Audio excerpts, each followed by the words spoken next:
Good afternoon, ladies and gentlemen. Nathan Stremple is my name, and right here in Sydney, Australia, in Circular Quay in front of the Opera House for the FIBA World Challenger 3x3 event, and I'm joined here by Matt McQuaid. What a beautiful day here in Sydney. Doesn't get any better than this, does it, Nathan? Yeah, we last week we had the NBL 3x3 Pro Hustle event here. A little bit of bad weather. It was a little cold. Today, boy, the greatest city in the world has really turned on a treat. We're going to have a heck of an event here at the Overseas Passenger Terminal in Sydney. And no doubt people joining us from all around the world. We have 5 of the top 15 3x3 teams from around the world joining us here for this World Challenger. We have qualifiers up early, then we'll move into the draw. Tomorrow evening, Australian time, 5 till 9, we'll see the final. So people joining us from all around the world to see some of the best 3x3 players. Absolutely. It's something, it's historic for Sydney. This is the first FIBA 3x3 Challenger event to be held here in the Harbour City, and we're all really excited. There's a real buzz in the air. A lot of people sort of coming around. This is a really high traffic area around in Circular Quay, one of the most beautiful places in the world. Yes, we're biased, we're from Sydney, but hey, I guarantee you, there's some great events worldwide that we've seen in 3x3, but it's pretty hard to top the Sydney Opera House as your backdrop. Yeah, iconic building, known all around the world, obviously iconic for Australia, and we've seen the players marvelling at it already, and so great action in the backdrop, and in the foreground, some pretty impressive action coming our way. And we're about to kick off with the first qualifying game. We've got Marienbad from Czech Republic taking on one of the local teams, Sydney, here today. So we've got a qualifying draw of about 8 teams that are fighting to get into the main draw, where we've got the super teams. As we've said, I think there's 3 of the top 10 teams in the world here in this tournament, which is incredible. But we've got a really good game in progress to tip us off. The Sydney team, fascinating. You've got Patrick Sanders, number 9 in the white. He's an ex-Sydney King, so he's played in the National Basketball League. He has been a star. Now, only played 21 games for Sydney, but really made an impression a few years back.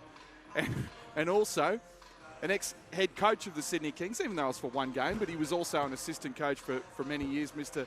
Tim Hudson, also an ex-NBL player, and a young man from Trinity College in Sydney, Will Hickey. He's playing for the Sydney Comets in the State League here, and he is very, very highly thought of. They like him a lot. The Sydney Kings are looking at him as well.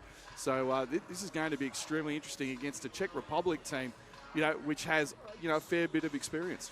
Yeah, exactly. And so you see a baptism of fire, home court for those guys. In the black, we see Marienbad from Czech Republic. They've got 2 of the Czech Republic's top 10 FIBA 3x3 players, and then also their other 2 players both represented Czech Republic at junior levels throughout the age groups. So this team's coming to play, and this is just the qualifiers. This is the guys that are fighting to get through to the main draw of teams that have already qualified at other events to get into the main draw here for the Challenger event.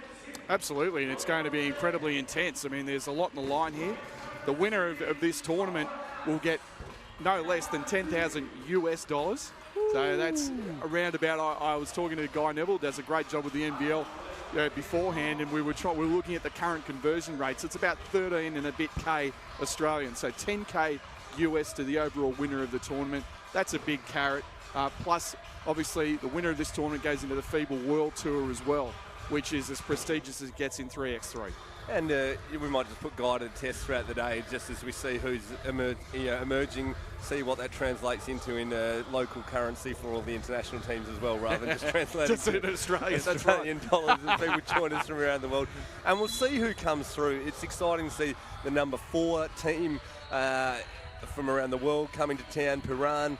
So in terms of that main draw, if you're just joining us now as we get started today, qualifiers first, as we mentioned, then later today we'll move into that main draw. So these teams playing to get their way into the main draw, and then we're seeing some of the best 3x3 teams from around the world. Well, you mentioned Piran of Slovenia. You've also got Kranj of Slovenia. That's number 4 and number 7 ranked teams in the world in 3x3. So you're talking about in some of the legends of the format that, really this is new for Australia. This is relatively new. We've only just started in the last year or so to really start getting involved with 3x3, but it is really starting to take off. I mean, last week, as I said, we had the 3x3 Pro Hustle event. A lot of it, we had Australian Boomers, we had Australian Opals, we had some NBL players, some real talent on display, just showing how much of a cut-through 3x3 is starting to have. Yeah, last week here in Sydney, then 2 weeks prior to that in Melbourne as well, 2 events.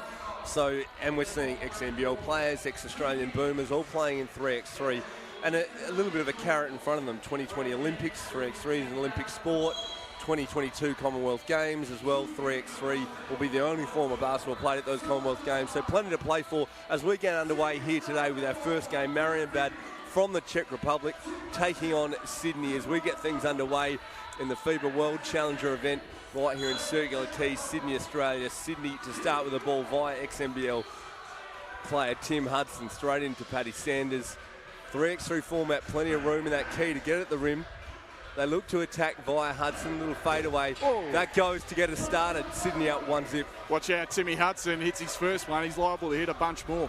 Timmy Hudson, been around a long time. Radicki from the perimeter, no good. Big rebound doesn't go for Novak. He's still in going at it. Back to Radicki. Marienbad looking to get at the rim. Radicki gets them on the board. Yeah, good strong drive, and he's been pretty solid 3x3. Number 4 ranked player in the Czech Republic. They're looking for Hudson again. He's hit his first shot. He finds Sanders on the inside. Sydney able to attack the glass, keep it alive.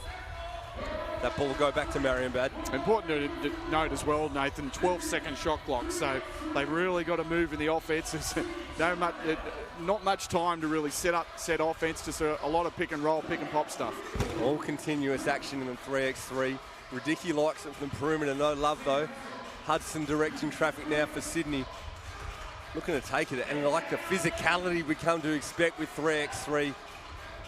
Oh, that's a deep three there from Patrick. No good.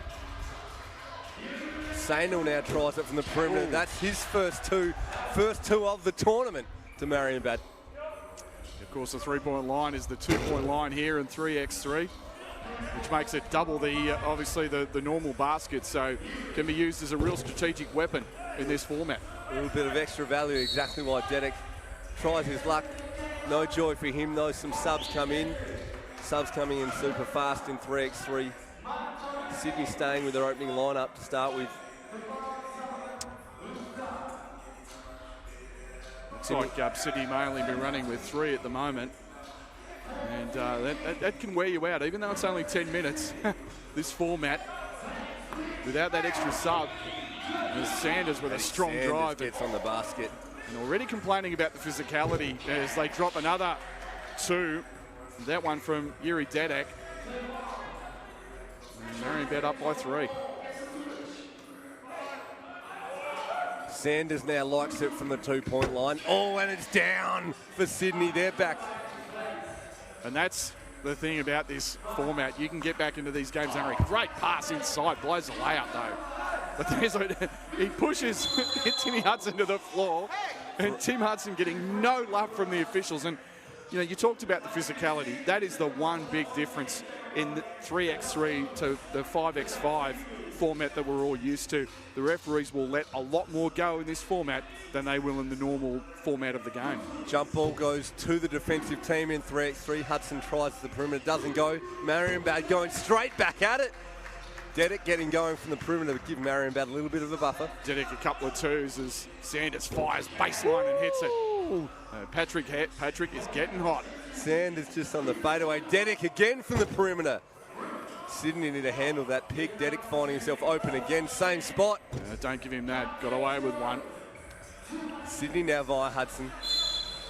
And Timmy Hudson gets shoved into the LED sign, so they've got to call that. And once again, looks like Sydney going just with their 3 players, and you can see the quick substitutions from Marienbad looking to wear the Sydney team out. Exactly, Marienbad in and out quickly. Sydney got some work to do defensively to handle the screening action. Dedek finding himself open on the perimeter a couple of times. Doesn't make them pay. Big pick there from Hickey. Sanders now looking to go to work on the perimeter. Foul call there, Marienbad. A little bit of the hand caught in the cookie jar there. Patrick Sanders looking for that rip through. And that athleticism, he's got really good size at about 6'6", 6'7". They want to take advantage of that, as does this young man, Will Hickey. Sanders, step outside the perimeter, doesn't go. Hudson coming up with the offensive rebound. Oh, no look, but Marienbad awake to it, knocks it out of bounds, and I'll stay with Sydney. Sanders not quite reading it.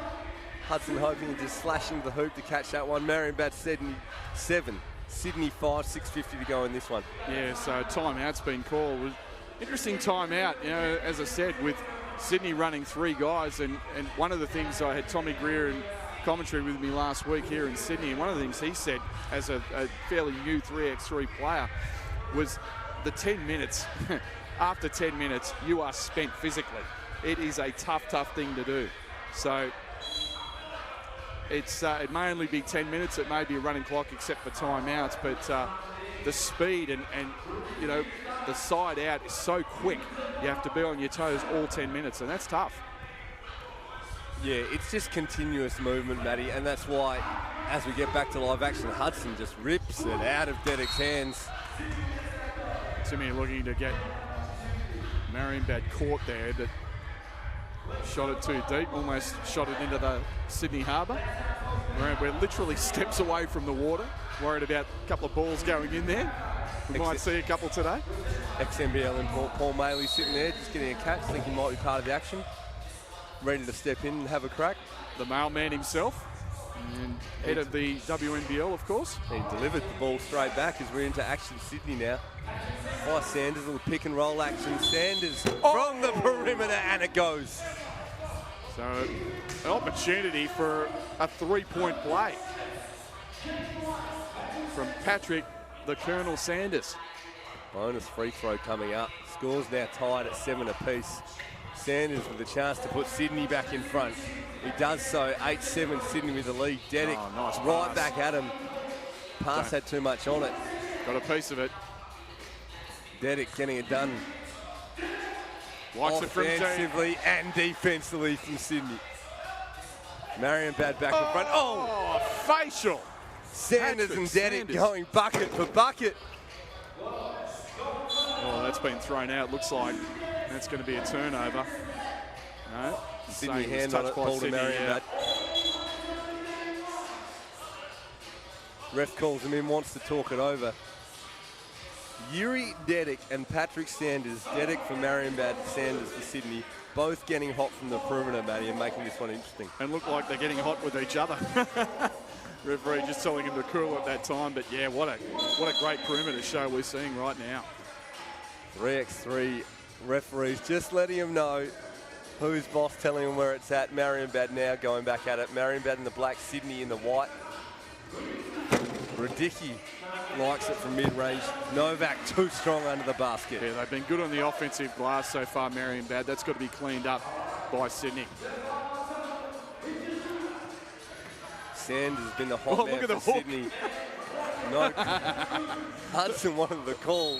No call going either way. It was a massive hook there by Tim Hudson. He just has this rueful grin at the official. And he's smiling, we're smiling. Timmy Hudson taking off the undershirt. Getting a little hot out there. 10 apiece, 5:37 left in this one. yeah, the boys are sucking in the big ones right now. 10 minutes fully timed. Like you said, it's hard work, Matty. Sydney going back at it, 10 apiece. Sanders likes it from the perimeter. No love on that one. Yeah, good contest by Saint all that time. And just too much for Patrick. Defensively, Marienbad just giving nothing easy to Sydney at the moment. No, they're going to be physical. They're going to bump. They're going to bump the cutters. They're going to fight through screens. They're going to do pretty much everything they can physically within the rules. Oh, Sainal from the perimeter now, giving Marienbad a 2-point lead. Yeah. Both Novak and Radicki in Czech Republic's top 10 3x3 players. So they're familiar with the format as Sanders gets it up. Yeah, the official's going to give him 2 as well. Yep. So 2 free throws, and free throw counting the same as a normal free throw. It's again, you want to try and get him into foul trouble. Right now, foul count, Marienbad, I should say, for Sydney, yet to register a foul as Patrick knocks the first one down. Maybe a little home cooking, Sydney, just in the Opera House just in the background, just getting things warm, saying, hey, this is our home. Sanders knocks them both. Scores are tied. 5 minutes remaining here, 12 apiece. Radicki has a look at it inside to Novak. Good Sanders hands. picks his pocket. Sanders again from the perimeter. Doesn't go this time.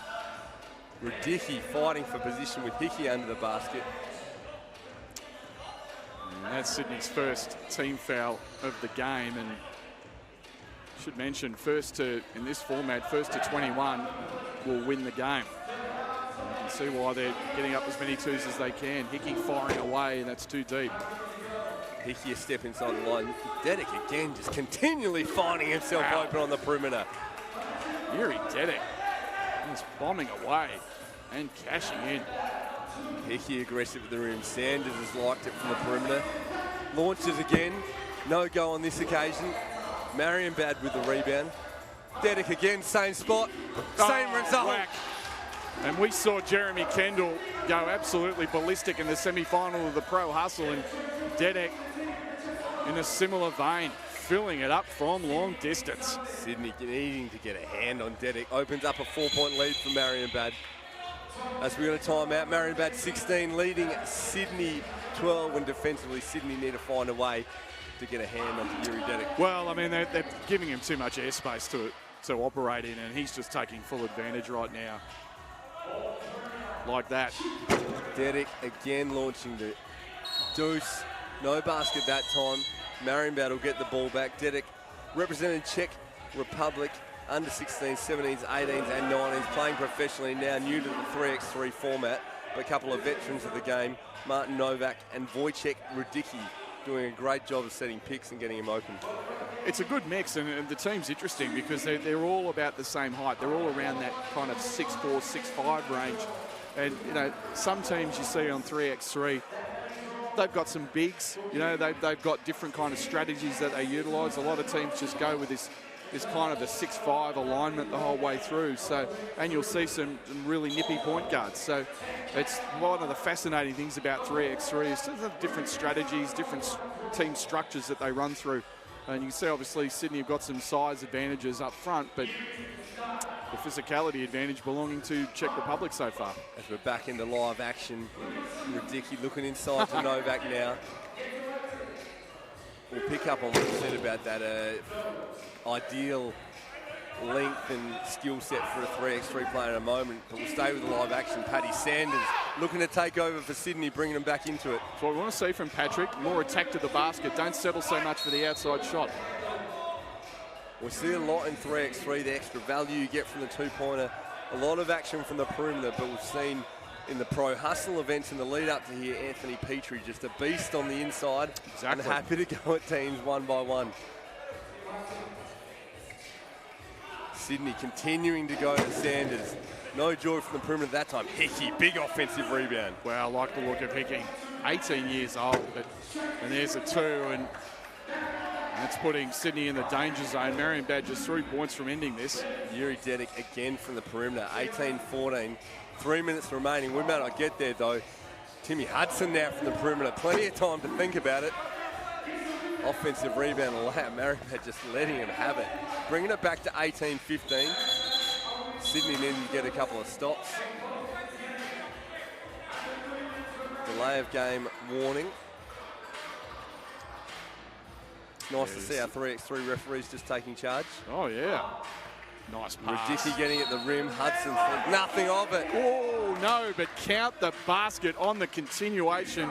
Put him on the line for one. Wojciech Radicki, what a play. You just saw he wanted the foul before the shot. Didn't stop the continuation. Radicki with the finish, and now a chance to put him 1 point away from victory from the free throw line. Radicki with the basket. Marienbad 20, Sydney 15. Sanders looking for the step back two. And Marienbad looking to end it. Radicki slips over, gives Sydney a chance. Sanders from the perimeter. Sanders. 3 point game. Deep two. Point game for Marienbad. Dedick gets Hudson out of the way. Hudson is looking at the referee saying, did you see that? Tim Hudson can't believe it. But that's going to put him on the line to end the game. They only need 1 point. Good on young Will Hickey. Not letting him finish with the layup, making him earn it from the free throw line. But the man who's done it all game, Yuri Dedick, knocks it down to win it for Marienbad. So Marienbad with a 21-17 win built off the back of an outstanding perimeter effort from Yuri Dedek. He was absolutely unconscious from the outside. Patrick Sanders trying valiantly to keep them in it. Unfortunately, the Czech Republic team, Marienbad. So right now, we're going to have an interview. As our Nathan Stremple has got Yuri Dedek with him. And let's go to Nathan Stremple.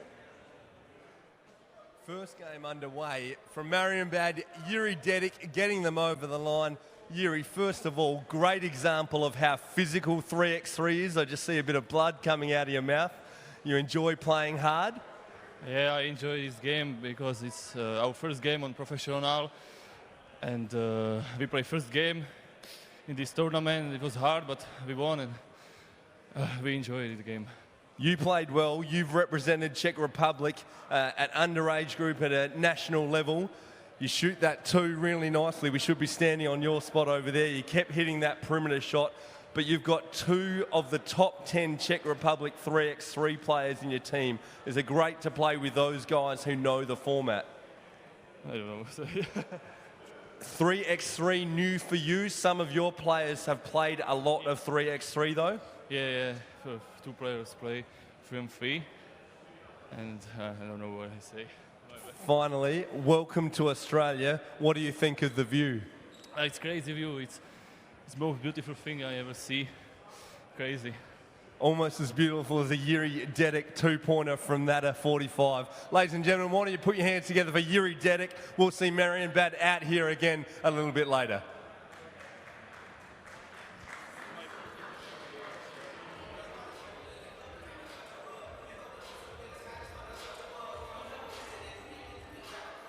Nathan Stremple there with Yuri Dedek. So coming up All shortly, right. it's going to be a couple of Australian teams. Melbourne playing Canberra. Canberra made the quarterfinals of all three Pro Hustle events, but stay with us. We will be back. You are watching the FIBA 3x3 Challenger from Sydney.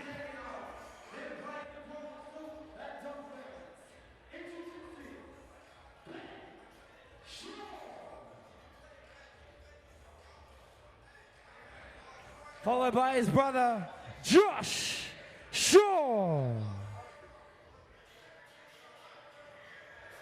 And my man from NBD, Ryan Scarrett, get out here. Last but not least, Jordan Hutchinson.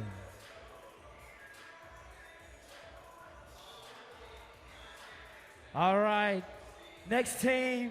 We got the team from Canberra. Hold up. All right, they got into this draw with a wild card. Introducing the 11th ranked player in Australia, Tim Hewitt.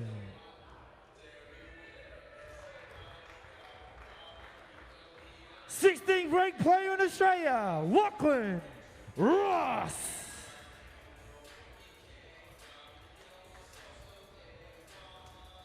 Plays his basketball with the Canberra Gunners, Dylan Simpson. Another Canberra Gunner, we got Reese Kay. All right, we'll have no warm-up. We're about to get started, game 2 of the qualifying draw.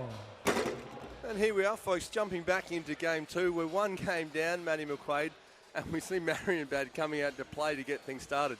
That was an outstanding performance, and Yuri Dedek, we can have a look some of these highlights here, and you know, Yuri Dedek was absolutely outstanding. Patrick Sanders did everything he could to keep Sydney in this, but it's pretty hard. They weren't contesting the two-point shot enough, so I think a bit of a learning experience there for Sydney, and Marienbad clearly with the greater experience in 3x3. And there you see Yuri Dedek from the perimeter getting it done.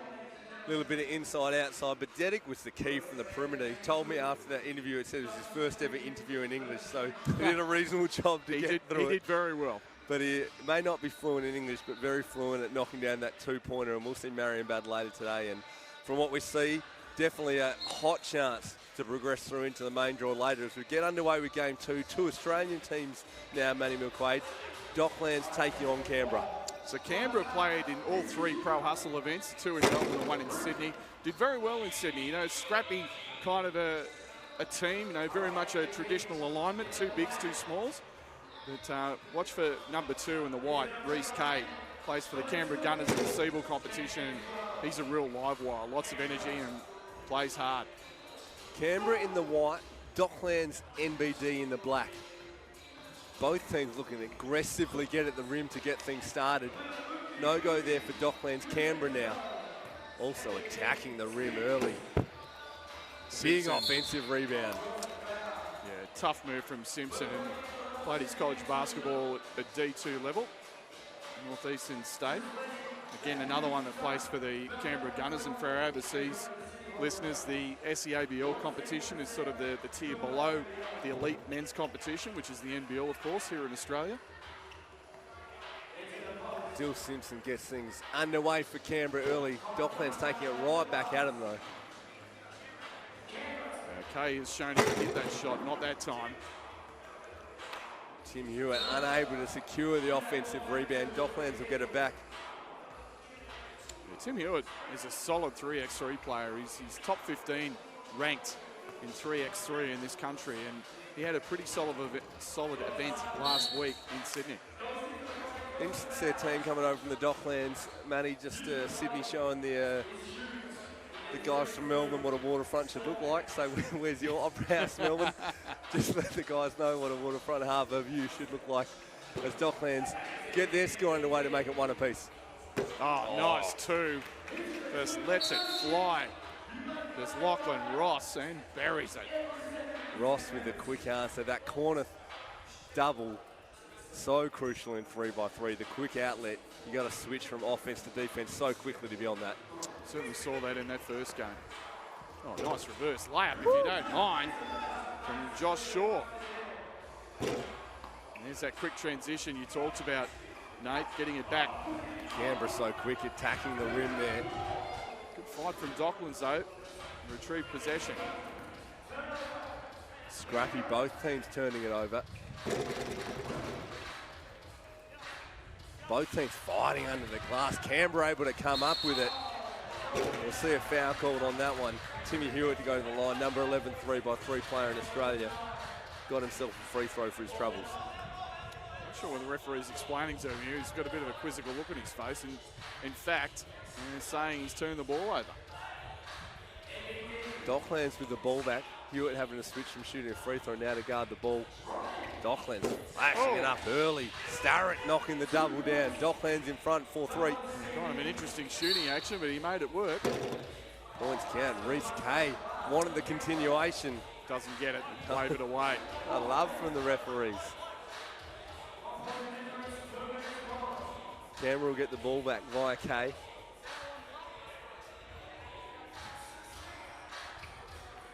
Nice action. Great action inside. They set that pick for the flare out, and Kay found the open man in Hewitt.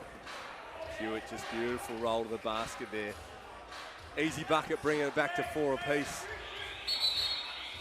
And there's that 12-second violation. As we said, it really comes quickly. the 12 seconds, half what we're used to in 5x5, but 3x3 format.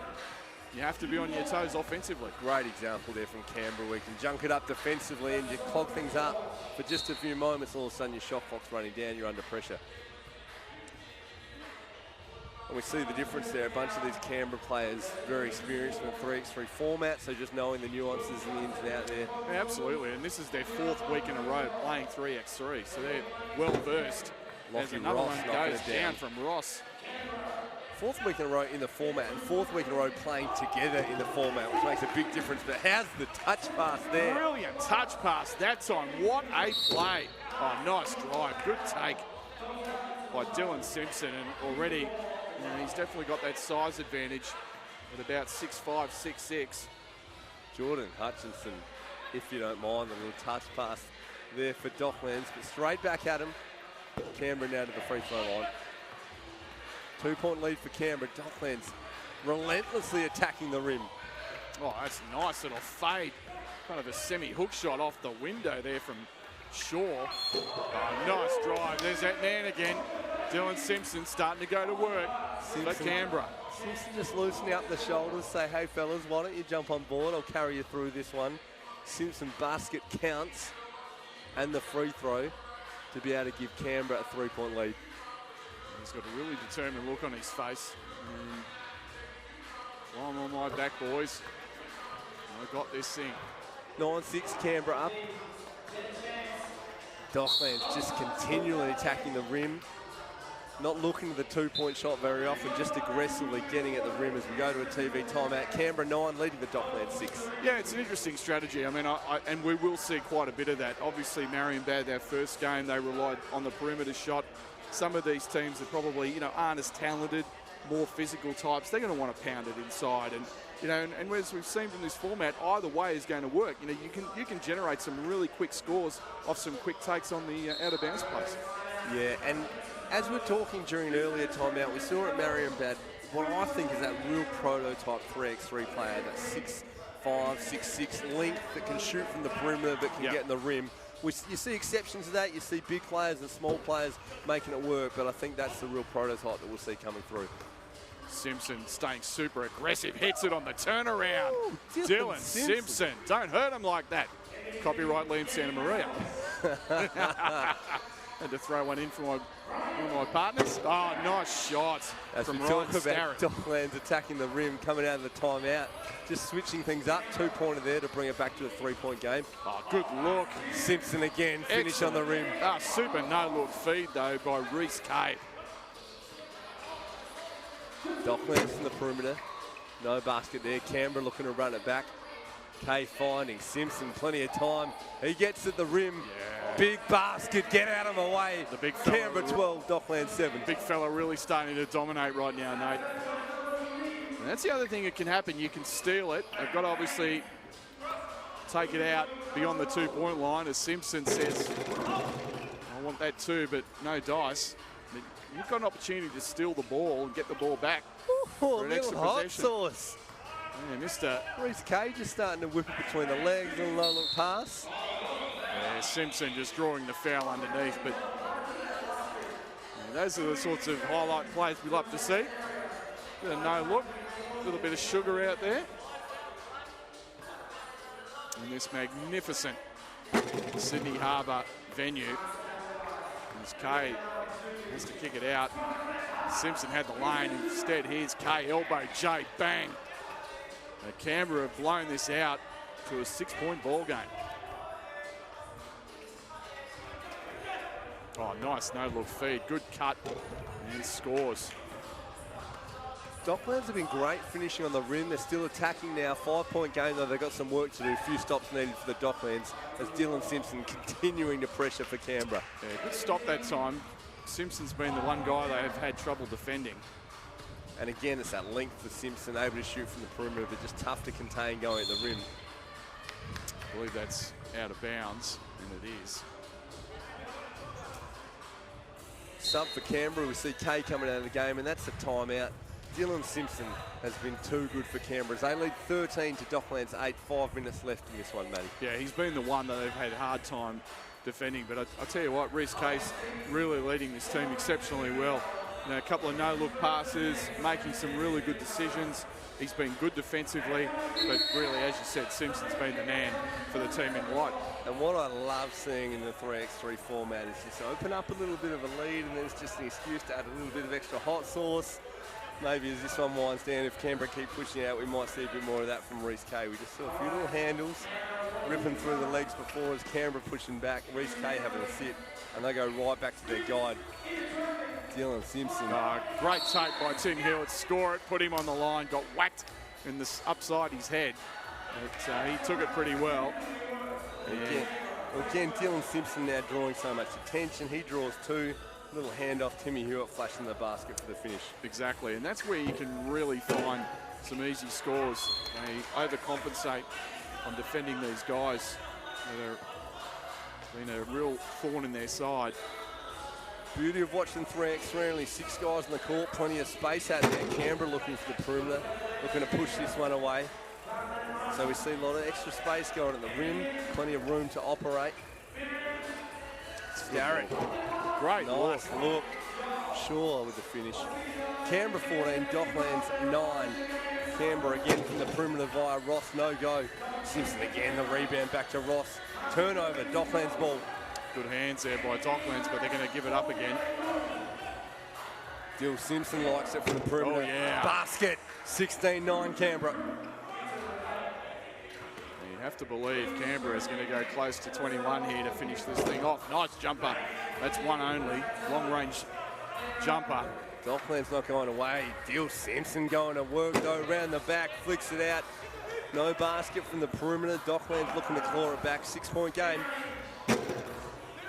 Basket doesn't go. Big rebound, Lockie Ross. Simpson again. Have it. Doesn't go. Still a 6-point game. 3:40 left. Yeah, just a little bit perimeter happy last couple of possessions. That's good hands there by Hewitt. I just feel like Simpson, if they can set some picks like there, Hewitt with that slip of the screen, I just feel like Simpson can get to the basket and that's going to be a 3-second violation. Just hanging out in there too long, and this is what I want to see.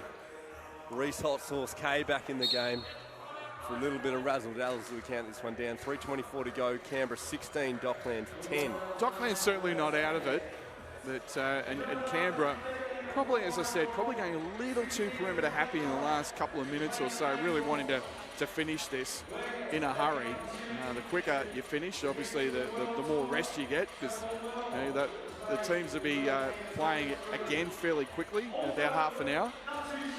So you want to try and finish it off quickly, but you also want to be smart about it. And they probably have had some opportunities going to the basket. They've literally been unstoppable. When Simpson's decided to put his head down and go, when Hewitt slipped those screens or made those good cuts off those picks to the basket, and they found him, Kay has found him, Simpson found him, and that's been really the recipe for success.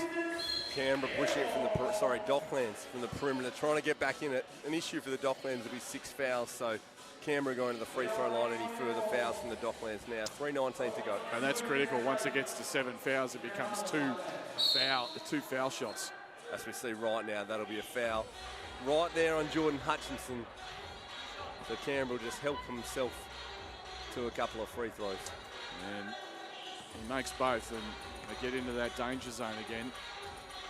Makes the first. Kay with no issues there. As you join us, big thank you to our partners. First ever, Wilson, TISO, Destination New South Wales, Powerade, CMS Australia, and MSF Sports. As Canberra, 3 points away. Great hands by Reese Kay. He now fell off the ball, and it's going to give him 2 more shots, so this thing could end pretty quickly. We talk about that quick turnaround. We saw Sydney playing the last time format. They're going to be right back at it.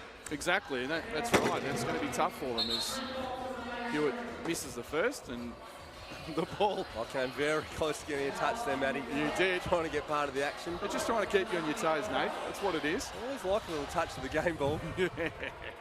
18-10 to Canberra, chance to make it 19.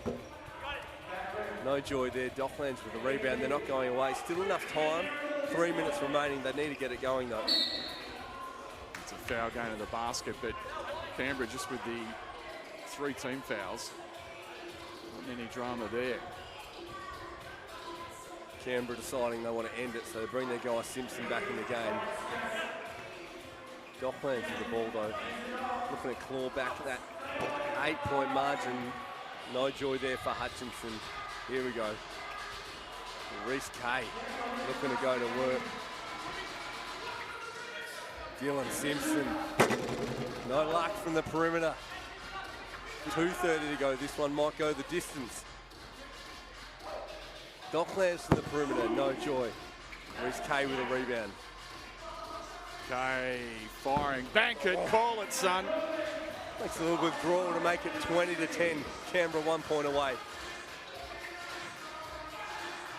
Oh, good hands there by Simpson. Good fight. We've got a kick ball here, reset to 12.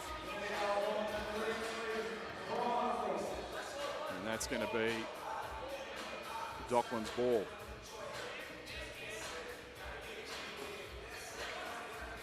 Nice jumper in the lane there. Ooh, nice little fadeaway. Hutchinson, but still. Canberra looking to end it. No joy there. Docklands come up with it again from the perimeter. Josh Shaw can't get it to go. I think that was out of Hutchinson, so that's going to belong to Canberra. Canberra now with a chance to end it. Canberra 20, Docklands 11.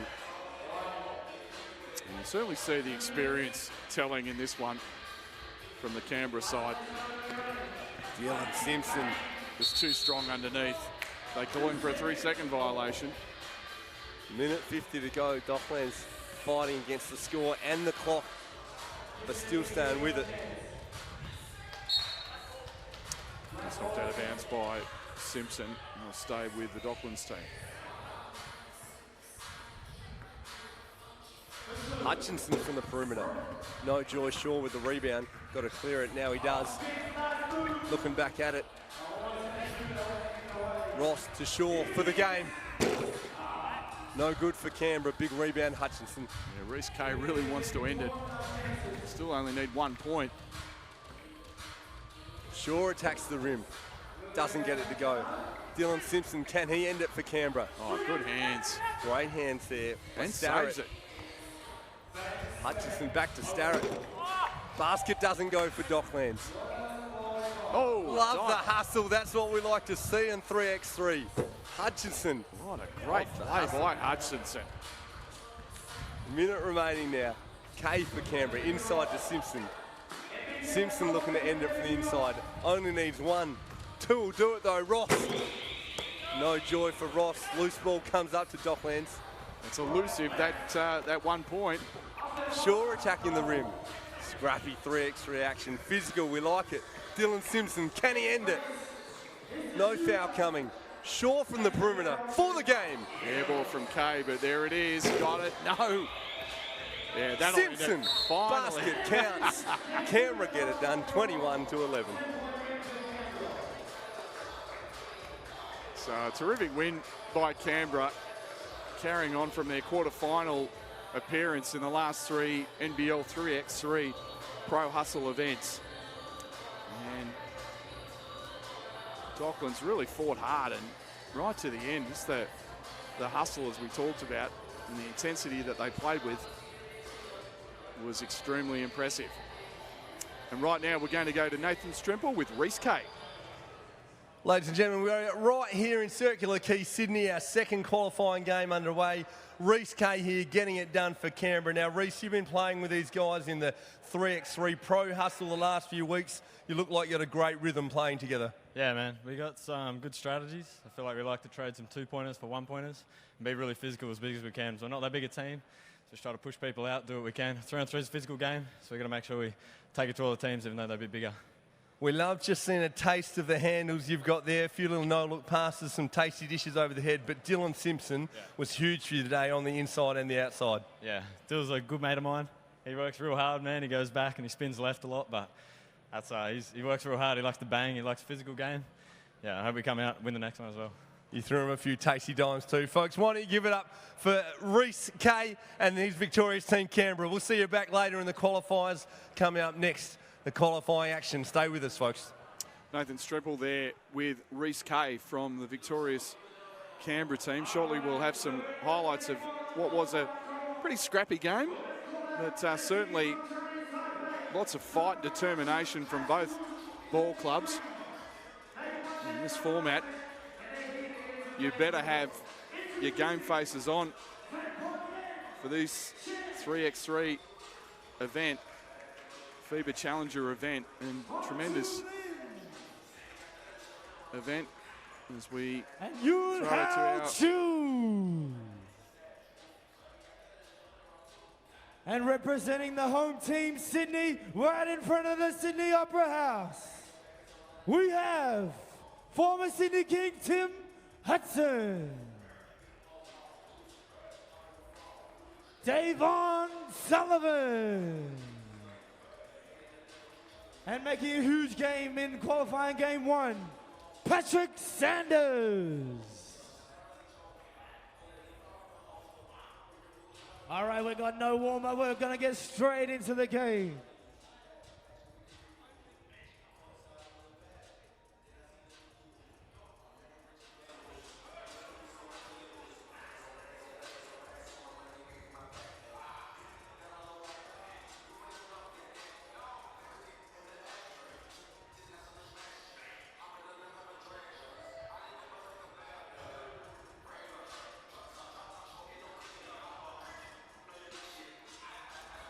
Here we see some of the highlights from that game, Matty.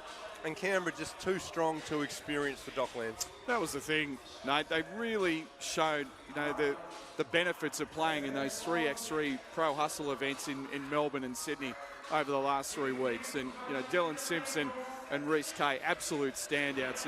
Dylan Simpson did whatever he wanted, taking it to the rack, and Reece Kay led the team superbly. And we heard Reece saying there in that post-game interview, great friends, him and Dylan Simpson, so we'll see them going out later, but just the action doesn't stop here today as we're into our next qualifying game. Sydney in the white, we've already seen once today, joined by the team from Chinese Taipei, Taoyuan Absolute 33. Yeah, this is really, truly 3x3. Neither team with any substitutions, so Brendan Smart, the American, was set to play, unfortunately not available. And, of course, Sydney going just with their 3 guys. Which is nice to see. We saw Sydney a little fatigued potentially last game with Marienbad just continually rolling subs at them. So now we see what they've got as we're underway for Taoyuan. Opening up with the triple there for Chu. Big rebound coming through there, Lin. A couple of these players for Taoyuan have played for the Taiwanese national team. No luck there from the perimeter on that one. And we'll see now Sydney a game under their belt. Paddy Sanders is big for them in the first game. Tim Hudson directing traffic, and young Will Hickey. We'll see if they're any better for the run of it. You'd imagine so, as Sanders likes to look open from the corner. Doesn't go. Taoyuan coming up with a rebound. Yeah, already you can see the difference. Taoyuan are not going to be up and in. They're going to try and conserve their energy as much as possible. It's a 12-second violation, but as is typical with a lot of Asian teams, they're very perimeter oriented. So certainly Sydney with the size advantage with a couple of 6'7" guys, Hickey and Sanders, and they're going to look to take full advantage of that. And Taoyuan just bringing pretty a length to the table too. They joined us as winner of a satellite event, so familiar with the format they've played before. And they're getting aggressive at the rim early. Foul scored on Sydney. Free throw coming up for Lynn. That's what you want to try and do early. It's a good point, Nate. And try and draw the fouls, rack it up. Get it as close to the 7 as possible. Put some pressure on your opposition. And that's it. You find the interesting strategy in 3x3 because it's a lot more physical. The fouls aren't necessarily coming. So do you attack the rim looking to get in the bonus there, or are you sitting there trying to set picks and get yourself some open looks on the perimeter to take advantage of those 2-pointers?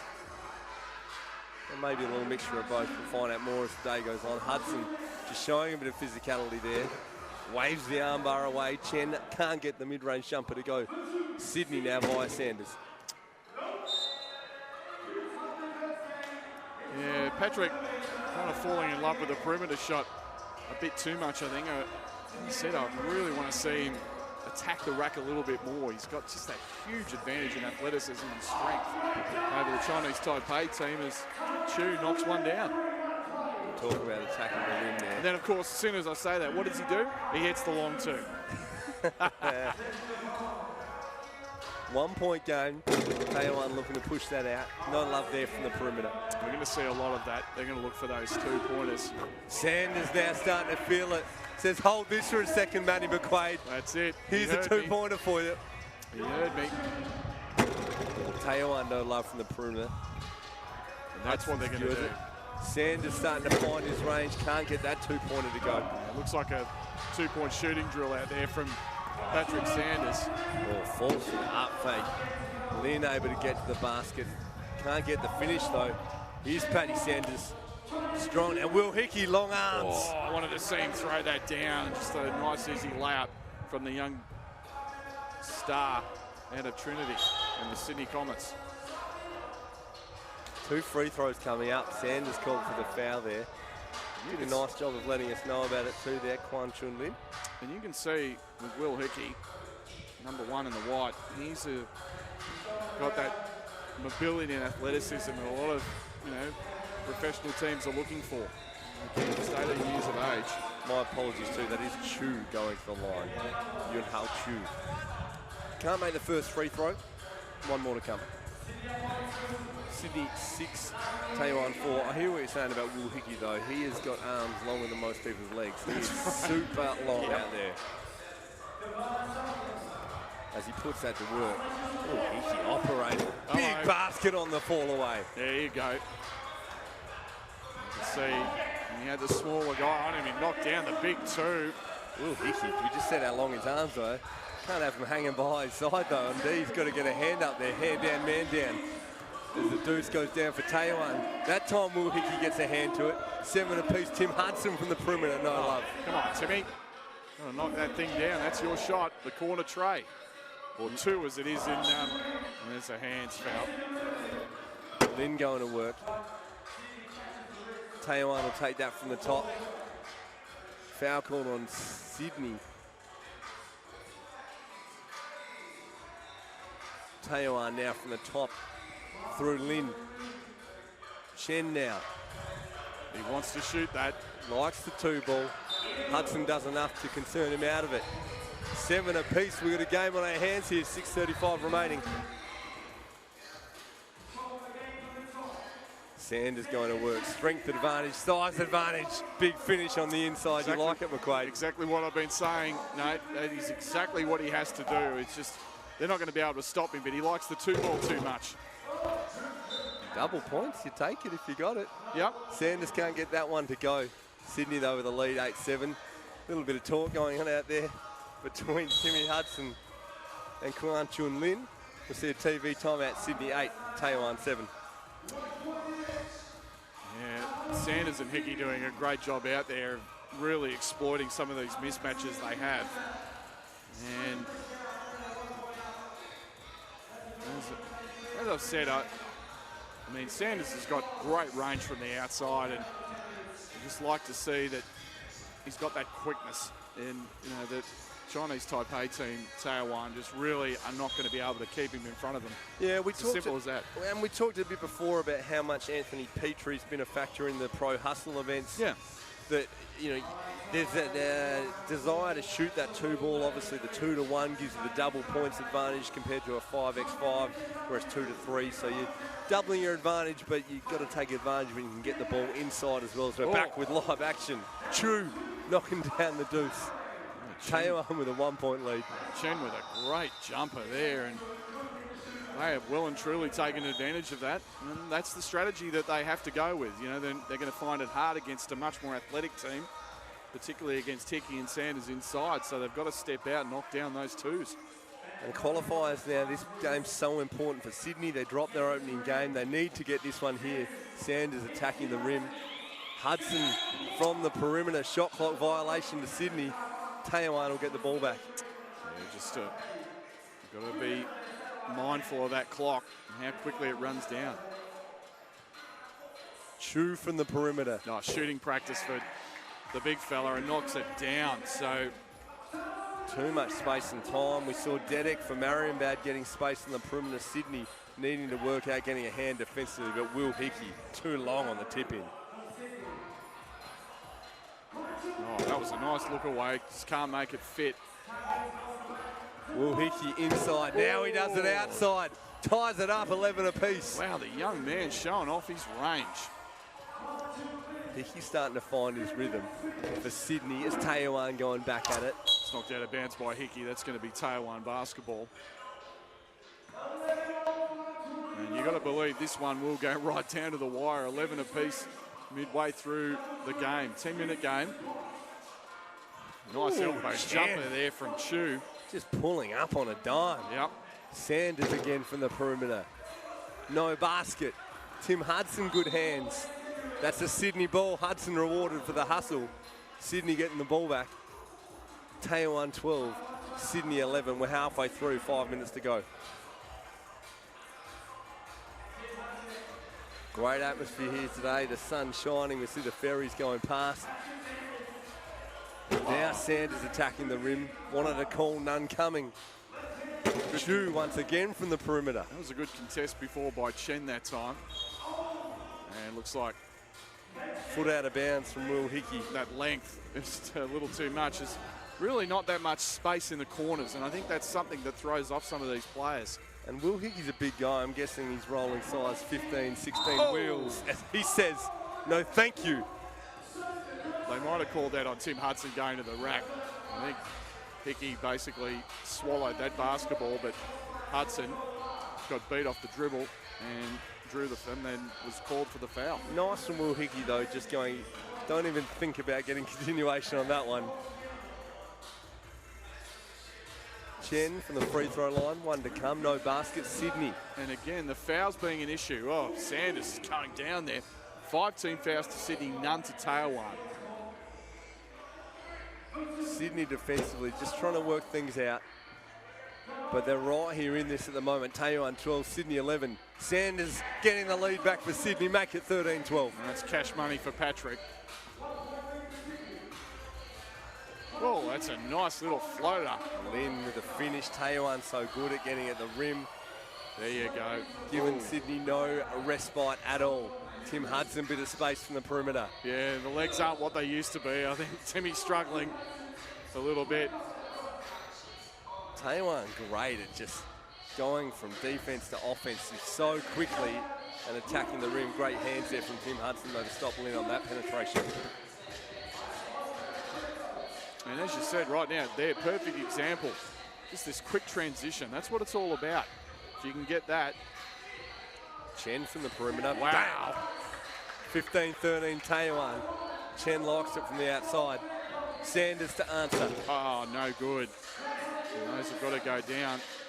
You've got to get out to that. You've got to Lynn contest. from the perimeter. Now we've got a 4-point game. Taoyuan pushing it out. Taoyuan really starting to heat up from long range. Sanders looking for the step back. Blocked. Ooh, Lynn just says get it out. Oh, Paddy Sanders didn't like it. Tried to respond. We're going to time out. Lynn will go to the free throw line. Patrick Sanders said, have some of that. Whack. Patrick Sanders says, you want to send me out? I might just give you a little bit in response.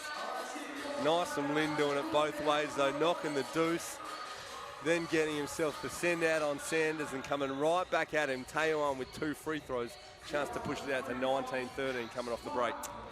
And this is a perfect example, I mean, of a team that, you know, they, as you mentioned, they won that satellite event to get through to this qualifying round, but now they're missing a player, and Brendan Smart, who played in the Penang Challenger event, and they're a fairly young team. You know, Chen at 18, Chu at 20.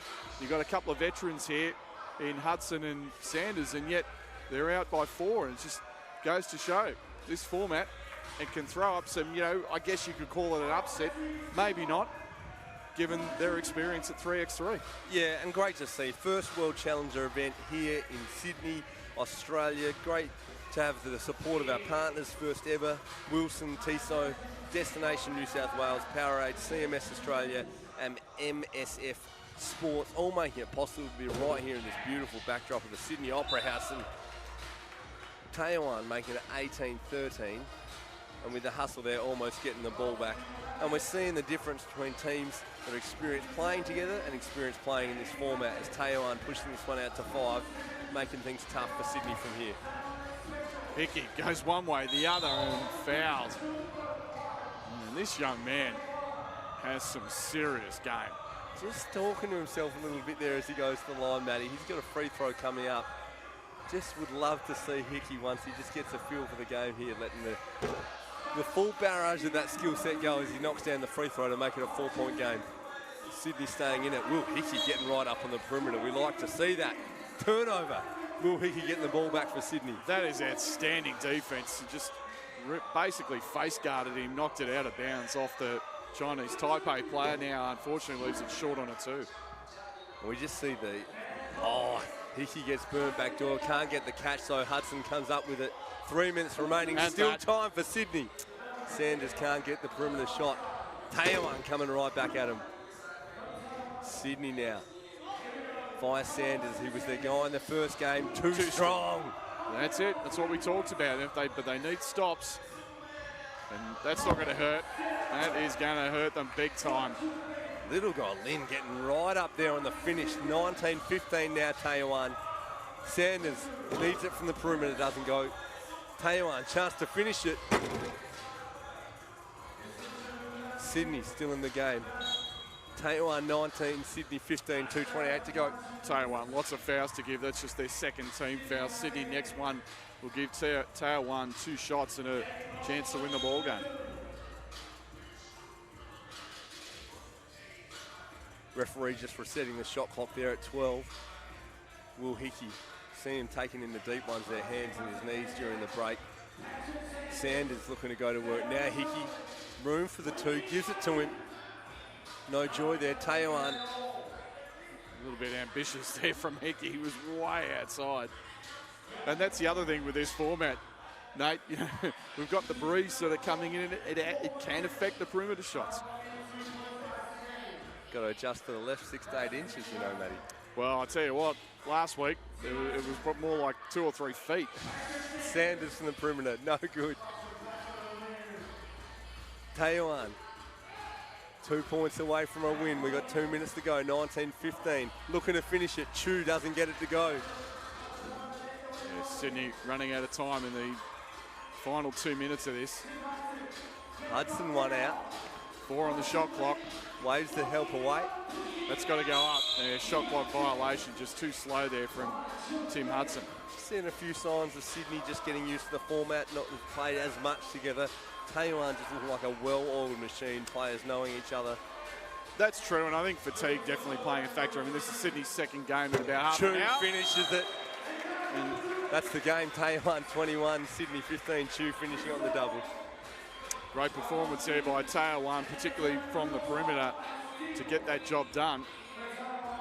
And Sydney will go out of the tournament after dropping their first 2 games in this qualifying round.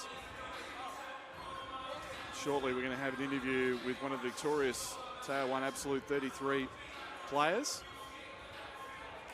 It'll be Quan Chun Lin. And here he is right now with our Nathan Stremple. Well, folks, I'm joined here by Quan Chun Lin. Now, English not his first language, but you speak... it is. My apologies. It is his first language. We just subbed his teammate out because he speaks... Hey, you guys have played well together, won a satellite event to come here representing Chinese Taipei. Happy with your first qualifying game so far? Yeah, it was great. I think we still got a lot to improve. We've got to move the ball a bit more, a bit too much one-on-one. But I think defensively we brought the D and locked them up, and it was a good game.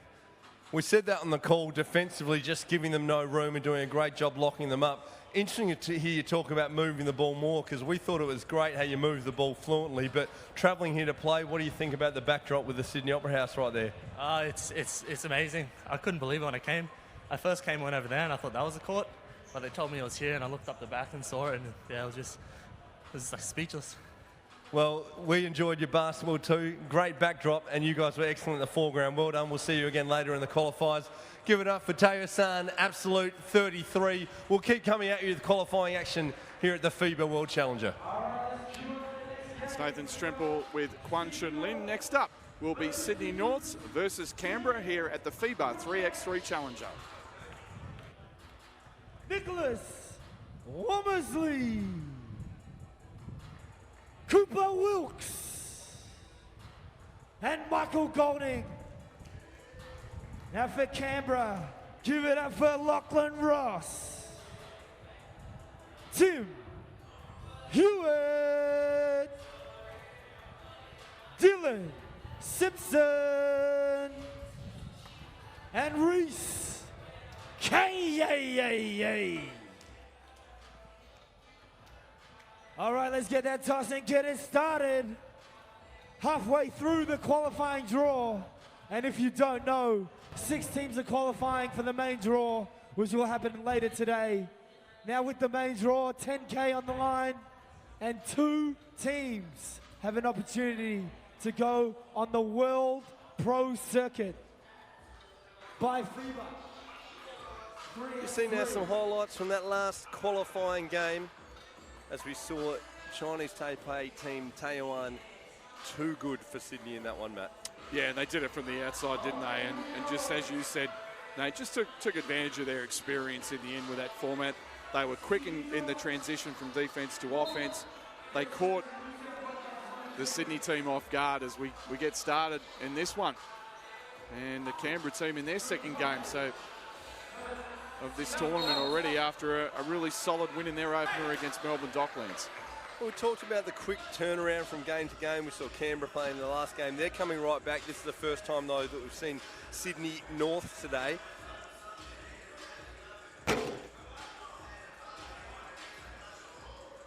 We see Sydney North in the black, Canberra in the white as we get underway. Both teams yet to score. So Sydney North's coming as a wild card. They played in the 3x3 NBL Pro Hustle event last week. And won 1, lost 2.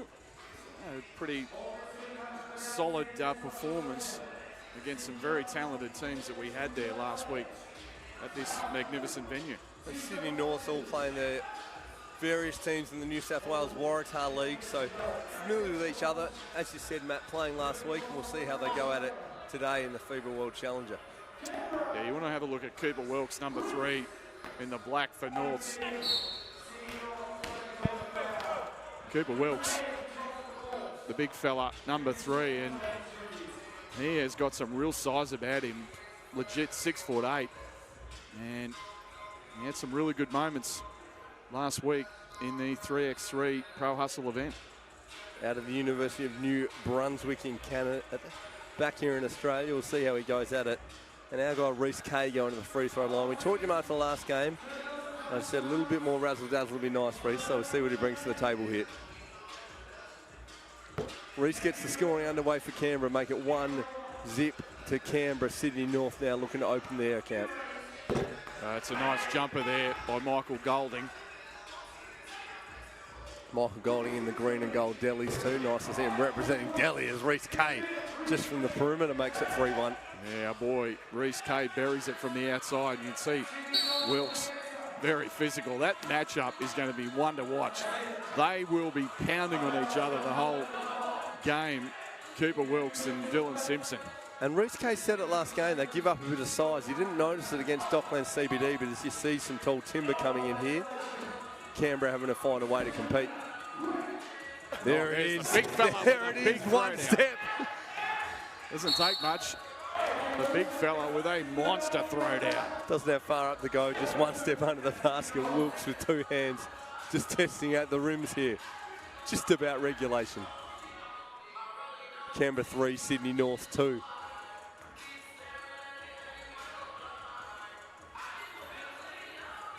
Wilkes opening proceedings from the top and Golding at the rim, tying it up 3 apiece. Oh, Kay with a razzle-dazzle. What a take. Oh, left it short, though. Did Reece.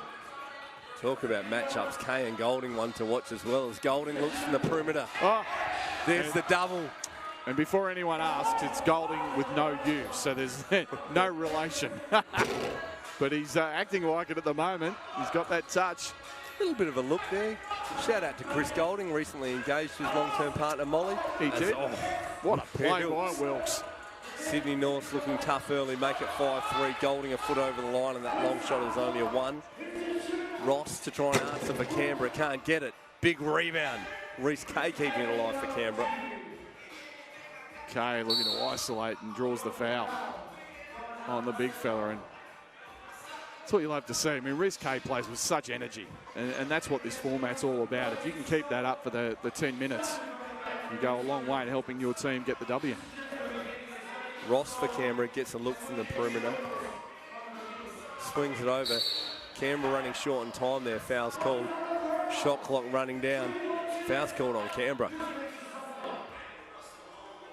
Yes, what a fight underneath for the ball, and no quarter hour still given on that play. Called for the foul on the loose ball.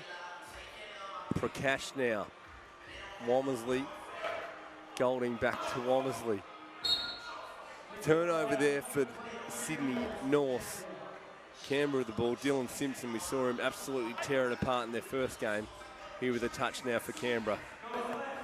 That left spin move he's known for. Nice little handoff. Basket counts and the foul. That's a great play, but Simpson just overpowering his opponent in a low block and finding Hewitt with a super feed, and good finish by Hewitt. That was some really well-executed play by Canberra. And that's where we saw last game, Dylan Simpson able to draw some attention with that left-hand spin move, creating some space for the flash to the basket for Hewitt. He makes no mistake in the free throw, 5 apiece. We've got another game on our hands here. Oh, it's a nice take by Golding, a good D by Hewitt. Simpson comes up with it, likes the two-pointer in and out. Sydney North come up with a loose ball. They attack. Prakash on the rim for the finish. That's a great take by Prakash. Simpson looking to answer again. The handoff to Hewitt. Too much on it that time. Yeah, just a little bit unselfish. I think he had the open lane, was just looking for that feed as that hits the roof. Shot clock running down. Michael Golding had to force it. Got a television timeout here on the floor. Sydney North's up 1, so really intriguing game, Nate, so far. Interesting to see Canberra have to deal with a bit more length, and that's what's going to come if they make their way through. We've already seen the length of Marienbad out there. So some of those better teams, Canberra are going to be looking short. Handling it okay so far, though. It'd be interesting if Sydney North can exploit that size and length advantage of Wilkes under the basket. Well, this is where these Australian teams are really going to get a tremendous experience playing against these bigger European teams that we'll see later on in the main draw. As we see some of the talent here today, as we've already mentioned, 5 of the world's top 15 FIBA 3x3 teams right here in Sydney, Australia today. As we're back with live actions and the qualifiers looking to get through to the main draw later today. Sydney North going at Canberra. Canberra in the white, Sydney North in the black. Ross comes up empty on that two-pointer. Womersley going right back at it for North Sydney, and there's the big fella Wilkes under the rim. That's a great seal inside by Cooper Wilkes, and he is basically impossible to defend. You get him in that low block, and it's either a foul or a point. I loved it. He turned to Womersley and he just said, yes, feed me, I'm a hungry fella. The big dog said, get me the rock. Inside, outside to Golding, two-pointer doesn't go. Nice box out there by Simpson. Again, that's that matchup we talked about, Simpson and Wilkes. Oh, Reese Kay. Inside, outside. Ross can't get the two-pointer. Simpson, nice work on the O-boards. Yeah, good activity by Dylan Simpson that time. Look at the energy from Kay. Two-pointer doesn't go. Through 4.5 up fakes just to get his defender going. Couldn't quite get the double. Sydney North 6, Canberra 5, 6-12 remaining. Prakash now in for Sydney North. The big dog Wilkes, look out. Oh, he was really looking for the throwdown, and yeah, he's playing with some intensity, is the young man. Cooper Wilkes right now, he's looking to power it inside every chance he gets. 3x3, a real physical game. They had to foul Wilkes super hard there to stop the basket. No mistake in the free throw. Nice touch from the big fella though. Sydney North 7, Canberra 5. Dylan Simpson now getting to the rim. Prakash in his way. Simpson, great follow-up to make it a one-point game. Yeah, stayed with it really well, Dylan Simpson. His activity has been a real key for this Canberra side. Real issue for Canberra, though, is that Simpson just getting worn down defensively, having to bang with Wilkes every possession. That's got to sap the juice when he's got to go to the other way on offense. Absolutely, and he's doing well so far just to hang in there and try and provide a threat out there offensively. Canberra getting aggressive at the rim. Foul before the shot, waved off. Sydney North still with that 1-point lead. 4 fouls apiece. This one nice and even as we're approaching the halfway mark. Canberra already with 1 win. This would prove to be a very nice little win for Canberra to get. Great D by Golding there. Just got a piece of that shot from Simpson. Golding, so aggressive at the rim, and nice balance on the finish too, just opening up a 2-point lead for Sydney North. Dylan Simpson taking it straight back for Canberra. Great step through by Dylan Simpson, keeping Canberra in this. Basket for basket. Golding taking some time out, just sucking in the deep ones. Womersley back in the game. Simpson sits down for Canberra. We see Wilkes now going at it. The big dog. Nice soft hands for a big fella on the finish too. Yeah, 9-7. Absolutely, and just that strength and power that he clearly has. Oh, that's a great take again by Kay. That's what I want to see more of from Reese Kay. He's just got that little hesitation dribble and that change of acceleration, and once you get past that first level in 3x3, more than likely you're going to get a layup or you're going to get sent to the foul line for the one. Golding had all of about 20 seconds break. He's back in the game now for Sydney North. Womersley just motioned to Golding to say, take it, get at the rim. Prakash for the double doesn't go. Kay doing a great job to keep it alive for Canberra on the rebound.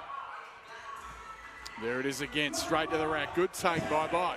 So quick, Kay, making it a 1-point game. Kay again, the activity, keeping it alive for Canberra. Prakash comes up for the Sydney North. Great feed. Great pass, Prakash to Golding. Golding versus Kay, a crucial matchup here in the game. Basket for basket. Sydney North 10, Canberra 8. Yeah, Dylan Simpson back into the game, replacing Hewitt, and I was wondering how long he'd stay out of the game. They need him desperately, particularly with Wilkes off the bench. This is an opportunity for Simpson to really go to work.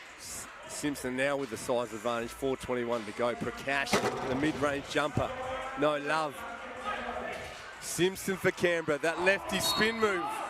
And there it is, just forcing his way in and drawing the foul. And that's the 6th team foul. So, not surprisingly, Wilkes says, yeah, I'm back. I've had my break, and I'll take this man.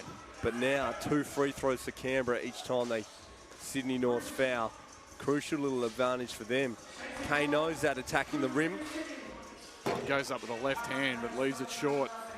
Great D from Golding there, able to just press the shot. Wilkes aggressive at the rim. Back outside to Prakash. Ross, a good job not to foul. Shot clock violation there for Sydney North. Canberra will get the ball back. Sydney North 10, Canberra 8. We go to a timeout with 3:45 remaining. Yeah, it's this interesting strategy at the moment between Wilkes and Simpson. You know, who it just seems like they've both got to be on the floor at the same time, or when one's off, the other one is going to take advantage of that. And the other part of it is really Reece Kay. I don't think they've got a matchup for him. I think his speed advantage is just causing the North's team a lot of problems, and they need to exploit that in this last 4 minutes. Golding's their guy going at him, and Golding is well able to get to the rim for Sydney North. But as they come back out, we see Prakash taking Kay and Golding going to Ross. Nice inside pass. And they're working that the other way. Simpson straight off the bat attacking Wilkes. 3:37 remaining. It's a 2-point game. Sydney North with the lead here. Wilkes, the big dog, going at the basket. Yeah. Simpson fouls. Just about puts him in the Sydney Harbour as Wilkes goes to the line to shoot a free throw on that one. Just off the ball. That was a great screen there by Prakash to get Wilkes free on that cut.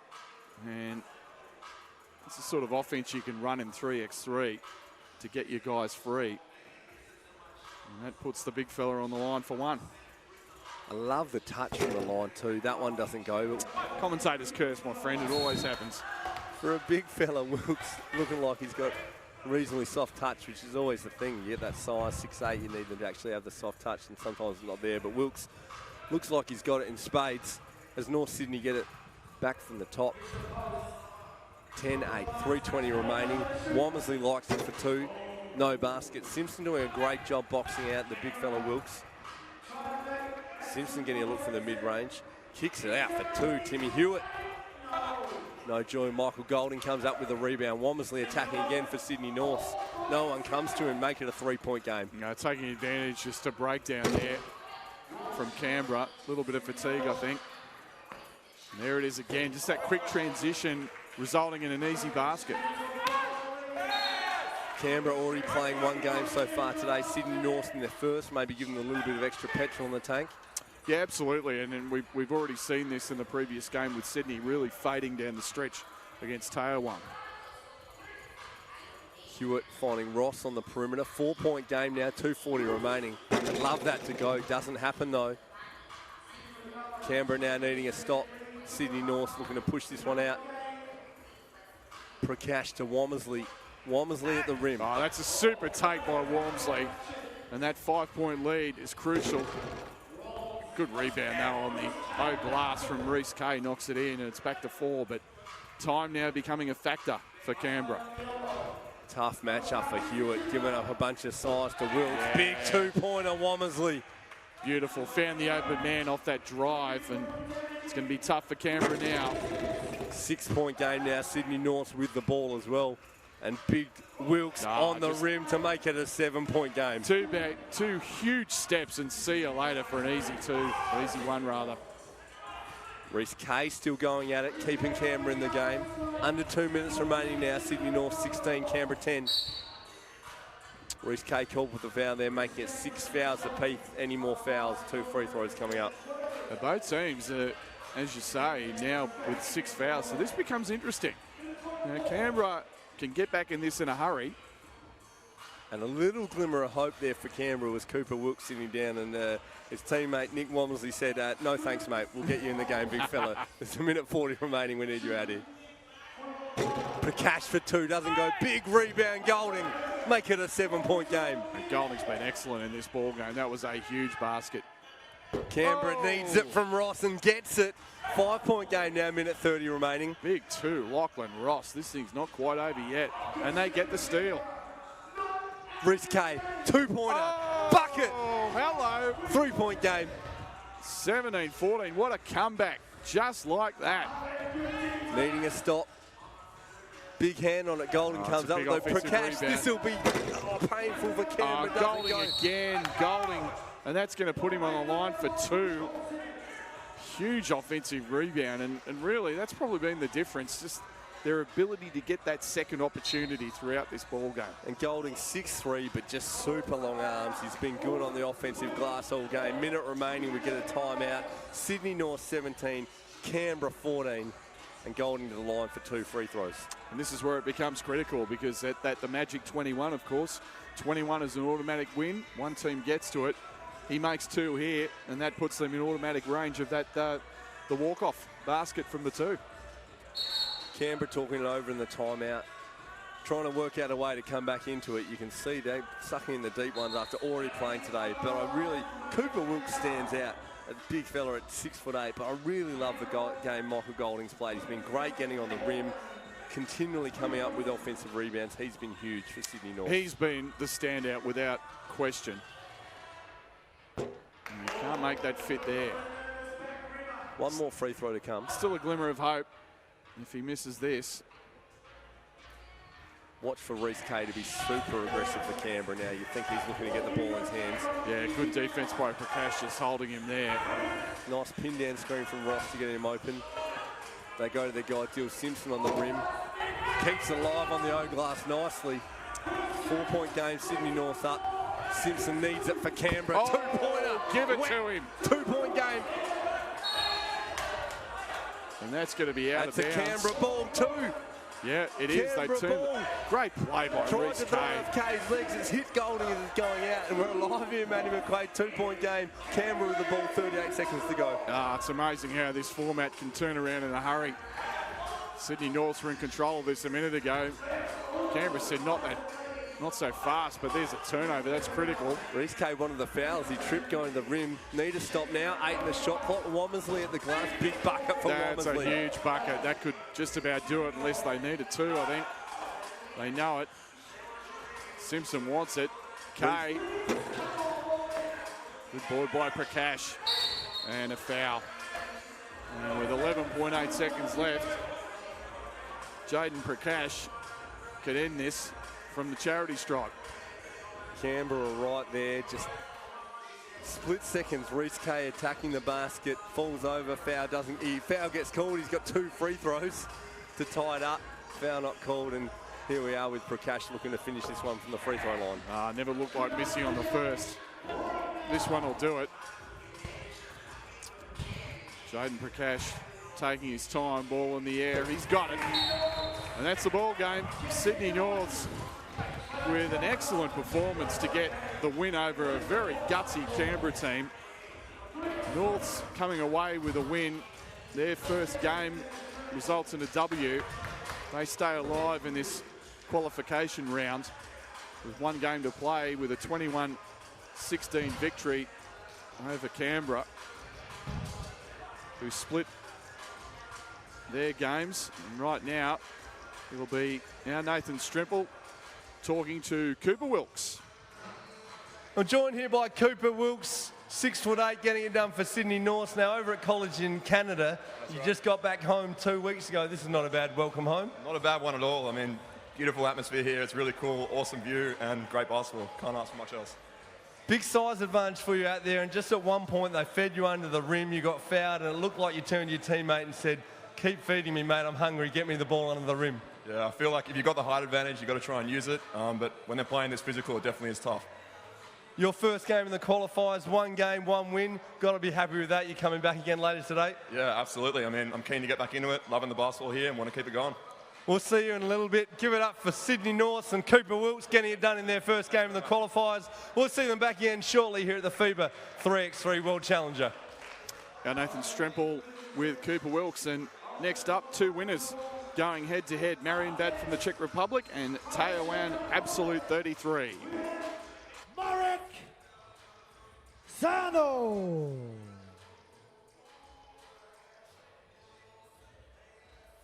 Not ready, get out here, Marek. Up next, Martin Novak. Doing damage in the first game, Yuri Dedek. Last but not least, the 4th ranked player in the Czech Republic, Voja Ruditsky. All right, let's see if the flame is still hot for Taiwan from the Chinese Taipei. Number 5, Fan Po Yen Chen. Number 6, Quan Jun Lin. And number 8, Yun Hao Chu. Let's get it going.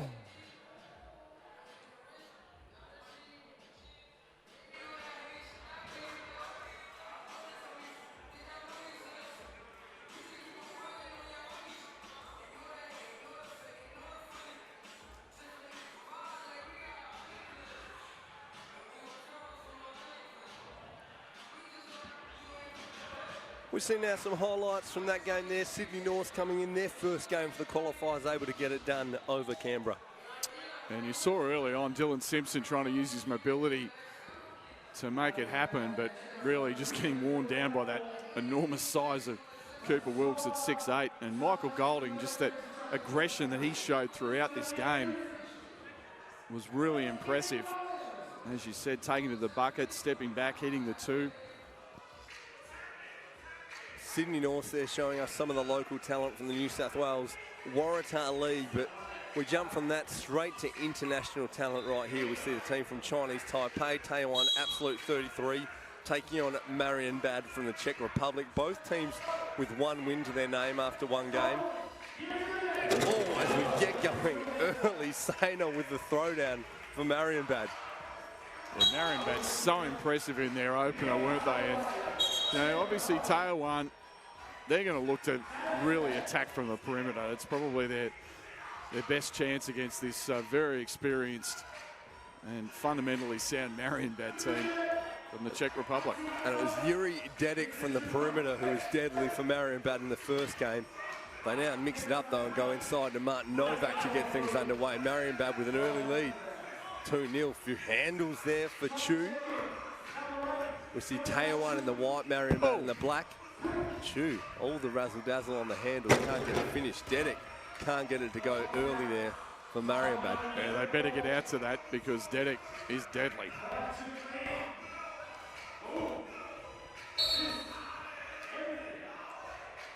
That's going to go to Marienbad, and it'll be interesting to see how the Chinese Taipei team deals with the physicality of Marienbad. I mean, this is a very strong, you know, tough-looking unit. As we said, all in that kind of 6'4", 6'5" range. So physically, they're tough to deal with. Nice drive, Dedek. See you later, 3-zip.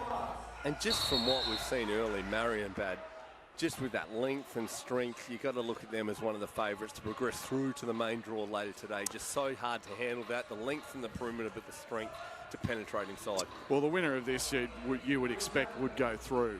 So it's a critical game for both teams. Marienbad just up and in defensively early. Chen can't get that to go. Marienbad now getting the ball back. We'll see the throwdown early for Sainer on the inside. Tries it from the outside, no luck. Dedic, that's his spot. 2-pointer doesn't go. Taoyuan now looking to open their account. Unable to do so. Radicki with the rebound.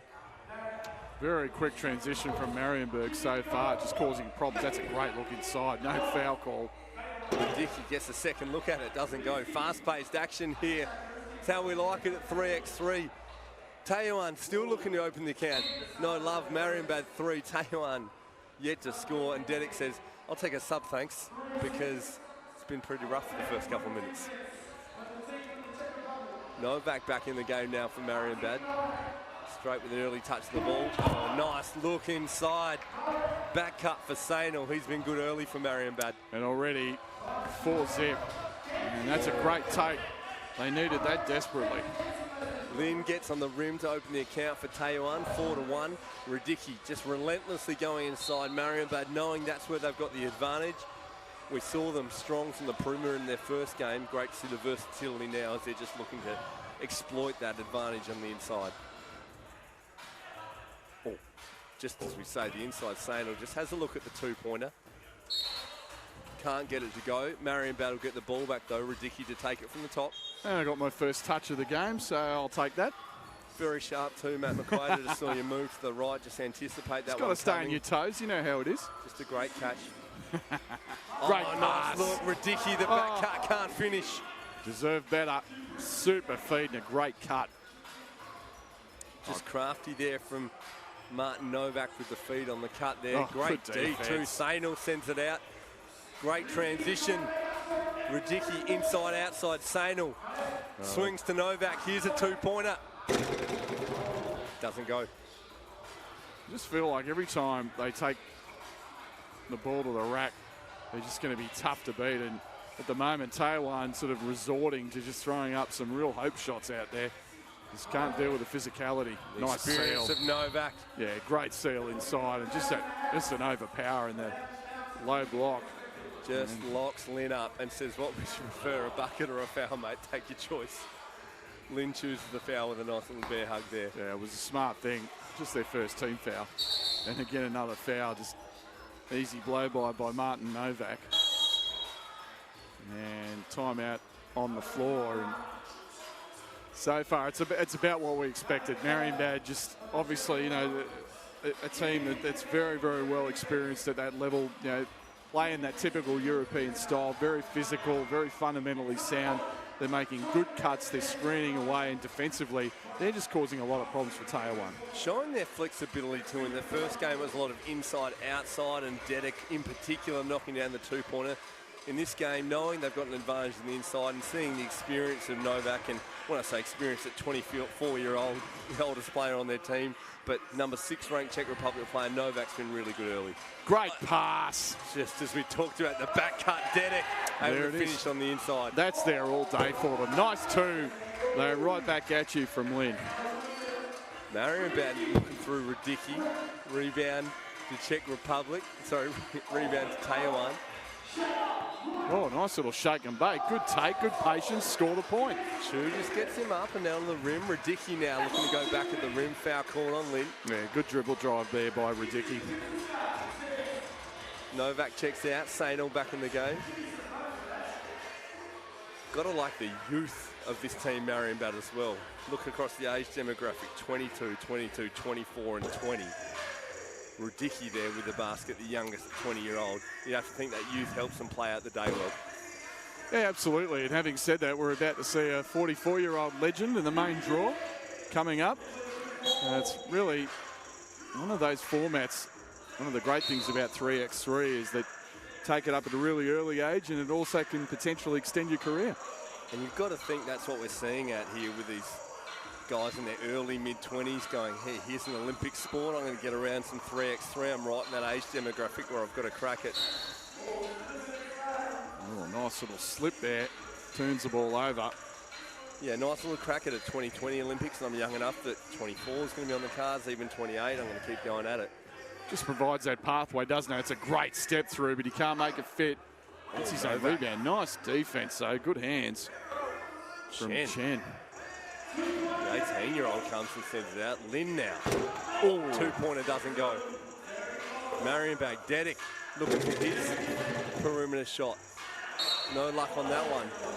Yeah, you're just getting a little cold at the moment from the outside. We'll check Radicki back into the ball game.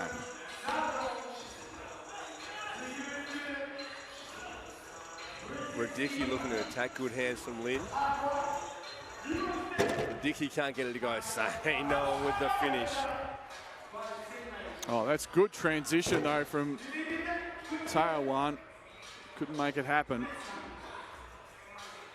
Nice inside. Inside. Too long. Too long in the key. Can't believe it. Did a great job to make position right there under the hoop. Yeah, Taoyuan doing a really good job hanging in there. I mean, it looked ominous early on as they throw it away there, but just down 3 and 5:26 to go against a pretty tough physical opponent, and they've only got 3 players. Well, both teams going at it physically, and almost halfway through here, at only 7-4, we might see this one go to the distance for the first time yet today. Dedick from the perimeter. Comes up with it again for Marienbad. Radicki now Sainer will have a look for the perimeter shot. Good rebound. Radicki, nice pass inside to Sainer. Great no-look feed. Rack up another point for Marienbad. Sutherland, step back, doesn't go. Marienbad now, another chance to look at it. Dedick from the perimeter. Sainer has been big on the offensive glass. Radicki doesn't like the perimeter shot, attacks the rim. Sainer's been great on the inside. Tremendous. Another great find by Radicki, though, to Sainer. And Sainer just dominating, but Novak comes into the game. And Dedick has struggled from the outside in this one. Takes a seat. But Taoyuan having all sorts of trouble stopping Sainer and Novak finishing on the inside. Great hands there for Sainer. Terrific hands. He's sucking in the big ones, is Marek Sainer, but pretty hard to see him on the bench when he's so dominant at the moment. Lynn looking to get some rhythm now for Taoyuan as they're looking to draw it back. 5-point game. Lynn can't get it to go. Novak too strong on the rebound. Right back at him. Had to seal, draws the foul, goes to the line for 1. Too strong there. That's just smart basketball, getting it out, recognising he had the advantage with his size, had a great position down low, kick it out, get it quickly, back into offense, get it straight inside, go to the basket, draw a foul. That's the equivalent of a 3x3 fast break, isn't it? Rebound, get position, exactly kick right. out and straight back in. Yeah, we talk about transition. There is transition in this game, even in the half court. Free throw there for Marienbad, making it 10-4. As they're going back. Oh, great look there. Martin Novak again under the rim. That's outstanding from Dedick. Super fine to Novak. And just like that, it's a 7-point ball game. Shu looking to make something happen. Shake it back. That's a shame. Just at the shot clock buzzer. He did everything he could to get past Novak on that play and made the basket, but just a hair too late. Just a half a second too much shaking and baking. It was too much sort of shaking before he got to the rim. Shot clock violation, 3:53 remaining. We see Marienbad 11, leading Taoyuan 4. Once again, both teams in the running for $10,000 US that goes to the winner. That'll be presented at the conclusion of the FIBA 3x3 Challenger event here at Circular Quay tomorrow afternoon. Nathan Stremple on the call once again with myself, and we're expecting that is going to be some quarterfinal, semi-final and final series. And what a journey to see these qualifier teams having to fight through these earlier rounds to make the main draw. Wouldn't it be great if to see one of these guys popping up in the business end of the finals tomorrow? Absolutely. Back to live action. As we said at the start of this game, you'd have to think the winner of this game is a hot chance to get through to that main draw. Coming later this afternoon. Great hustle from Radicki. Dedick on the rim with a finish. Marienbad getting on the floor. Radicki. 12-4 for Marienbad. In the box seat for that to be them going through as Lynn for Taoyuan, just bringing them back into it. 12-5. Just banging bodies with Radicki, just forced the tough shot. Officials put their whistles away at the moment. They are banging. And Radicki straight back into it Oh, after that good hustle take. on the floor. Lynn off balance, can't finish. Dedek for wants it. Marienbad. Oh.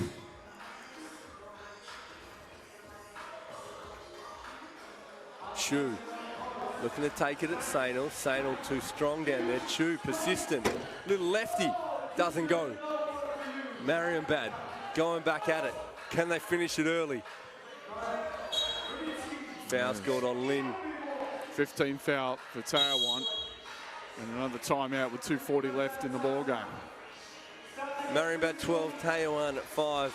Marienbad showing their class here and putting themselves in that red-hot favourite to head on through to the main draw later today. If you have a look at the Taoyuan side, and this really, you know, the impact of not having that sub is in these later minutes, you know, when it comes down to sort of the 4-3-2 minute mark. And, you know, these guys are so quick in transition from defence to offence. And they're just putting immense pressure on the legs of Taoyuan, and it's really starting to tell. And we see Chu, especially number 8 for Taoyuan, just down on his haunches there during the timeout. A long 2 minutes 40 coming up for him staying in the game. Marienbad, though, just looking ready to go, bouncing straight back into it. Good drive. Radicki operating in the low block. Ah, there's that man again. Novak, too long, too strong on the offensive rebound, tips it in to make it 13-5. Taoyuan still pressing. Oh, nice little turnaround there from Chen. Oh, straight back at you. Marienbad too efficient on the transition there. Sainal with the finish. Oh, good strip by Sainal. Excellent hands. They get it back somehow. Nice pass. Just left it short. Radicki for Marienbad. They're coming back at you so quickly. Sainal attacking the rim. Novak, little mid-ranger.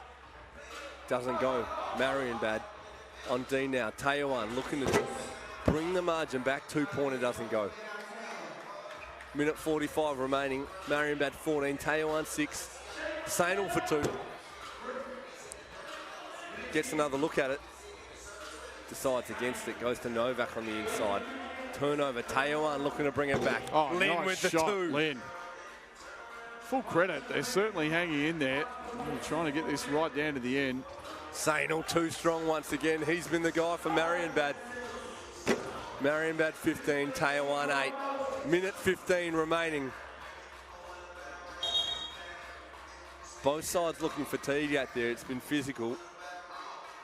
Radicki looks like he's been called for a blood rule. He has. I reckon there's a hot chance that was that real physical dive he took a few minutes ago right in front of us here. Yeah, you can see it on his left leg there. Just wiping away the blood. Nice scrape there on Radicki. And Marienbad just keep coming at you. Novak going at the rim. Dedek back in the game now for Marienbad as Radicki takes a seat. Less than a minute remaining, 15-8. Marienbad looking like they're home in this one here. Lynn finishes to make it 15-9. Nice pass from Chen inside. But this looks like Marienbad's ball game. Good seal. Novak sealing strong. Good no hands. call on that one. Can't believe Shot it. clock violation. Yeah, he's had enough. Novak doesn't like the no call and says, I'm going out. I'll take a seat just to regather myself after that one. Shaking the head over there on the bench. Taoyuan looking to stay in that big 2-pointer for Lynn. Radicki getting on the rim. Quick hands for Chu. Dedek, strong foul by Lynn, stopping Dedek getting the layup. 30 seconds remaining. Taoyuan still in with a sniff now. It's amazing Back how to 15-11. that 2 can change things, Nate. 6 fouls for Taoyuan though. Marienbad going in the line for 2 on any further fouls. Great look. Dedek under the rim. Good hands by Lynn. Sainal now. Shot clock running down. Ooh, can't get it to go. Taoyuan, chance to stay in the game. Good hands. They'll get it back at the top. 13 seconds remaining. Marienbad lead by 4. Taoyuan with the ball at the top. And they'll be looking for obviously a quick 2. The substitution comes into the game. Hot tip here, watch Lynn from the perimeter straight up. Dedek with a foul. Well, Marienbad with just 2 fouls, so you can expect a lot of fouling.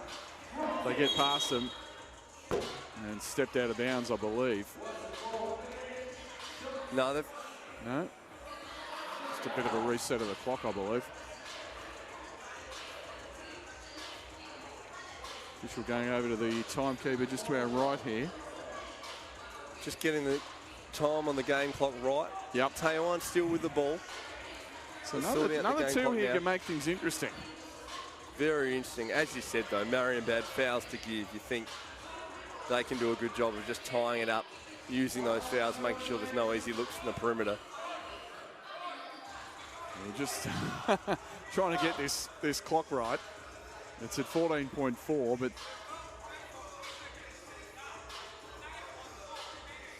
looks like the issue with the team fouls, they wanted Marienbad's 2 team fouls to be shown. And I don't know if they're reading that as putting more time on the clock. They're talking it over now. They're going to make sure they get it right. Our 3x3 referees right on top of it here at the World Challenger event in the beautiful Circular Quay in Sydney, Australia. what's amazing is where we are, Nate, just the people walking by, you know, having a look at this and getting a real flavour of what 3x3 is all about. And it's quite the scene here at Circular Quay. Plenty of people in the grandstand too, just enjoying the show here. Beautiful Sydney Harbour in the background and world-class 3x3 in the foreground. Oh, good hands. Sainal too good on D there. Marienbad making sure there's no easy opportunities from the perimeter for Taoyuan looking to draw this one back. So 4.8 left. This is going to go to Marienbad. They will certainly go through to the main draw of this FIBA 3x3 Challenger event. Final 5 seconds. Big 2 in the air, no good. Rebound Marienbad. Will they take a shot? Don't have to. That's the ball game, and Marienbad comes away with a very hard-fought win. You know, 15-11 over Taoyuan. Taoyuan with just the 3 players giving them everything they could handle, despite the size and the physicality of Marienbad just proving a little too much in the end for the Chinese Taipei team. And right now, Nathan Stremple is going to have a word with the star of the game from Marienbad, Marek Sainal. Well, folks, Marienbad, 2 games, 2 wins. They've come from the Czech Republic. We saw Yuri Dedek deadly from the perimeter in the first game. This game, though, they had a bit of a size advantage, and it was Marek Sainal on the inside taking an advantage there. You look to have the size advantage. You were very important on the inside for your team. Yeah. It wasn't bad on the court. I'm happy that we show everybody that we have a lot of energy, that we can play with them on the court. And let's keep it. We are just warm up, and the right show started now. Well, you're putting on a show already. Very experienced in the 3x3 format, coming over from Czech Republic. Yourself and also Novak in your team just look like a well-oiled machine out there. Yeah. Hey, I don't know what to say, but we have to play harder, and luck it comes. You play very well. English not your first language, but you speak fluent 3x3 basketball. You look very good out there. Folks, give it up for Marek Sainal and the victorious Marienbad team. Nathan Stremple there with Marek Sainal. Coming up next is Docklands from Melbourne against Sydney Norths.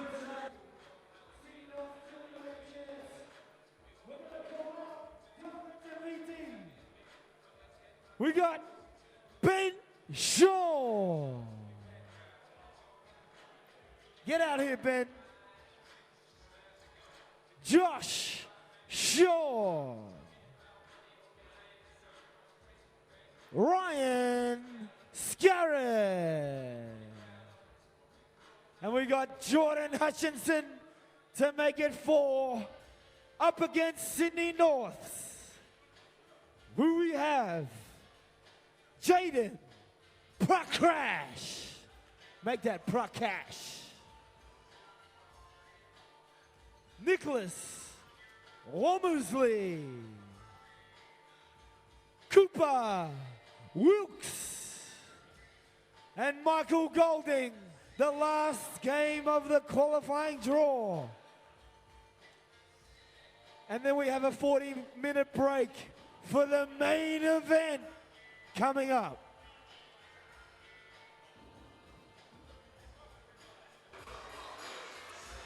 We now see some highlights from that previous game. Marienbad, too long, too strong for Taoyuan.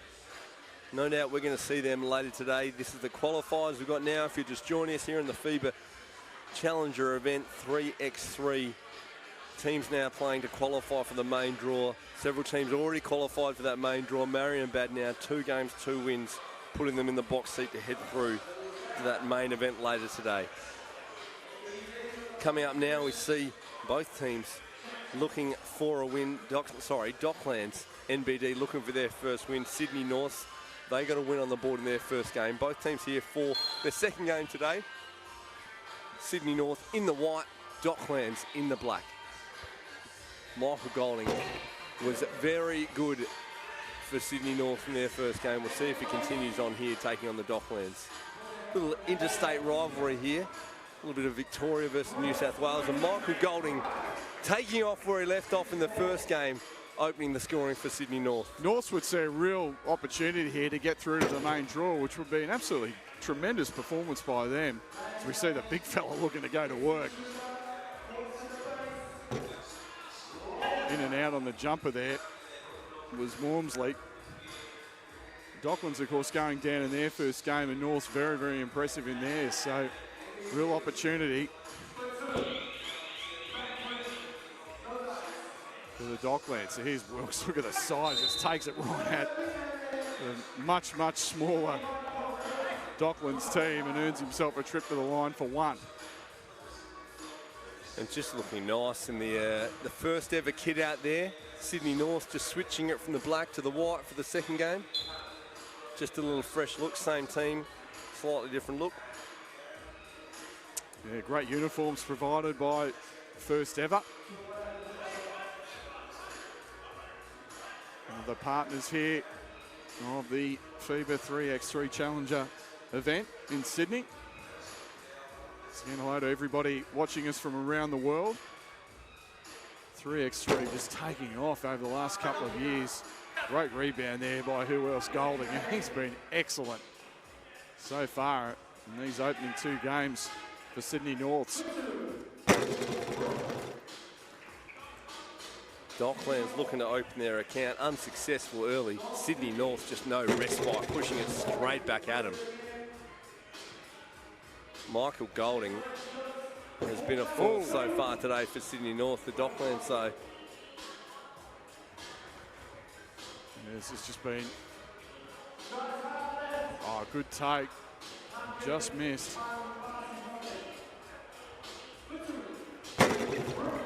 Good rebound, Golding. Here's Prakash. He had some nice moments, particularly in the last couple of minutes of the previous game. Nice kick out for the 2, but no good. Great O-board Golding. Already, he is causing some problems for Docklands. We saw in their first game, Docklands relentless going at the rim. Long 2. Shot clock running down, had to get it up. And there's that quick great transition Womersley again. saw it, got at the rim, had to foul him, otherwise he's getting buckets. Golding taking his seat, replaced by the big fella, Cooper Wilkes. And you can see the size difference. And the ball has got to go inside of the big fella early and often. You're going to think Cooper Wilkes has got a size advantage against most sides. Docklands looking like one of the smaller groups out there, and he is going to be real hard to handle. Nice hands. Great to see the big dog getting out in the perimeter, playing some D though. Showing good footwork and good hands. I suppose on the flip side, from Docklands' perspective, as you said, you know, smaller, but obviously with a mobility advantage, and try and take advantage of that. Easier said than done. You often see the big dogs rolling the big wheels as well, though, but Cooper Wilkes just in the low-cut deli ones. Good to see him representing there in the peak delis. As there he is, Too strong, Cooper Wilkes on the finish. Oh, good strip, Golding. Straight back at him. The big dog. 2 buckets in a matter of seconds, pushing it out to Sydney for Docklands 2. Trying to find inside. He's been there a long time, and the officials calling for it. That's a turnover, and that'll be North's possession. Just a gentle breeze coming off the Sydney Harbour here. Good pass. Oh, just caught Wilkes underneath. Wilkes Great just find. wasn't happy to catch and finish. Wanted to try and create a bit of an alley-oop opportunity. Got himself caught under the rim. Yeah, wind just picking up a little bit, so it'll be interesting to see. That's the wind will blow straight through here off Sydney Harbour, and it'll be interesting to see how that impacts the perimeter shots. Womersley from the outside. We heard from Cooper Wilkes before in his interview. He's only 2 weeks back in Australia. He's been playing college hoops over in Canada. 2 weeks back in Australia. Last week he was here playing in the pro hustle right here on Sydney Harbour. He's back today. A nice way to get, if you're a bit homesick over in what right now would be freezing cold Canada, it's a nice way to come home. Great rebound by Golding, and a nice using of the screen from Wilkes, and a nice easy layup. Just like the poise of Golding. He gets in the key, he's got good balance, he's able to float, good touch around the rim. It's, I think, real advantage. You got one of those guys that can pretty much do everything. Nice little spin move there from Jordan Hutchinson, but he's a guy that seems to do a little bit of everything. Michael Golding, we've seen him hit the perimeter shot. He can put the ball on the floor. He's been rebounding exceptionally well. Good defender. He's been getting some deflections, and at this type of event, those multi-skilled players are really going to be successful. Yeah, that versatility is so important in 3x3. Cooper Wilkes just too strong. Hudson doing a great job of slowing him down though. Still a 2-point game here. Docklands doing a great job of staying with Sydney North. Starrett at the rim. Oh, Wilkes says no thank you. They've called the foul. But got him clean on the block. He's called the foul, landing on him afterwards. I'd say so. Created a bit of an earthquake. Wilkes doesn't like it either. He's not happy at all as he goes to take a seat on the bench. Starrett just rolling some very interesting socks there. Just a little bit of just a splash of colour from Starrett there. Can't get the free throw to go. Yeah, he's got a bit of the neon green happening. Golding not happy too. The rebound going long. Docklands will get it back from the top. I think a little bit of frustration by Norse at the moment. As nice hands in by Golding. That's going to stay with Docklands, but probably expected this to be a little easier, but Docklands just showing a bit of resiliency out there, forcing some problems. Starrett aggressive, looking for opportunities to get at the rim. Pick for Hutchinson. He goes inside to Sean. No luck on the fadeaway. Golding floats to the rim. Oh, great dance. Came in and sent it out. Now Golding again. Relentless North just coming right back at him. Sydney North looking the better side so far. Not showing the scoreboard though. Approaching the halfway mark. Sydney North at 5, Docklands 3. Womersley to the line to shoot a free throw. And that can be dangerous because, you know, as I said, there's a little bit of frustration out there. They have been the better side, clearly, but I've got to say, Docklands playing some good, scrappy basketball just to hang around. Down just 3. 4 fouls for Docklands might be a factor, that foul count going on, but Starrett, 2 ball, brings it back to a 1-point game. Nice drive and a good finish by Golding, and once again, just scoring so easily is Michael Golding.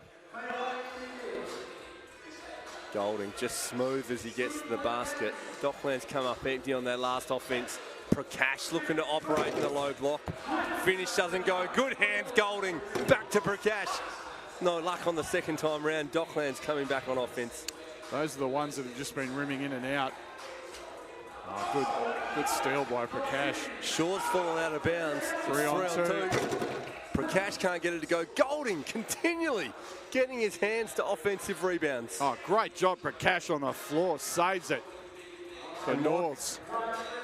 A huge pick, but no dice. Once again, Michael Golding, the man keeping that alive for North. No luck though, as Starrett, same spot again, can't get it to go.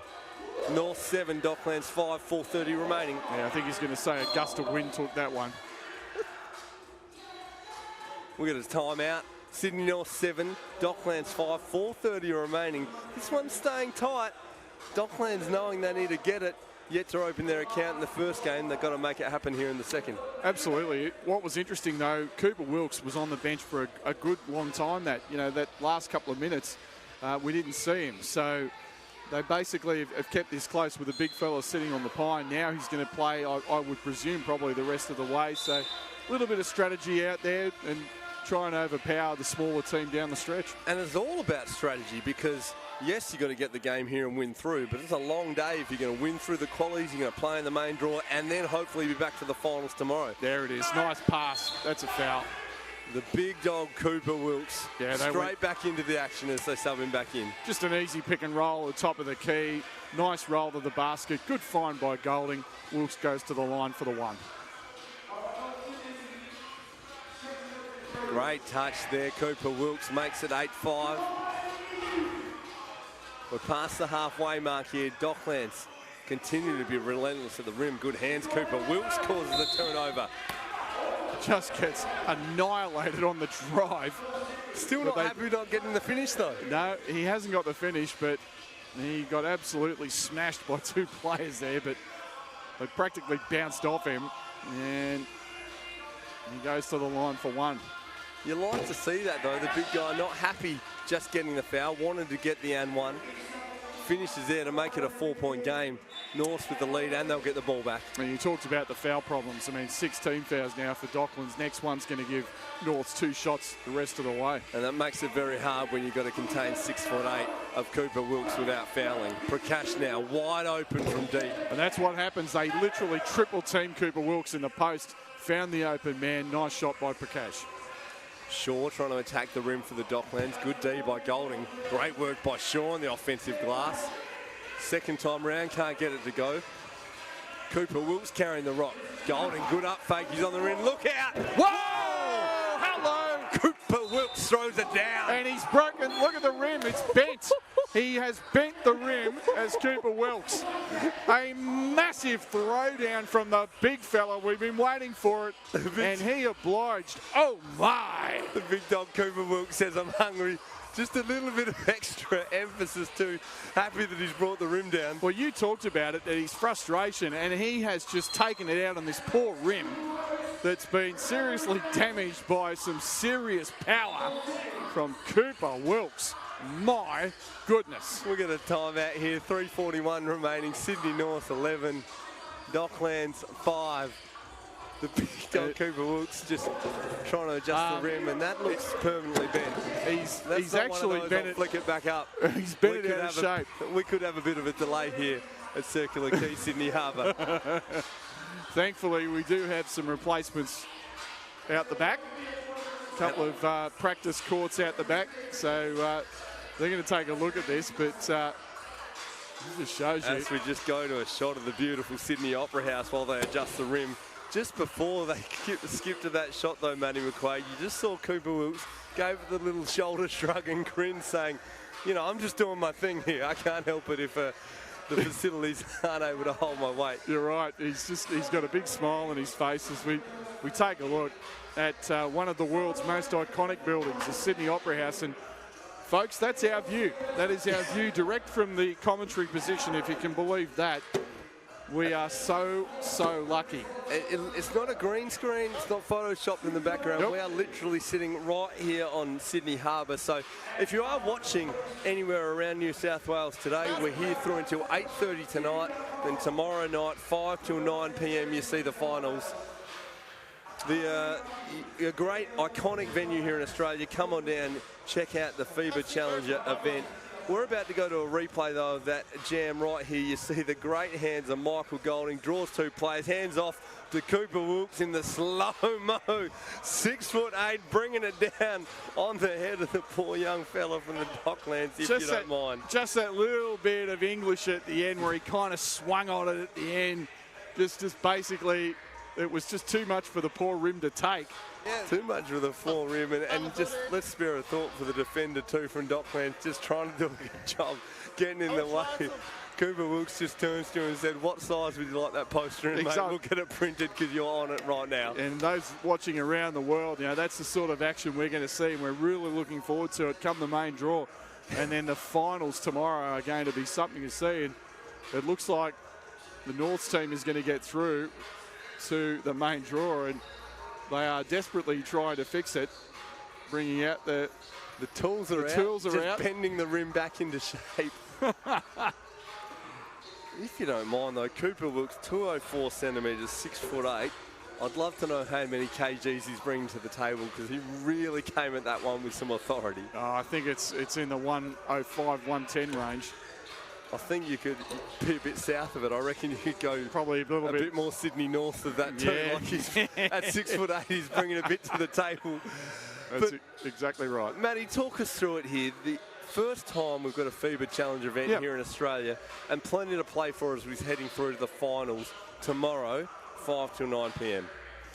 So these Challenger events are crucial in 3x3. They're standalone events, and from which the best teams qualify for the FIBA World Tour. That's the elite. That's the best of the best.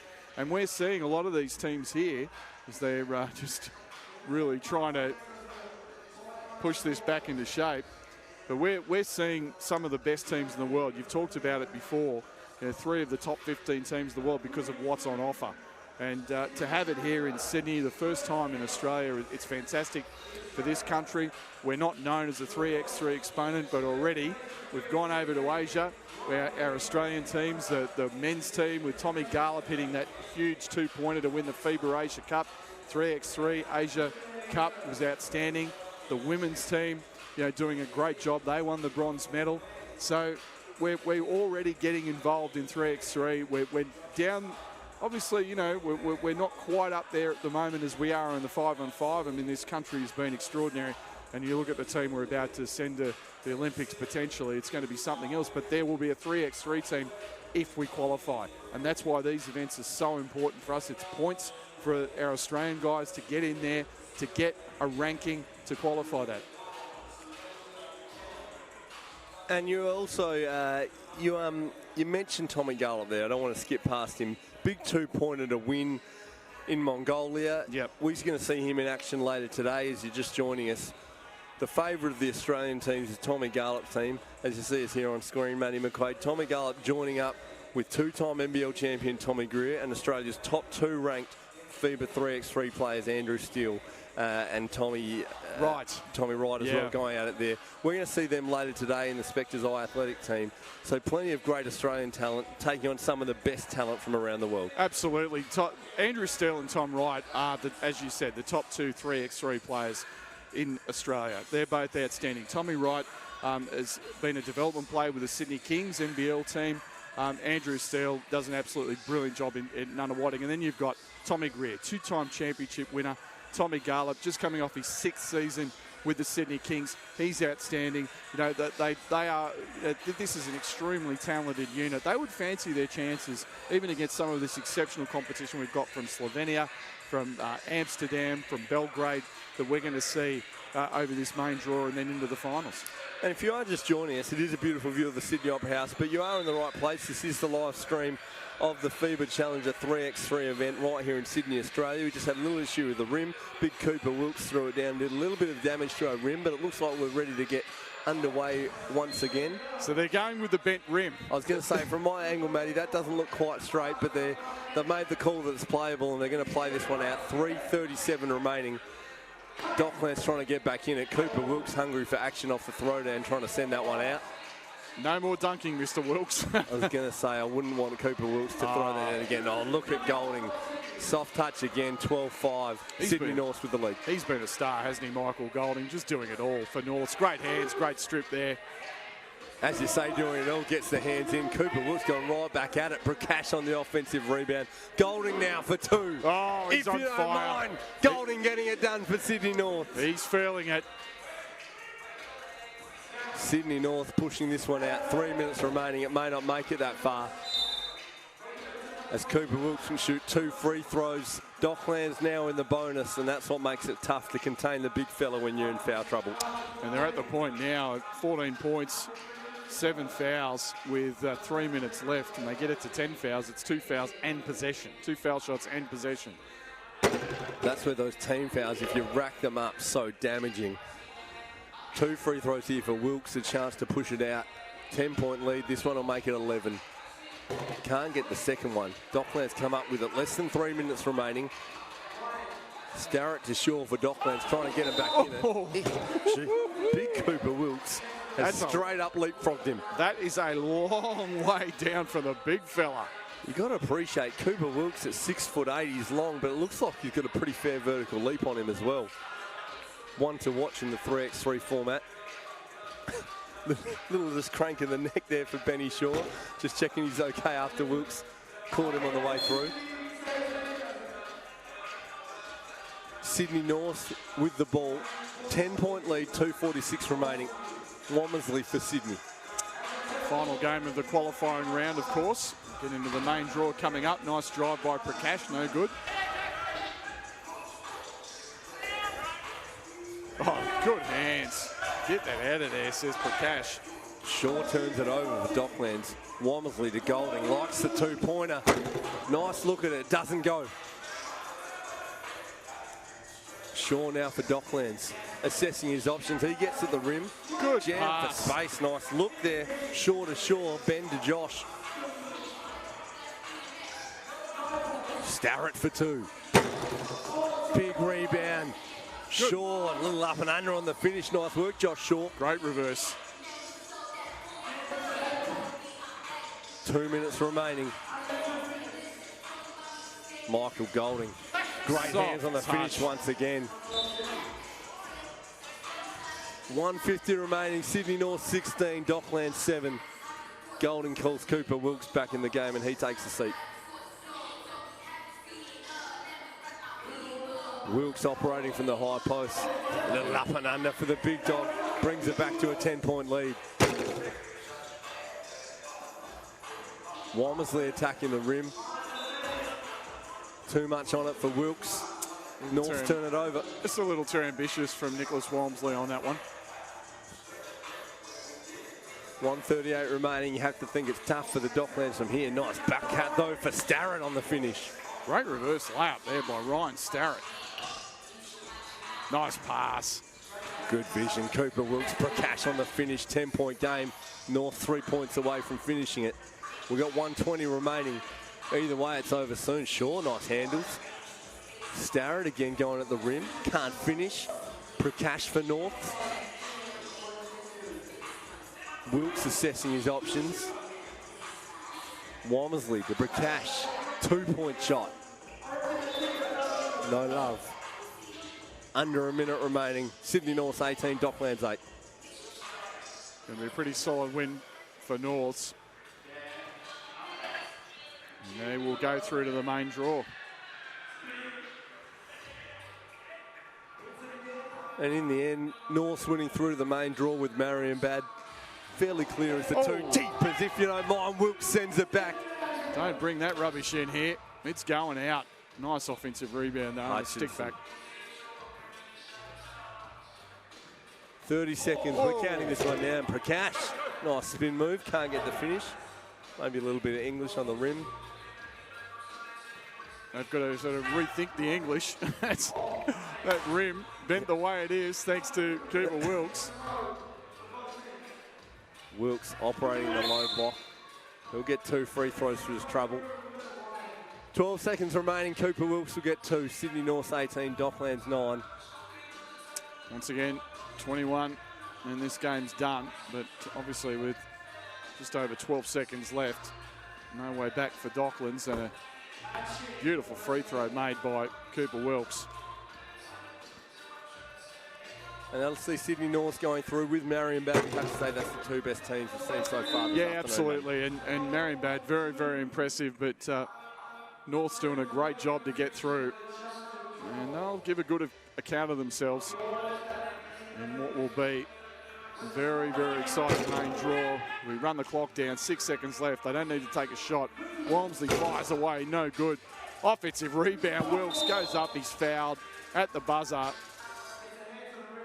Time has run out. They will likely shoot the free throws, but it's all academic. At this stage, it'll be Cooper Wilkes to shoot two to close this out. Nope, referee waves it away. So that's it. It's over. Sydney Norths with 2 wins in this qualifying round, and that was the final game of the qualifying round. So it'll be Sydney Norths and Marienbad going through to the main draw, which is coming up right here on NBL TV in the 3x3 Twitch site. And I'm sure Nathan's going to have a few words with Mr. Cooper Wilkes. Here's Nathan. Well, that's the final game of our qualifying rounds. It sees Sydney North win through into the main draw. Cooper Wilkes, I'm with you once again because we just finished the qualifying. We're going through the main draw, but you've just done a little bit of damage to the rim, mate. Is that the first time you had to stop the game because you've broken a rim? It is actually. I mean, I'm glad I got the dunk. I'm sorry I broke the equipment, but I'm glad I got it anyway. It was good. We got a great view of it over there calling, and those watching at home enjoyed the slow motion on the action replay. You pulled the rim down and you put a young fella from the Docklands on a poster as well, mate. It's great action. Must feel good to win through now into the main draw, though. Yeah, absolutely. I mean, we're excited to play some of the more challenging teams here. You know, we're here for the challenge and we're looking forward to it. And finally, yourself and Mike and Golding, just a great two-man game. Golding able to find you for that big throwdown, but continually finding you on that pick and roll. Have you guys played much together before, or are you just finding your rhythm here today? Yeah, I mean, absolutely. A few of the boys, we played at Macquarie together. You know, we played at North together. It's good. We got that chemistry. Having a lot of fun. Looks nice. We look forward to seeing you in the main draw. Congratulations. Give it up for Cooper Wilkes and Sydney North winning through to the main draw. Folks, we'll take a short break now. The qualifying round's over. Stay with us. The main draw coming up. Some of the best talent for 3x3 here in Australia. And 5 of the top 15 teams from around the world right here for the FIBA 3x3 Challenger. Triple there as we have a look at the highlights from that game, and of course a game that was held up for about 10 minutes thanks to Cooper Wilkes and his monstrous throwdown that bent the rim out of shape. And as you see there's that monstrous dunk through traffic, overpowered it. And right now we are going to take a break. We're going to fix the rim. So stay with us. You are watching the FIBA 3x3 Challenger here from the Overseas Passenger Terminal in Sydney, Australia.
was going to catch Nate in mid-chomp.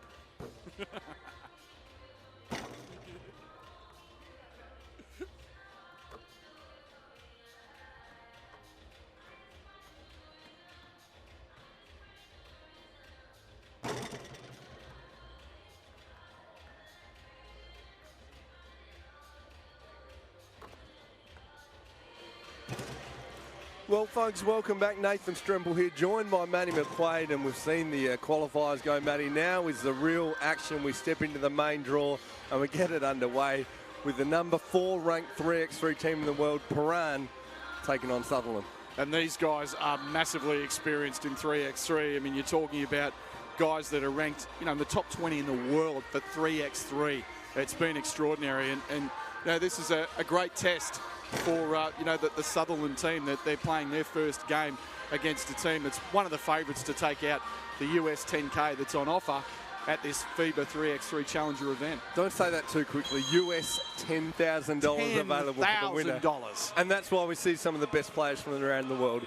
5 of the top 15 3x3 teams from around the world. You get a chance to watch it wherever you're joining us on the NBL Facebook page, NBL TV, could be the 3x3 Hustle Twitch. Wherever you're watching from around the world, you're seeing some of the best 3x3 action. And right here, Piran from Slovenia, I'll say it once again, the number 4 ranked team in the world. And look at these individuals. I mean, you've got the number 14 player in the world, Kavjic. You've got Anchi Shrejbot, who's 26 years old, number 10 in the world individually. Gaspar Ovnik, 16th in the world, and Simon Fizgar, 9th in the world. So individually, this is an absolutely stacked lineup that we're going to be seeing here in black.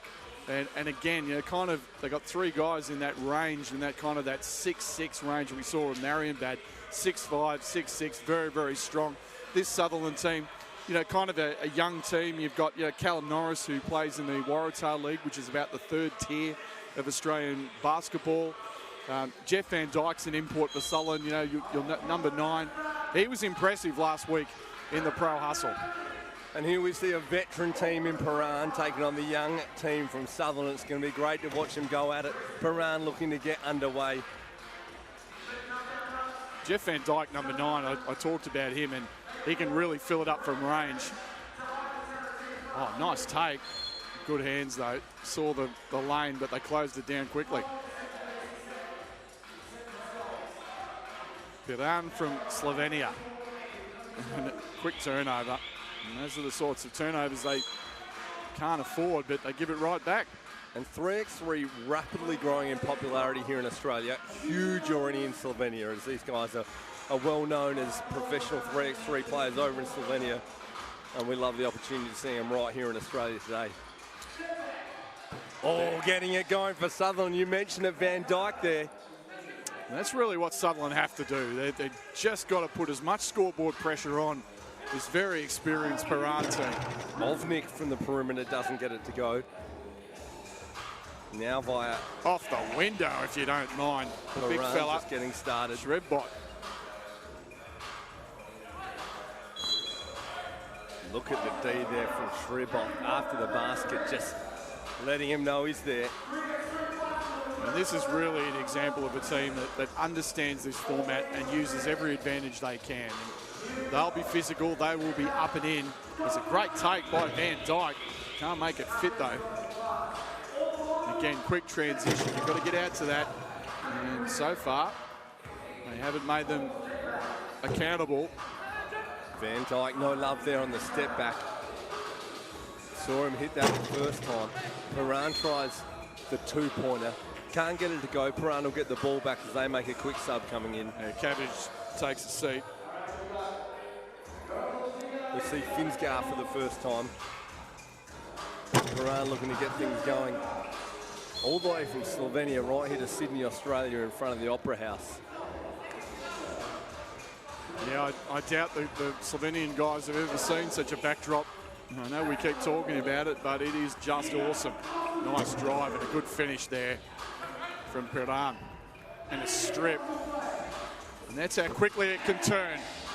3 points in about 5 seconds, and Piran has a 2-point lead. Oh, tough baseline shot in and out, though. Piran, look at that transition, so fluent as they're on the rim and scoring, make it 5-2. And that's a timeout, or no, delay of game. Check that. Sutherland possession. Three-bot takes a sub, Kavdic back in the game for Piran. Jeff Van Dyke, so sharp on the handles. Great finish on the rim too. He's got all 3 of Sutherland's points, but he's their main man. Was right throughout the 3x3 Pro Hustle last week. Early signs are if Sutherland's going to stay with Piran here, it's all off the back of Jeff Van Dyke. Absolutely. And as we said, very inexperienced team that they have. And especially running with just the 3 players today, it's going to make it really hard against a very experienced Piran lineup. Ovnik gets nothing from the perimeter. Sutherland now trying their luck for 2. Big bucket to tie it up for Sutherland. Raymond Gow. Wow, if you don't mind, the big fella just steps back and just drains it. Oh, and again. Oh, he is on fire. Back-to-back doubles from Raymond Cow. Oh, Piran straight back at him. That's how quickly it can change. But yeah, find the big fella. Van Dyke looking. Oh, Raymond again. Him. Oh, a little behind the back to Van Dyke. 2-man game. Van Dyke behind the back. Oh, step back at the buzzer. Good. Shot clock running down, tied up under the basket. It's all happening here. Piran just getting a little bit more than they bargained for, maybe. We've got a timeout. Sutherland with the lead 7, Piran 6, 6:58 remaining. Couple of 2s by the big fella and 1 by Van Dyke. Really shocking Piran. Forced to call a timeout. They started off cold. And you just feel like anytime they take it to the basket, they're going to be very difficult for Sutherland to handle. As we saw with Marienbad, is a European team, so much length, that prototype 3x3 player, that 6'4", 6'5", 6'6", the plenty of length coming out of them. They go with their biggest lineup too, coming out of the timeout. Finsgaard takes a seat and they come in with their 3 guys that are all that interchangeable sort of length. Pick and roll, can't get it to go. Good hands to Sutherland. Callum Norris and his Van Dyke, they've obviously identified him as the danger. 3-bot physical D there on Van Dyke. Little too physical. And so far, Sutherland really standing up to it. Oh, Van Dyke, 2, bang! Oh, wet! Van Dyke from the perimeter, make it 9-6. Again, though, Piran with the quick transition. Really, twice off the triple. It's really a feature, isn't it? But they're going to go right back at Cow, feeling it. Not that time. Oh, another D2. That's way off. Rebound, Callum Norris.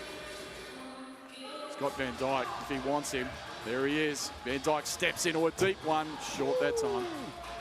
Sutherland early staying with him. Van Dyke, good hands. Sutherland trying to get at the rim this time by Van Dyke. Oh, just couldn't make it fit off the left-hand dribble drive. Ovnik from the perimeter, fouls called before the shot. It's going to be on Callum Norris, I believe. And Norris trying to get over the screen. Neither team with issues with fouls though. Sutherland 9, Piran 7. Piran with the ball via Ovnik. Oh, great look on the back cut. Super back cut. And again, we talk about it, the fundamentals, just sort of using those little pick-offs and back cuts, understanding they've got to get to their spaces and their spots, and that's a 3-second violation on Callum Norris. See it a lot in 3x3, that triangle game, screen off the ball, 3-man game. Great butt cut there by 3-bot getting the finish on the rim.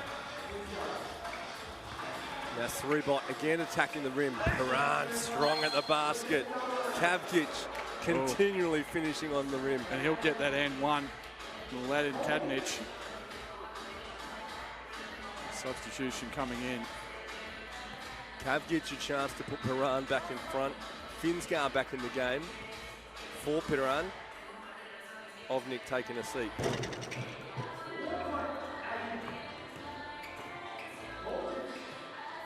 Raymond Cow, who's hot early for 2. That one doesn't go. We're going to jump ball, which means in 3x3, that goes to the defensive side, Piran at the moment. So Piran to get the ball back.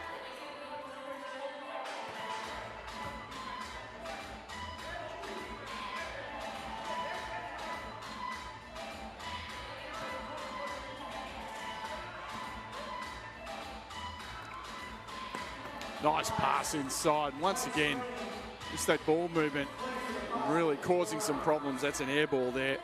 Well saved by Van Dyke, but out of bounds. Yeah, I must apologise. We've just been handed a different sheet here. We've been calling some of the incorrect names. For Piran, early in the call, we'll pick that up as we go along now. As Van Dyke getting at the rim there. Oh, too strong under the basket there. Srebot, that is one name we have got right. And he is too strong under the rim. Srebot and Kavgic have both been too strong, finishing on the rim for Piran. Yeah, number 3, we should mention, is Ziga Bakusi. So he's been a late replacement for Gaspar Ovnik. Simon Fisgar, number 7, currently on the bench. He's now going to come out for Piran. So apologies for that. Our first look at Slovenia, but we've got them now. There's Van Dyke looking to attack, good defense, has to give it up. And out of bounds. That's just excellent D by the Piran team. And just the last minute or so, Nate, they've really hunkered down at the defensive end of the floor, just getting deflections, making it harder for Van Dyke to get that shot off and on those dribble drives. And that's where the experience of Piran comes through. And there you go, from the perimeter again. Kavgic inside, outside. Piran pushing it out to a 4-point lead, and then straight up wearing Jeff Van Dyke on the transition. Yeah, just good defense of Van Dyke. Nice little up fake, 2-ball. He's short with it, and you just start to see Piran taking over this ball game. And there's a foul, and boy, Urchel will go to the line for the 1. And Sutherland now up to 4 team fouls, just a 1-team foul for Piran. So keep an eye on that down the stretch. Urchel not able to get the free throw to go. Van Dyke, no space at all. Piran doing a great job of jamming him up. Launches the 2-ball.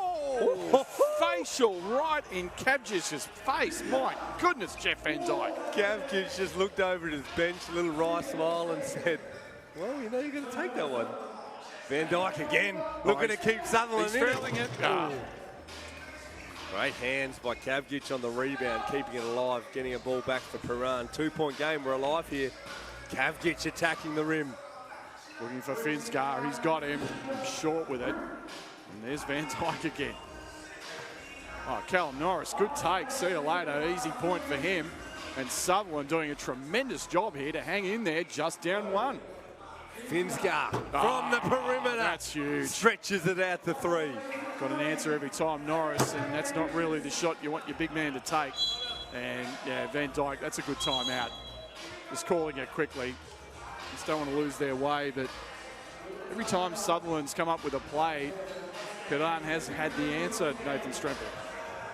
Piran just too long and too strong at the moment, too experienced. You see there, contained. As you look over the timeout, they're feeling good. Piran 15, leading Sutherland 12. And just the experience they bring to the game. Finsgar, number 1 ranked player in Slovenia, 9th in the world. Srebot has just been so strong under the basket. Number 2 for Slovenia, number 10 in the world. And Kavgic, 4th in Slovenia, 14th in the world. That sort of experience. They played plenty of 3x3.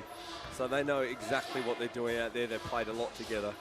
As they bring that line up out on the floor here, going to the last 3:25. Oh, nice cut, beautiful pass. And that's just excellent execution. And Sutherland, fatigue betraying them a little bit there, not quite moving their feet at the moment. A nice shot there from the baseline from Cow.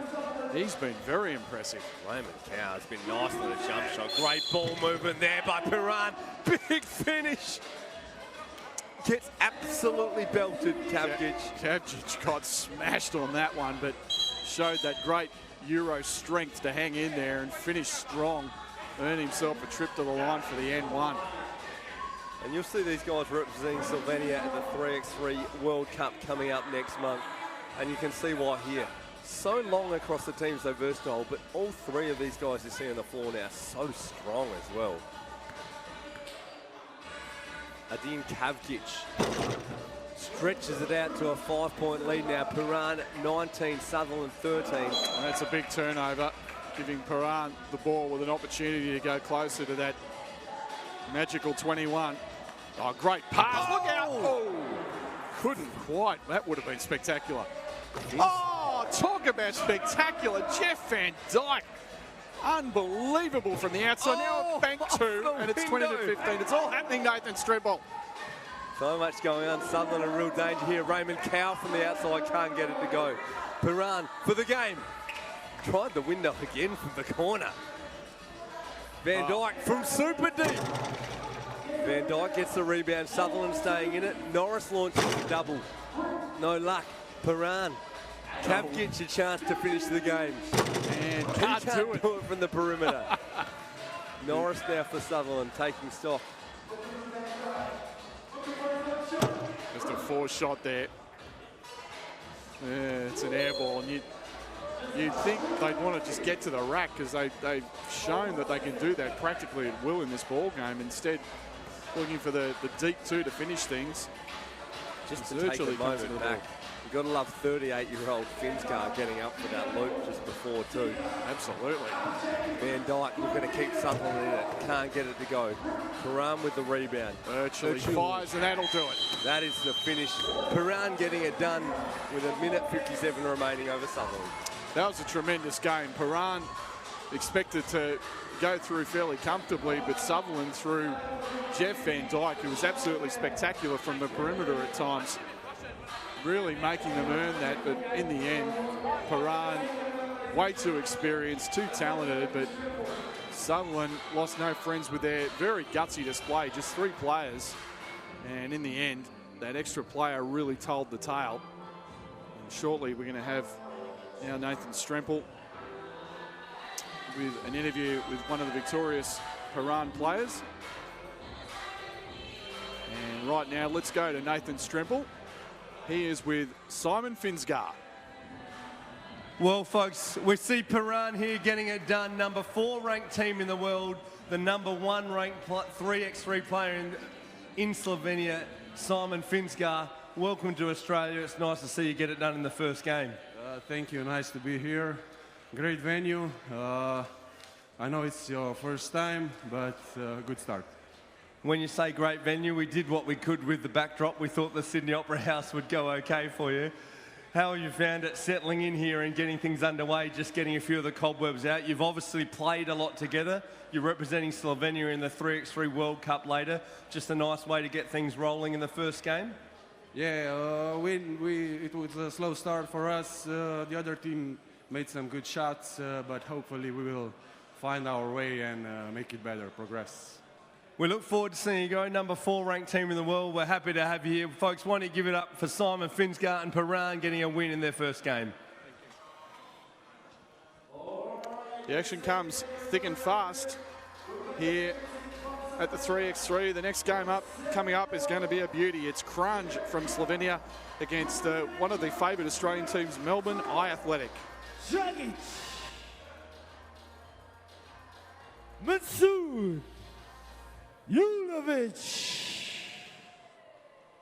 Maritz, Urbas, and Alesh Kutz. Now this team has collected quite a checkbook in this 3x3 competition in Australia. Most recent 3x3 Asia Cup gold medalist. Tom Wright. 2-time NBL champion in the Melbourne Tigers, Tommy Greer.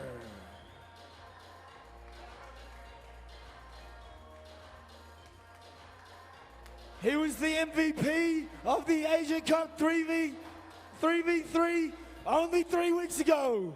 Hit a dagger of the heart to win the gold medal against Mongolia, Tom Garland.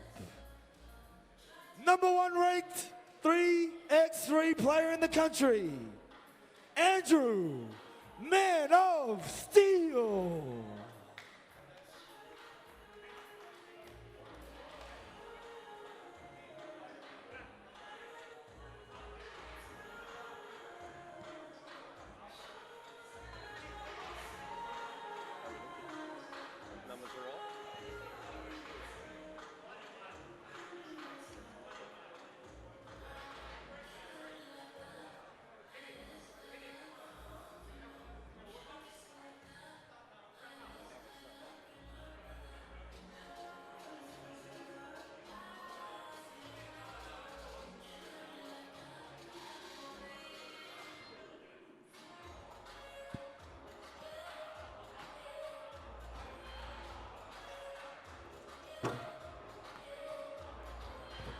about to get underway here with our second pool game here in the main draw.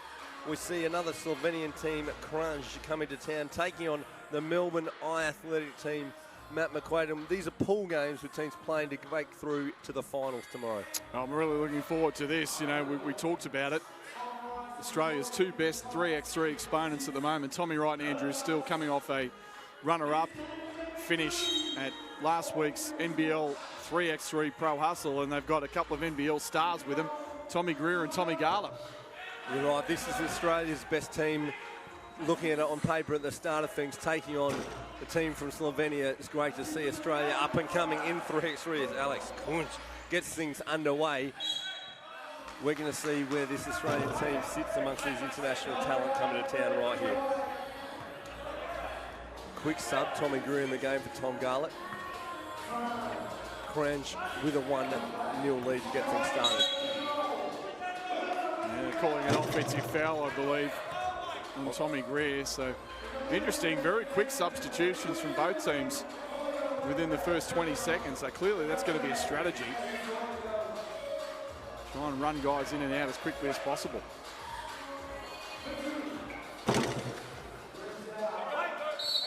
Urbash looking at the three of the two early.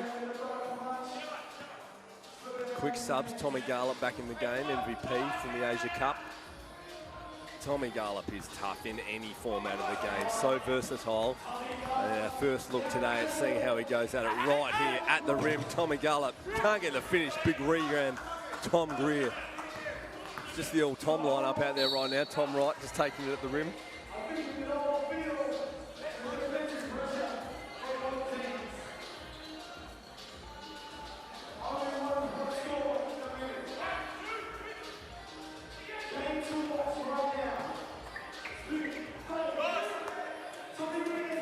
There's Tommy Garlett, and as we spoke about, the guy that hit that shot to win the FIBA Asia 3x3 Cup is Tommy Greer, who was in the broadcast booth last week with myself in the 3x3 event, coming off a fractured jaw, which he suffered in the first of the NBL 3x3 Pro Hustle events. Nice take there from Andrew Steele. First points for Melbourne Eye Athletic. This is going to be a fascinating event. Fascinating game, rather. Tommy Garlett just rips Kajic down. It's just... Gotta love it. Tom Garlett burnt off the dribble, said no layups in my house. Yeah. Then takes a moment to just vent his frustration about getting burnt. Yeah, Kajic off the step there. Kajic absolutely furious with the official that he didn't call one. Well, Kranj tries it from the perimeter, no luck. That'll be a Melbourne Eye Athletic pool. You did mention Tommy Greer there, known for his toughness throughout his NBL career, and mate, it was only 3-4 weeks ago he had his jaw fractured, stepping right back into the firing zone today. He didn't want to miss out on the first FIBA 3x3 Challenger event in Australia. He's getting it done here in Sydney with the Eye Athletic boys. This is going to be a great battle. Garlett and Julovic straight off the bat. Julovic just says the camera's rolling. He played for that one a little bit. Little bit of banter early. This is what we like to see in 3x3. Screen and roll action. Tommy Wright, nice balance. Right now taking it to Julovic. Likes that matchup. Garlett having a look at it from the perimeter. Shake and bake. Shot clock winding down. Can't get it up. Kranj will get the ball back. That's impressive defense there by the Kranj team. Great take there by Urbash. Quick transition. Steele, #1 ranked player in Australia, can't get that one to go. Scrappy early, Kranj 2, Melbourne 1. I think both teams kind of feeling each other out, as we expected, extremely physical.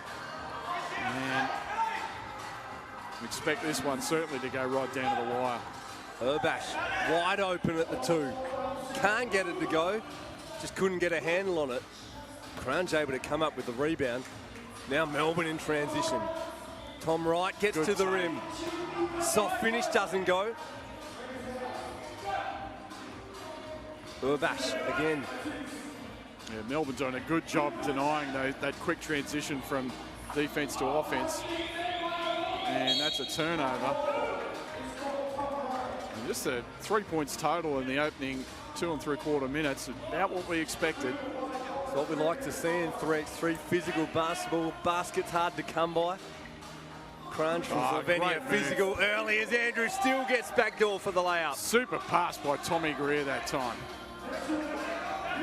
T. Greer, the facilitator, loves it, just passing out of the post, throwing dimes to his teammates. Tommy Garlop showing his wheelhouse.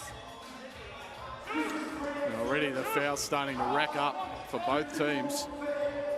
As Tom Wright comes into the game, we're going to call a TV timeout here with 6:56 on the clock and the score tied at 2. And it's been scrappy and it's been physical.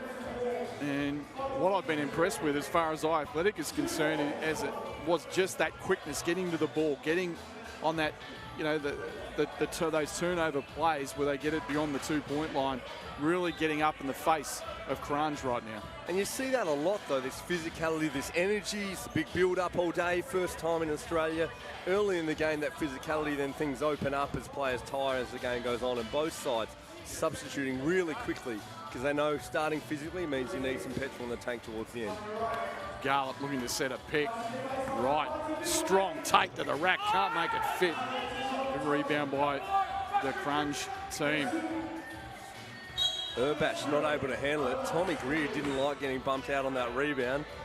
Just having a little chat to the referee about it. I don't think Kranj is very happy with the physicality by the athletic team. And this is a group of wily veterans like the man right here. Oh, big finish, Tom Garlop, and the foul. We've seen that before. And this is a guy who had an outstanding NBL career, but I tell you what, he's taken this like a duck to water, hasn't he? He showed that playing for his country in Asia, in Mongolia, to get the gold for Australia. And he's doing a tremendous job in this 3x3 format. And a great example of that prototype player, just the full skill set, can play inside, outside. He set that up beautifully. The screen off the ball drew attention away from Garlop with the ball, able to open up the opportunity for him to get at the rim. Kranj now looking to get back at it. Tommy Garlop doing it both ways. Good with job. the block. Great job, Andrew Steele, to hold off his opponent. Now Tommy Wright, whack. There it is. Big two. Yeah, that is huge from Tom Wright. Got the open look, a fine pass from Andrew Steele. And a substitution by Kranj, and Melbourne go out to a 4-point lead. Things settle down, little mini break opening up for Melbourne now as the game opens. Urbash looking to answer for Kranj, can't get it to go. Andrew Steele half the court to work with. Now he gets a little pick and roll action.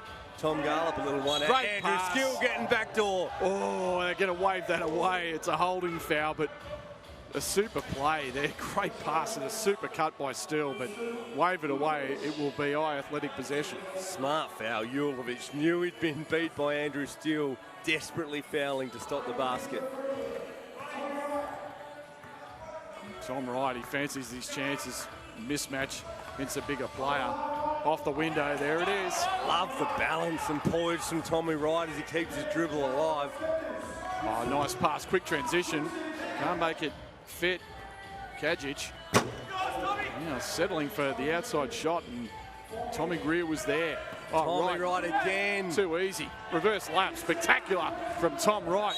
He's getting hot. Now there's a foul off the ball. No foul. Timeout. They are having all sorts of trouble as we get a timeout. 5:33 remaining. My mistake. It's actually a delay of game warning, so next will be a technical. 5:33 remaining. Melbourne 8, Kranj 2. Oh, that's a big two there from Kajic. Garlop, shake, bait, short. Good rebound though from Tom Greer. Ball in Tom Wright's hands again. They're having all sorts of trouble containing him. Wants to pick. Now he's got him one out. Little change of pace. Not this time. Turnover. That ball will go to Kranj. Tom Wright taking his seat. Replaced by Andrew Steele.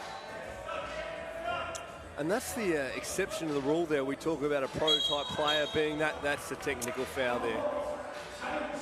Tom Garlop reaching in before the ball had been checked. We've got a free throw coming up for Kranj. Chase to the line. Tommy Garlop is frustrated there as he walks away, and Kajic at the line for one makes it. So Melbourne are in control of this game, but just up by the 3, and they can't afford to have turnovers and mistakes like that. Urbash fires and hits for 2, just like that. Urbash bringing it back. Melbourne had a little mini break. Tommy Greer blows everything on the layup. Kranj coming right back at him, making a 1-point game. Chance to tie or go ahead on this possession. There they go. There it is. It's all tied up. Just like that, 5 in a row for Kranj. Melbourne need a response. Tough with Tommy Wright on the bench. Don't really have that ball handling. Oh. Tom Garlop says, have some of that, and drains it. We're under 5 minutes remaining now. Melbourne 9, Kranj 8. Oh, Urbash from the perimeter doesn't get it to go. Now Andrew still handling the rock. He looks at the 2. No basket for him. Physical battle on the glass. Oh, good hands, Tommy Greer going at it. Oh, fractured jaw and all, says if you don't mind. Tommy Greer, what a special play that was. Wins the jump ball, but that ball will go to Kranj because they were the defensive side. Timeout called. 4:20 remaining. Melbourne 9, Kranj 8. You've got to love Tommy Greer diving in the loose ball, fractured jaw and all. It's exactly right. And I was just thinking, those are the kind of plays that win your games. You know, those are the kind of plays that don't show up in any kind of stat sheet. When you get on that ball, that loose, you know, in AFL terms, of course, the great game of Australian rules football, they call that the hard ball get. That's what they call it. And it's because it's hard to get. It's hard to win that ball. And he really wanted to win that basketball, and he did. A fantastic play by Mr. Tommy Greer that time. And you've got to love the 3x3 format. You dive on the floor. It's not like a nice pine floor where you're sliding. You're coming up grazed and bleeding if you're diving on loose balls. We like to see it. We love to see the hustle here in 3x3.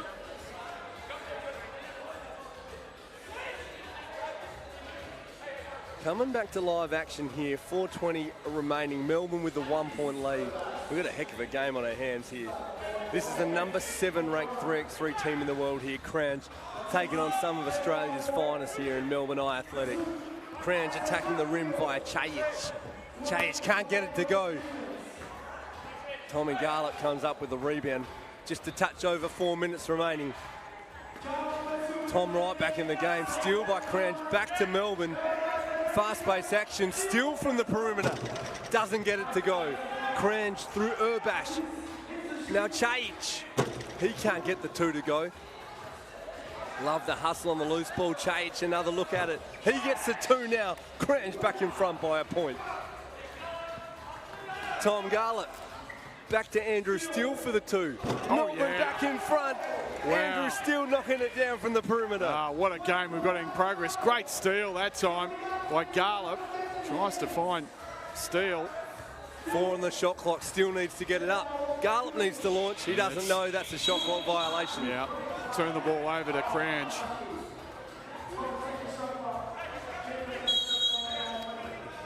TV timeout. 3:16 remaining. Melbourne 11, Kranj 10. We're talking the number 7 ranked 3x3 team in the world, taking on some of Australia's finest. Matt McQuaid, a great example of where Australia are at on this world scale of 3x3. And if nothing else, this is tremendous experience for our guys to go up against this level of competition.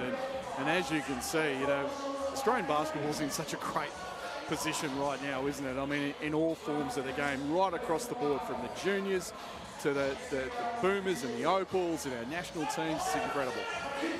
And we're seeing great exponents of it here, Kranj, looking at the 2 to get things underway again. 1-point lead. This one looking like it may go down the wire, but in 3x3, things can blow out either way very quickly as Wright gets stopped at the rim. You've got to love the work from Chayic there, sending it out the rim. He's pumped up. Number 11 ranked player in Slovenia, Tomo Chayic. Tom Wright, not phased. He takes it right back at Urbash. As the shot clock expires, he'll go to the line for a bonus free throw. Yeah, the thing I love about Tom Wright is his poise. You know, nothing seems to bother him. He plays with a lot of patience. He takes what the defense gives him, and he's a very, very smart player. He's well suited to 3x3. And this is the thing, we talk about the prototype being that long wing player. This is where he throws a spanner in it, because you get a smaller guy who's quick, great change of pace, great balance, and Kranj have found a really hard time containing him. They've been far better when he's been on the court, no doubt. Melbourne with a 2-point lead. Kranj looking to change that. That's excellent defense. from Andrew Steele. 2:44 remaining. Oh, good Steele at give the and rim. go. Great pass. Tommy Greer have some. And Greer, known for his corner three-point shooting. Can't make it count, but he'll take a seat, replaced by Garlett, who has been so clutch in these moments for whatever team he's been playing for in this 3x3 format. Tommy Garlett loves the crutch. Oh, Tommy Garlett says, have it back, Kranj. You're not getting it on me there from the perimeter. Not in Sydney, son. Try again. Garlett takes a look around, just pointing out the Opera House in the background and said, this is my house, mate. Don't throw that up in my house, buddy. Urbach this time from the perimeter. Tom Wright with the rebound. 2:24 remaining, Melbourne by 2. Andrew Steele. Have it, Andrew Steele. Whack. Make that a 4-point lead. Oh, that's huge in the context of this game. Foul by Garlett. That's a smart foul. Still, that's their 15th foul. Kranj with 6. And we mentioned earlier that was going to become a factor down the stretch. We also said the game's starting physically. We see it now starting to open up as we're into the last quarter of the game now. 2:10 remaining from the perimeter. Kranj can't get it to go. Tom Wright with the rebound. Melbourne a 4-point lead, 2 minutes remaining. And Tom Garlett getting on the rim. Oh, that's going to be off Kranj, I believe. Off the foot. Give it back to Melbourne Eye Athletic. Chayich back in the game for Kranj. It is a Melbourne ball. Andrew Steele will take it from the top. Kranj talking up their matchups. Julovic likes that matchup on Tommy Garlett. Andrew Steele going to work now off the dribble. 5 on the shot clock. Garlett launches from the perimeter. Can't get it to go. Tommy Wright battles for the offensive rebound. What a play by Wright. Tommy Garlett, no. Urbach on the board. Kranj inside to Julovic. Andrew Steele battling hard to hold position. 3 seconds in the key. Andrew Steele calling the turnover. Julovic doesn't like it. That is some great strength there by Steele over the big fella from Kranj. Steele giving up strength, height, weight, working hard to make it happen. Wright, who has been absolutely outstanding. Oh, Greer. Love the battle under the basket. Tommy Greer gets back up to get a hand out to Cage. Can't stop it. 2-point game. Minute 14 remaining. That's the man you want. Tom Garlett, 1 out versus Urbach. Perimeter shot. Oh, Tom Wright, too good under the rim. Right place, right time. That's been the story of Tom Wright in this one. Oh, nice pass inside. Great two-man game. Finish there for Kunch. Tom Garlett, 2-point lead, less than a minute remaining. Basket here means trouble.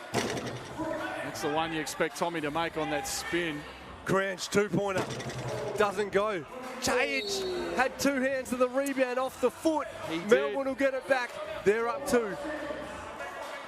41 seconds, we're going down the wire here. Yeah. Kunch coming back on, the big fella to defend Tommy Garlett. Timeout's been called. 41 seconds left. What a game. This is Nathan Strimple. Both teams looking spent. Hands on the knees as they go to the timeout. Melbourne 15, Kranj 13, 41 seconds remaining. Tom Wright has just been such a handful for them to contain, and you have to think you'd see Melbourne Athletic put it in his hands down the stretch. Yeah, I can't imagine we'll see him sit down. I mean, he looks absolutely exhausted, but as we've said, whenever he's been on the floor, they have just looked so much more composed. So he's just making the right play every time as Tom Wright. Right now he's going to start on the wing and going to give it to Andrew Steele. Very, very experienced campaigner at 3x3. Garlett with a great pick, trying to get Wright free. Now here's Tommy, up fake. Wright with 3, with 2, throws it away. Big possession coming up now. Kranj great on the defensive end to cause the turnover there. Plenty of passion coming out of the Slovenian team. Big, big stop coming up. Will they go for the 1 or 2? Get the mismatch underneath. Great strip. Who's that man? Tom Wright again. About a 10-second difference between game and shot clock. Tom Wright, they can't contain him off the dribble. Locked out of bounds, but that'll give them 3 seconds to get a shot up. And they score here. You would think it's going to be tough for Kranj to come back. And it would be somewhat of an upset. Little pick and roll. There it is, Andrew Steele from the perimeter. This could ice it. Kranj now with the ball. They got a chance to Big tie. two. Short. Doesn't go. Good. Andrew Steele comes up with it. And Melbourne get this one, that's 15 to 13. Great win by Melbourne Athletic. They took every blow that Kranj could throw at them, and they get away with a big, big W, the Australian team, with a real upset. The number 7 ranked 3x3 team in the world going down to the Melbourne Athletic team, and the star of the show in this one was Tom Wright. And he will be speaking very shortly to Nathan Stremple. Here's Nathan with Tom Wright. Melbourne Athletic coming up with the win there against Kranj, the number 7 ranked 3x3 team in the world. Tommy Wright, you've been playing a bunch of this 3x3 format. Must be happy to come away with that win in that first game today. Yeah, absolutely. What a match by both teams. I mean, we just tried to match their intensity. They're super physical, really experienced and know the game. And I think we're pretty lucky to squeak away with that one. We felt like on the call the difference was yourself. They just had a hard time containing you off the dribble. Your balance excellent, able to finish around the rim. Do you find that was just a point of difference you were able to bring to the game today? Yeah, I think so. They've got a bit more size, and we try and execute the mismatches. If they got a big on me or a small on one of our bigs, then we can kind of go to work. I mean, that's the game. They're so good at it. They took me in the post heaps and pretty tired. Got to catch my breath after that one. Banged me around a bit, but it was a good win. It's a bit rough here. We're making you do an interview. You're sitting there puffing, trying to catch your breath. Just finally, 3x3 newer in Australia compared to how long it's been played around the world. Must feel good just going ahead in this tournament to go and get a win against the number 7 ranked team in the world. Yeah, absolutely. I mean, Andrew and I went over, and Tommy went over to China and played against a number of international teams. And to have these guys who are on the pro circuit come over to Oz and kind of see where we fit against them, some of the best teams in the world, it's encouraging, but I think we've still got a lot of work to do. Plenty of games to go, but getting the win first up. Congratulations to Tommy Wright and Melbourne Athletics. Stay with us, folks. More pool games coming up.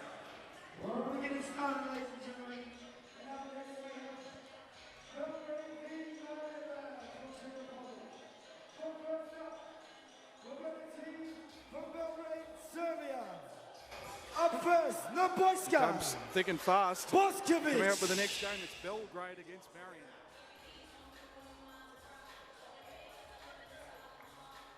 Ivan Popovic.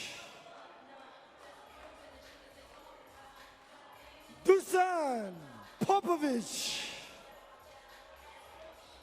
And number 6, Dragan Balica. The number 8 ranked team in the world. First, the young boys from the Czech Republic, Marienbad. We have Voja Ruditsky, Martin Novak, Marek Sena. Here we go, Yuri Derek. Must watch basketball. Here we go.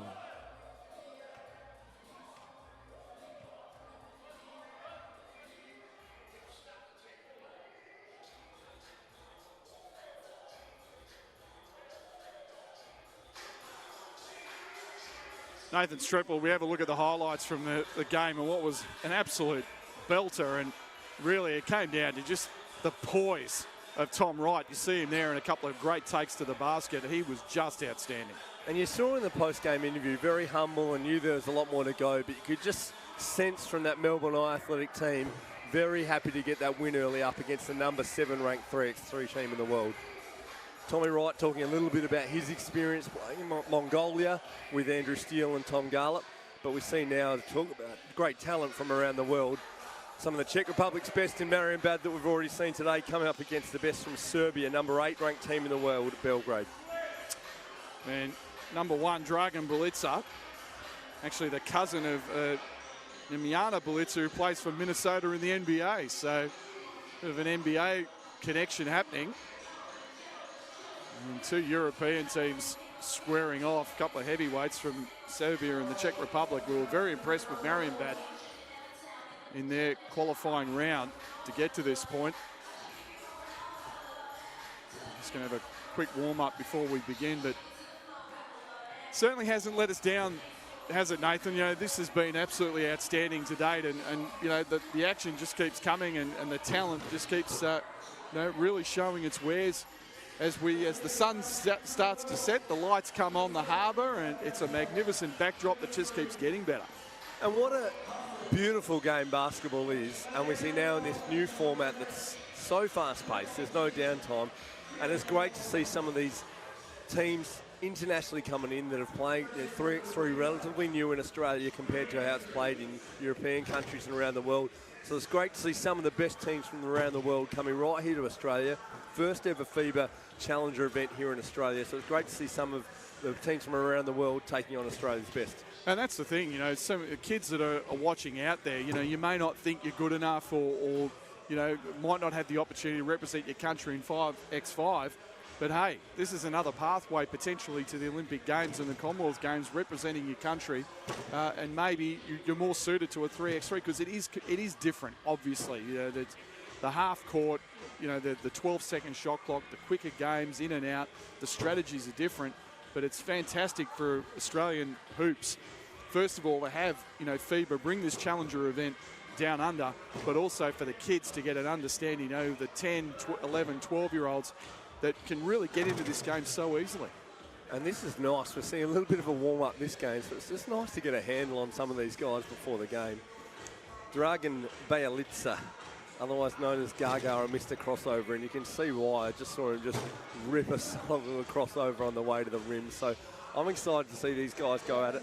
Both of these teams well known around the world in the 3x3 circles, so it's great to see some of the finest from Serbia, as we mentioned, the number 8 ranked team in the world, taking on Marienbad, who will, these guys, a bunch of these guys will represent the Czech Republic in 3x3. And it's kind of an interesting little battle here. The Marienbad team, pretty solid, as we've seen, and the Belgrade team, sort of more guard-oriented, which is unusual, I think, for the Europeans. And this Czech team, they have been very, very impressive, and this is going to be interesting. Be interesting to see how the matchups go. In terms of Bjelica, we saw Tom Wright just really hard to contain defensively for Melbourne Athletic in the last game. I imagine it'll be the same scenario with Bjelica. Just a great handle. So you look at him, he's so strong, so low to the ground. So defensively, that's a big job coming up. And you imagine it's either Dedic or Rudik or Wojciech. Wojciech Rudicki would be the guys. As I say that, we see Sainil go to him early. But we'll see how that one plays out as we're about to get underway with live action. Belgrade in the black, Marienbad in the white. And here's Bjelica off the dribble straight away. Fast ball movement for Belgrade. Little turnover early though. Thought he was in the corner. There was, but no, you talked about it. It was really good analysis. They are going to look to take this every opportunity they can get. They're going to look to use their speed to really run the bigger Czechs off their feet. And flip it the other way. The Czechs have played 2 games already today to qualify to get through here. Novak under the rim, so strong, and that's where their advantage will be taking the ball inside. Yeah, they're just going to pound it down low and try and bend Belgrade to their will with their size and strength. Physicality is. Bjelica there, Mr. Crossover, just whipped one between the legs, couldn't quite thread the needle to get the ball in. Oh, look out! Oh, big throw down early from Popovic. Baseline drive from Popovic, do you mind? Great start for Belgrade. Forget Popovic, let's call him Popovic. Just getting up with the hops on the throwdown. Popovic, here we go. I saw him in the warm-ups too, just a tasty little reverse. Look out for Popovic on the ups as this game goes along. Novak from Marienbad inside to Sainil. Too strong, can't get the finish. Novak on the rebound. Attacking the rim. Oh, Popovic. That's it. I'm calling him Popovic the rest of the way. He got up there. He got a lot of ball. He's not happy about it. Usually you wave the finger at the player that you're sending out on. He's like waving his finger at the ref. He's telling him check the He's saying, ref. no thanks, no thanks. He's saying, let's go to the replay. There's no replay in 3x3. Oh, Martin He was Novak, pleading he's with shaking him. the Go to head the now. TV. I didn't foul him. Novak walks to the line, he's shaking the head saying, no, man, you fouled me. Little bit of hands part of the ball. He's like, hands part of the wrist, part of the arm. I'll take the free throw. And so far, it's early days, but it's pretty much as we expected how this is going to play out. You've got the bigger, stronger team in Marienbad looking to impose their will physically. And I get the sense this Belgrade team is going to stand up to it and looking to use their quickness. Just a little... And really fresh legs. Going to the replay there, they're looking at it as well. As we see there, you've just seen the replay, waving the finger, Popovic saying, no thanks, I don't think I fouled. Looks like they are reviewing it though, checking out. Just a nice little side note, Matty McQuaid. The medics here, I saw it on Cooper Wilkes earlier on his wrist, and now we see Radicki there on his knee, just rolling with the pink strapping tape. Nice to see a little fresh pink for the guys, just to keep things bright and colourful. Absolutely. It's all part of the festivities of the event, and we've got a timeout on the floor.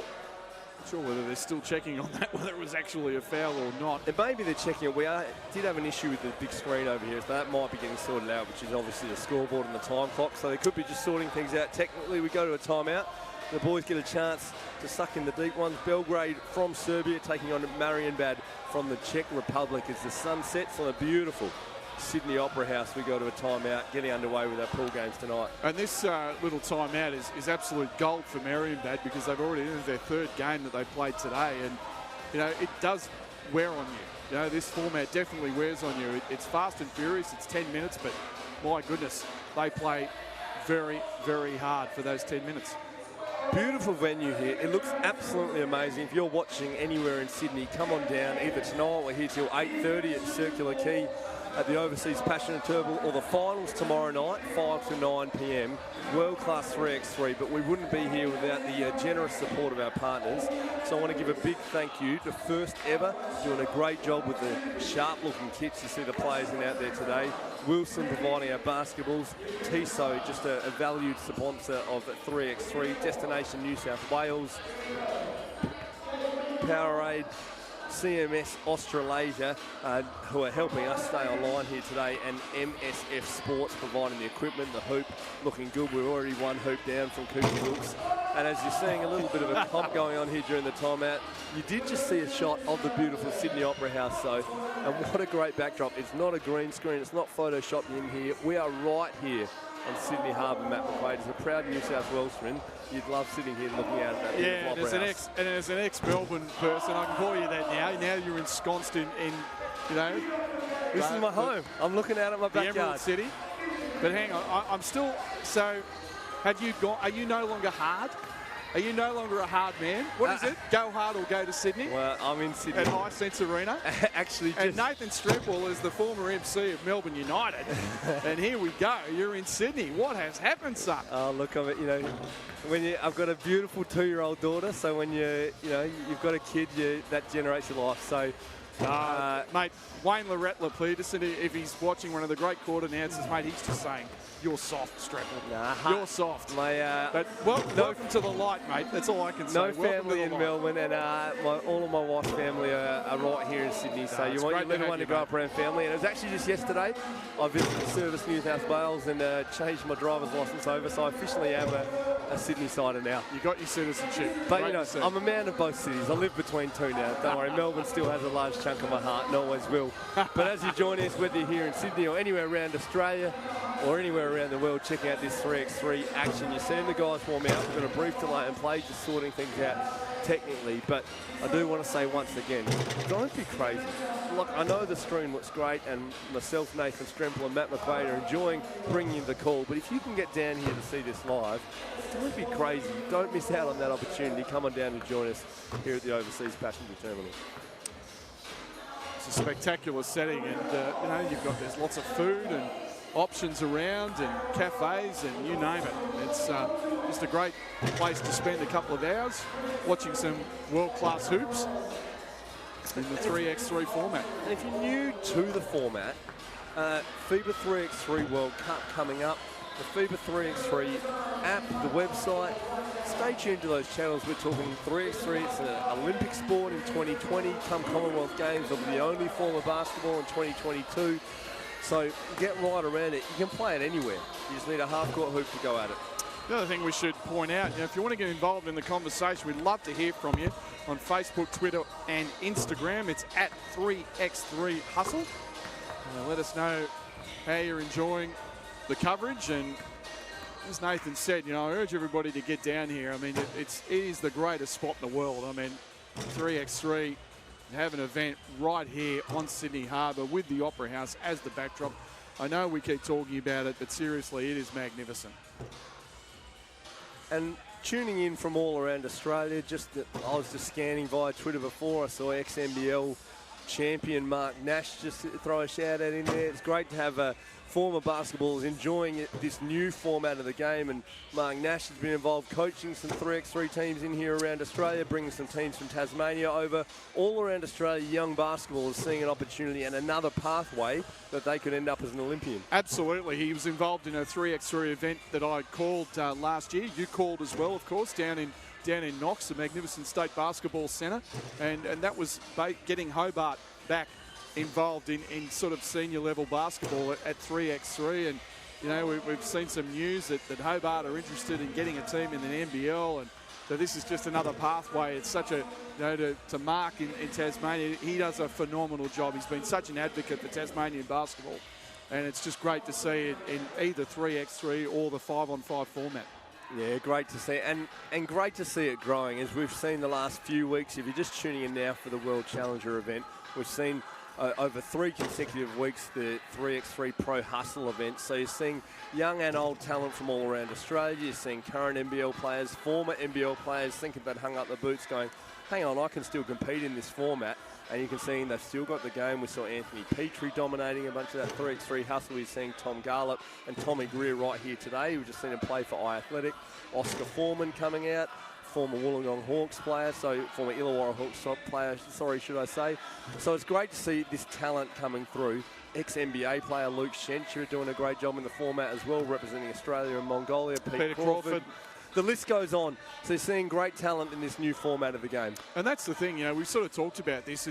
We talked about the young people having a great new pathway to 3x3, but also gives an opportunity for the Tom Garlops, for the Peter Crawfords, the Luke Shenchers, the Tommy Greers, the guys that have been such great servants of basketball in this country to really extend their careers, if you like, and be very effective. I mean, we've seen this.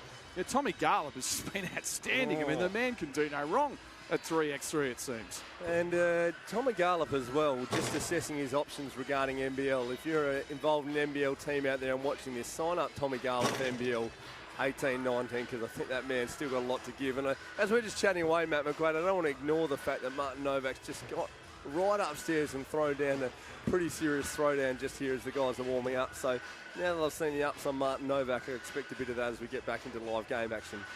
See if he gives us something here on the warm-up. No, he's just gone for the two-pointer there. And airballed it. Just give the guy a pump-up, and what does he throw your way? What happens?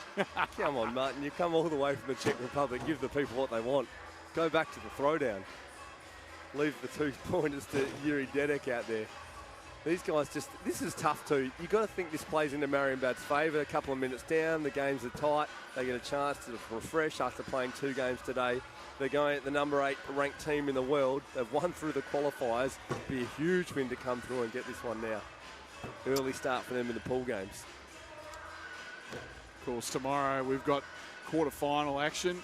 The 8 teams going through. So this is playing for seedings here, these teams. And seedings and a position in the final, yeah. So in terms of the pool system, 3 teams in each pool, top 2 go through to the finals. That's right. Seedings and pool positions. So this is a crucial game for Belgrade, and we talked about it. It's unfortunate that we've got this delay, but it really impacts Marienbad. teams just trying to stay loose. And that's the danger. I mean, it's getting very cool down here, and you know, it was a beautiful day in Sydney, about 20 degrees Celsius and no wind, and really the wind's died, and that's a positive as well. I mean, there's literally not a breath of wind coming off Sydney Harbour as we see the ferries go by past the magnificent Opera House. And if you are just tuning in now, though, and joining us on the stream, and you've seen the break, great chance on the break to just check out the social media. Guy Neville doing a great job at 3x3 Hustle. Have a look at that on Facebook, Instagram, and Twitter. Some of the action earlier today. You're getting out action immediately, and if you haven't seen it already, just check out the Cooper Wilkes throwdown. Just going into poster production right here as he broke the rim and just showed no mercy to the young player from the Docklands team, Jordan Hutchinson, as he just gave him a whole mouthful of it. I just saw a tweet from my friend Tom Reed, who's been a great writer, and he worked for Fox Sports. And there are indeed too many Thomases. Thomas, Tommy. That's all right, Tom Reed. It's all about you, mate. It's all about the Toms. It's true. I mean, I got caught last week. I actually called Tommy Greer, who was broadcasting the 3x3 with me, Tommy Garlop, when Tommy Garlop was on the court. And I said, mate, it's just too many Tommies. But it's all about the Tom. I think Tom Reed's just tweeting in. He just wants a spot in the team instead of Andrew Steele, because so it could be the Melbourne Athletic all-Tom lineup. The all-Tom lineup, yeah, indeed. If Andrew Steele wasn't the #1 ranked round 3 player in Australia, maybe they would find another He might Tom have a just to make that chance, happen. yeah. I think he's got a little bit of game. Well, he says he does anyway. Steely Mr. looking Reed. just fine out there. We're getting the thumbs up. We're about to get back into live action. So if you're making yourself a coffee, if you're taking a bathroom break, now's the time to jump back, because we're going to head back into live action. Nathan Stremple calling it right here with Matt McQuaid. Martin Novak to the free throw line. And that scoreboard looking good. We're all back underway. 9:21 remaining. Scores all tied up with that free throw, 1 apiece. Belgrade taking on Marienbad. See, Belitza looking hard too. Long arms by Novak. Always interesting to see which team comes back better after a break like this. Tough to be fresh out of a break. Good hands by Marienbad, causing the turnover. Novak. Dedek from the perimeter. Tough battle under the rim. Belgrade come up with it. Hopovic from deep. No good. Got thrown to the floor. No blood, no foul at the moment. Popovic again, same spot. Can't get it to go. Novak too good under the rim. Strong on the glass. Bayless are doing a great job to tie him up. Novak had to force it low on the shot clock. Ball hits the roof. That'll be a turnover. Belgrade to get the ball at the top. Boskovic comes into the game, and Popovic will take a seat. Of the Dusan variety. Boskovic wasting no time getting at the rim. Nice tasty move, mid-range jumper. Nice little spin move and a little jumper in the paint. Beautiful from Boskovic. Maybe a little frustrated with the delay of game. Just said, get me out here, I'm ready to go. Belitza takes a seat for Belgrade. And they're up. Just the DJ rolling with a bit of Maya, case of the X. Just some old school R&B to keep us going here at the FIBA Pro Challenger event. Marienbad via Novak. Sainal. Good D. Boskovic again having an impact coming in the game for Belgrade. Launching a 2 via Popovic, can't get it to go. Sainal for Marienbad. Strong steal from Novak. Popovic couldn't quite get around him. Martin's causing some real problems out there. And they're going to him every time. He's just getting that seal. And we saw it in their last game as well. Just long and experienced, able to use his body well under the rim. Double team on Novak, calls the turnover, jump ball, that'll go to Belgrade. That's a great play. They just came to him, he tried to rip through and they said, not in this house. Belgrade by Baylitza, assesses his options. Oh, tasty dish, basket for Belgrade. That was sweet from Belitza, what a pass. Good drive. Oh, got met at the rim though. It's Sainal. Popovic strong at the rim to stop it. And out. Oh, held position just there a little bit too long.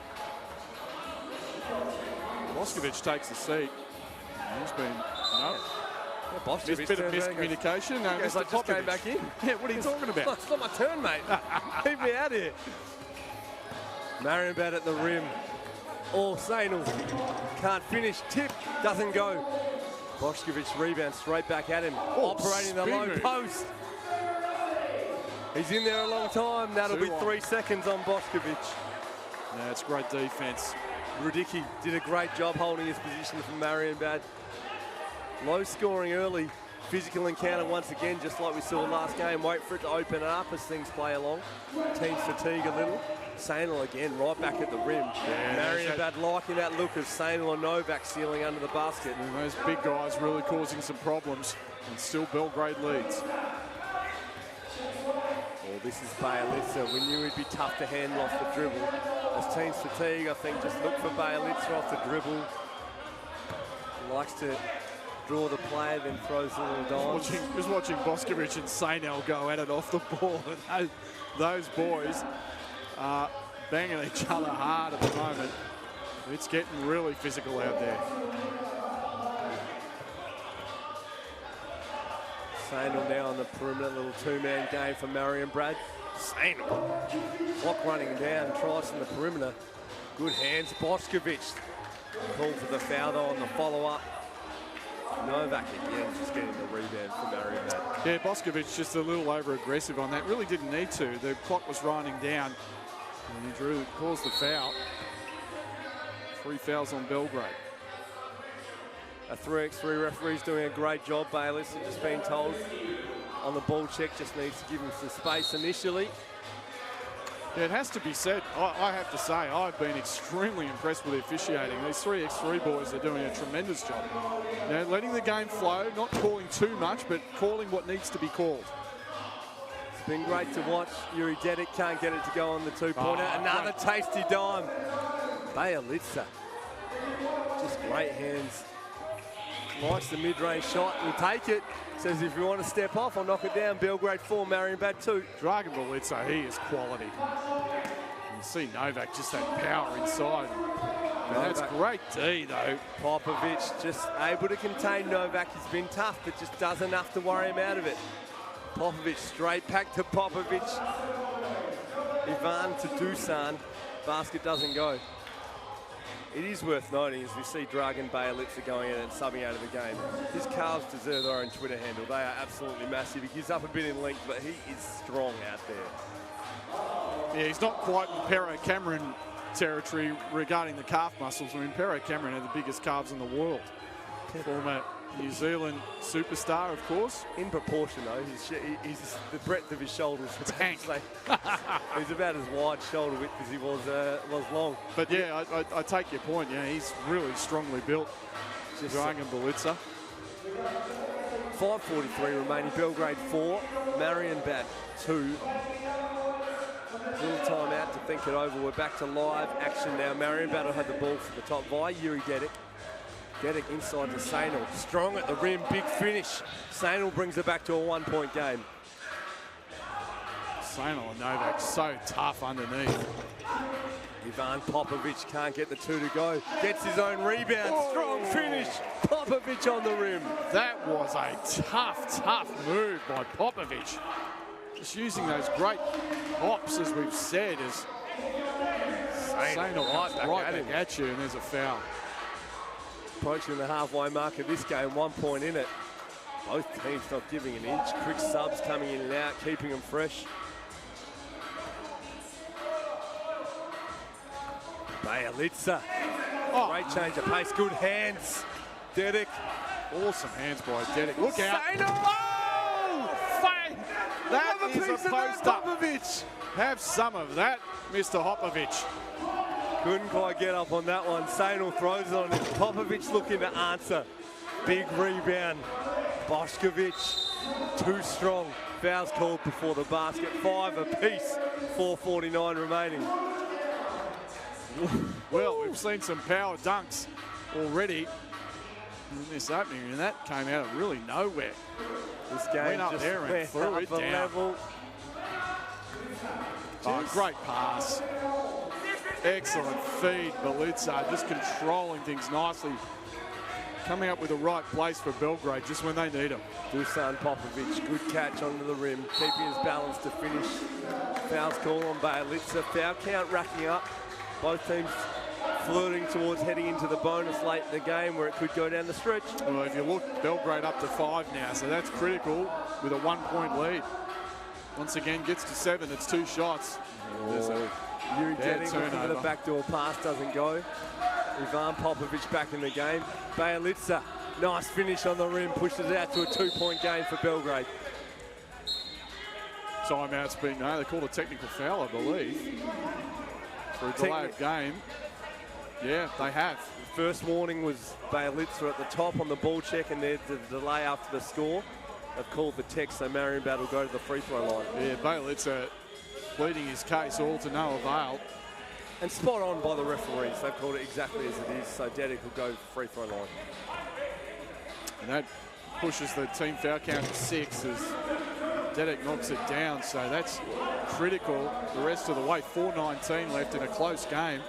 1-point ball game and 2 foul shots the rest of the way on the next fouls. And a 1-point game of Belgrade with the lead. Marienbad looking to tie or go ahead on this possession. Sainal too strong. Again, that power game we've talked about. Ivan Popovic can't get the deuce to go. We're all tied up here, 4 minutes remaining. Ivan Popovic now is at the rim. Good hand, Sainal knocks it free. Dedek from the perimeter, doesn't go. Hasn't quite had his shooting eye in the last couple of games.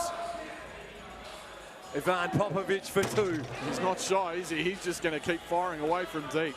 Now Dedek from the perimeter. There you go. No, still can't get it to go. Oh, Popovic took about 4 steps that time. No call.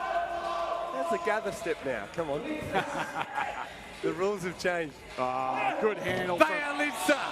That was awesome. Great handle from Belitza. Just quality stuff. Great pass. See you later. Baseline jam from the big fella. Martin Novak throws it down.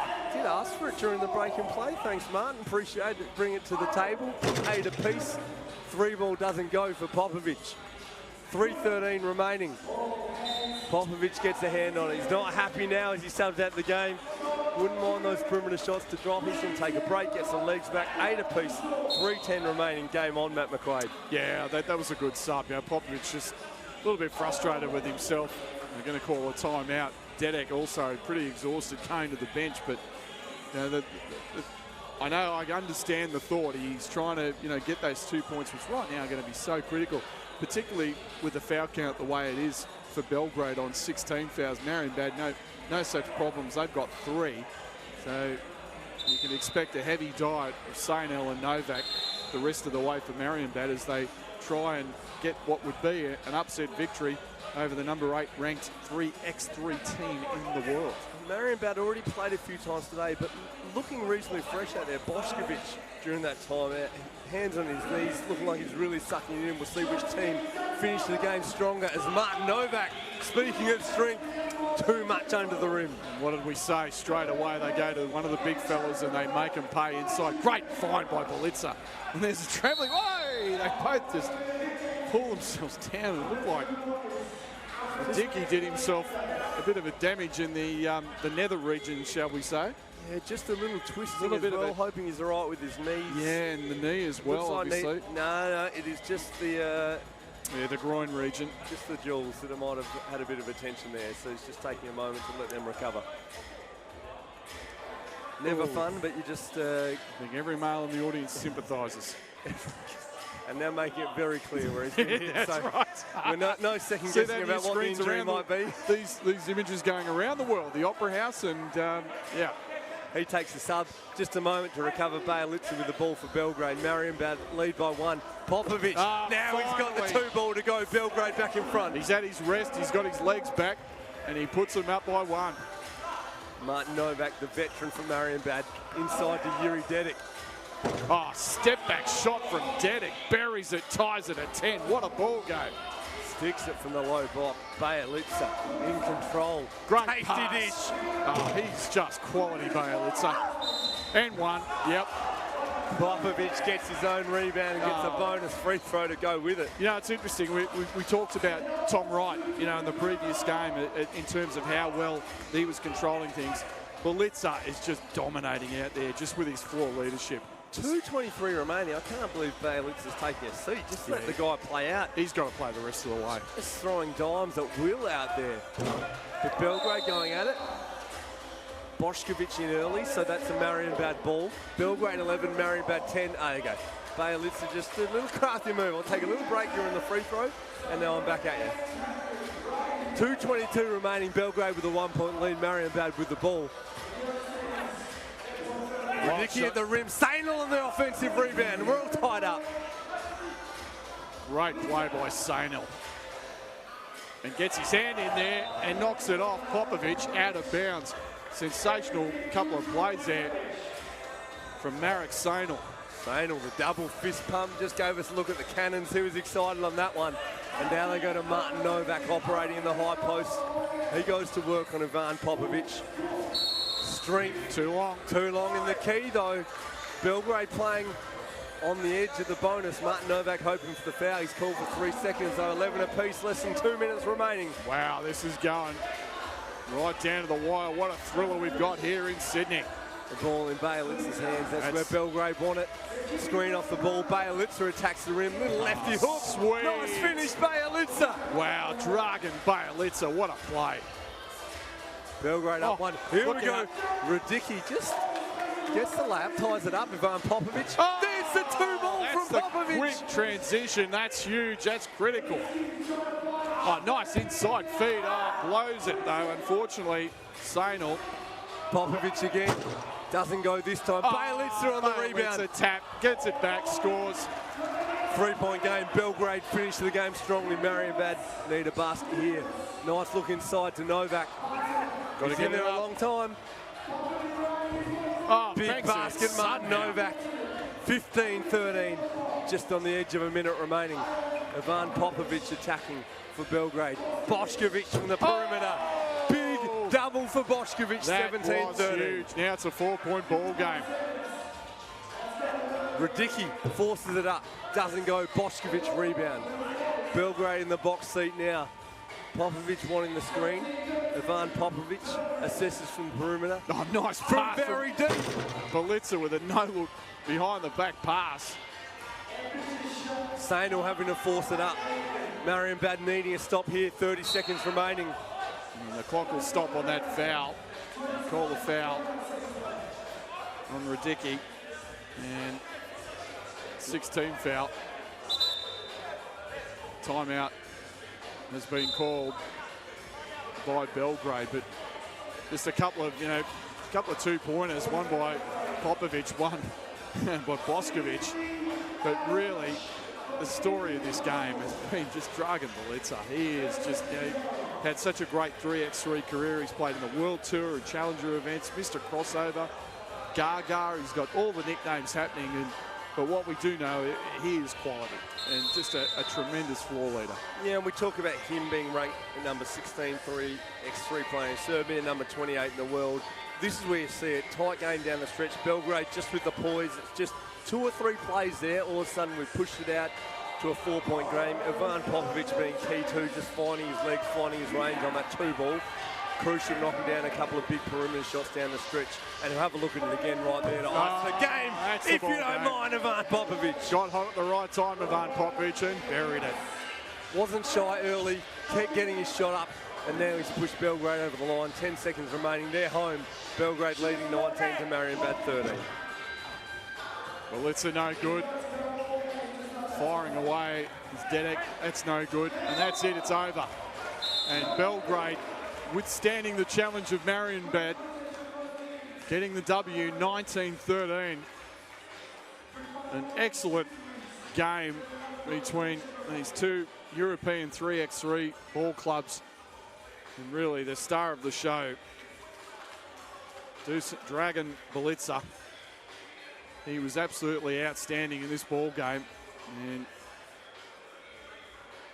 he'll be shortly joining us here on the 3x3 broadcast. So here's Nathan Stremble with Dragan Belica. Ladies and gentlemen, getting it done in their first game here, Belgrade. I'm joined by the number 28 3x3 player in the world, Dragan Belica, Mr. Crossover, Gaga. Happy with your first game? I'm really happy. We play what we want to play. That is tough, aggressive, you know. Okay, sometimes open shots don't get in, but for me this is good. Very good first game on the tournament. To go in the tournament with energy like this.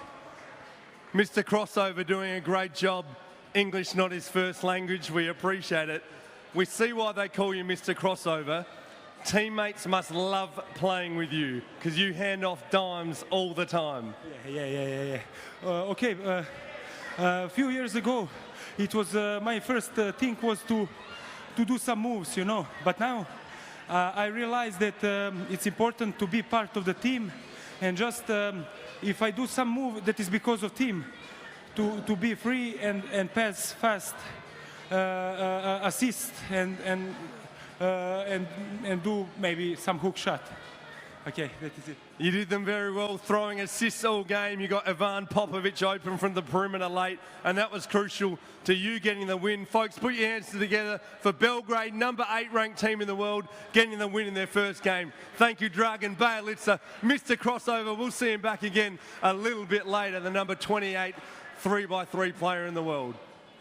Dragan Belica there with Nathan Stremble. Coming up next here from Sydney, it's our first look at the Amsterdam Inoxdeals team. They'll be playing against Sydney Norths. Aaron Royer.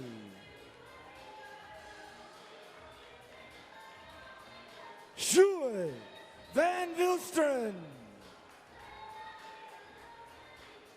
Jesper Jobsen. And the 5th ranked player in the Netherlands, Tameo van der Horst. All right, for North Sydney, your very own North Sydney 3-on-3 team, we have Nick Womersley, Jaden Prakash, Mike Goldie, and the man throwing him down with 2 hands, 1 hand, Cooper Wilkes.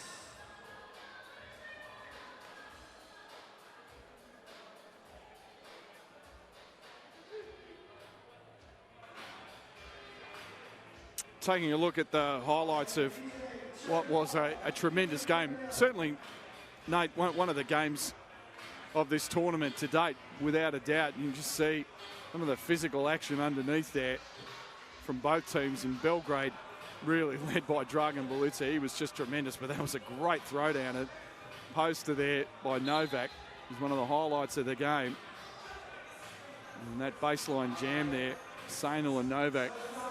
But ultimately, it was the point guard getting the job done was Dragan Belica. If you have a look at the Opera House there in the background as we take a look at this next game. It's the Norths team, which were very impressive, and Cooper Wilkes has already cost us 1 rim. Will he cost us a second, Nathan Stremble? Well, he'll have a harder time of it now. Against that Docklands team, they were giving up a lot of size, but Cooper Wilkes just doesn't look like he's over and above them out there, coming up against some size here from Amsterdam. And they're going straight at him early. Cooper Wilkes strong enough to finish, though, and get things underway. It'll be great to see him versus Jesper Jobsen. Jesper is the number 1 ranked team, number 1 ranked player rather, in the Netherlands in 3x3.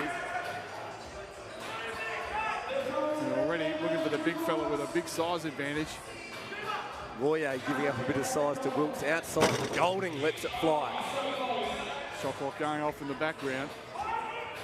2 balls short with it. Royer now for Netherlands. Inside to Jobsen, ties it up at 1 apiece. Michael Golding knocking it out of bounds, but this Netherlands team is seriously That's some real size out there.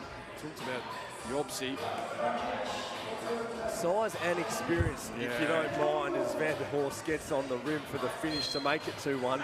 Size and experience, so some veteran Netherlands team taking on the local Sydney guys, a younger team. Great to see again the youth of Australia going up against some really experienced 3x3 players. Yeah, what a tremendous experience for these kids. You know, to have this opportunity to play against this level of competition at 3x3, great pass. Oh, blows the layup, but he'll finish the second time. Van der Horst again finishing on the rim for Netherlands. Prakash under pressure. Sydney ball out of Van der Horst's hands. Quick subs to both sides. Womersley in the game.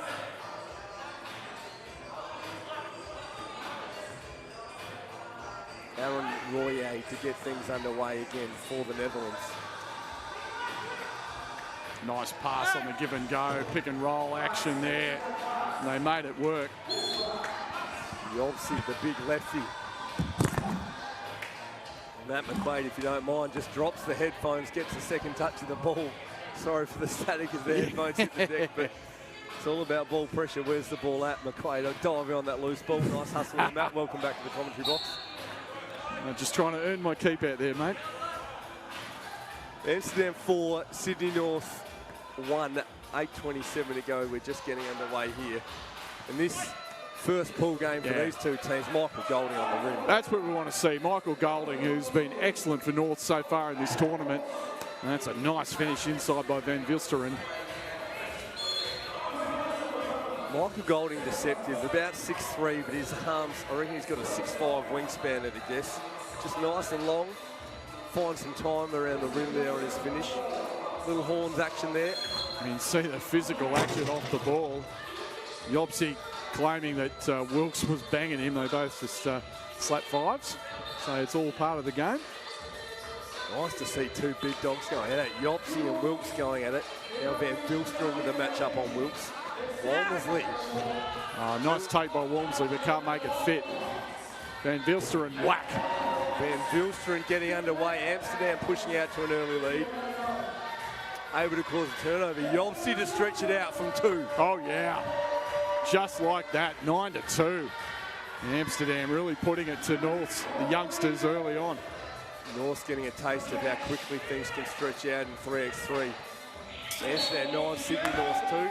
Shot clock violation for North. Amsterdam coming back at him. And already you can see the strength. I mean, this is a very mature team from Amsterdam.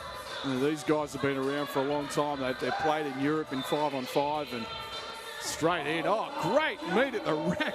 Prakash, outstanding. But there's Van Vilsteren going right back at you, 11-2. Well, this thing's going to be over in a hurry. This team from Amsterdam looking sharp. They mean business coming to Australia.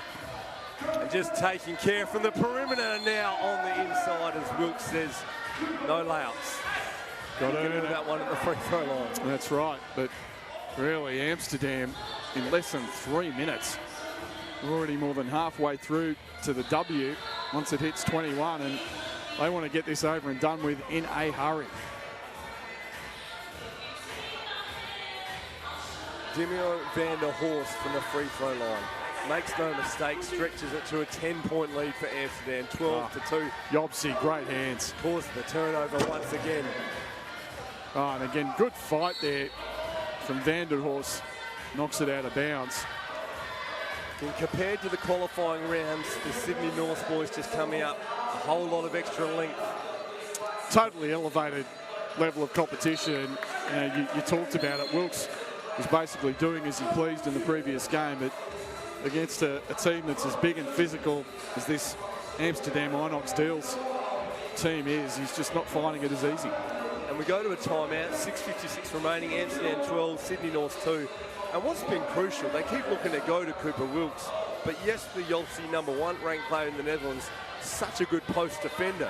So we've seen 3 or 4 times he's able to get a hand on that post entry pass and cause a turnover for Netherlands. I think you use Wilkes more as a decoy. I think what you try and do is get Golding involved in pick and roll action like that and see if Golding can get something working to the basket. He's trying that now. He knocks it out of bounds, but that is the right strategy, because Golding can take it to the rackers and finish extremely well, as we've seen throughout this event so far. I'm not going to lie, I just get a smile on my face as you talk about Golding and taking it to the rim. I just kind of reflect back to grand final MVP performances for Chris Golding, but Michael Golding out there today. Now he's just coming up, trying to guard big Jesper Jopsy and doing a great job of it, Michael Golding.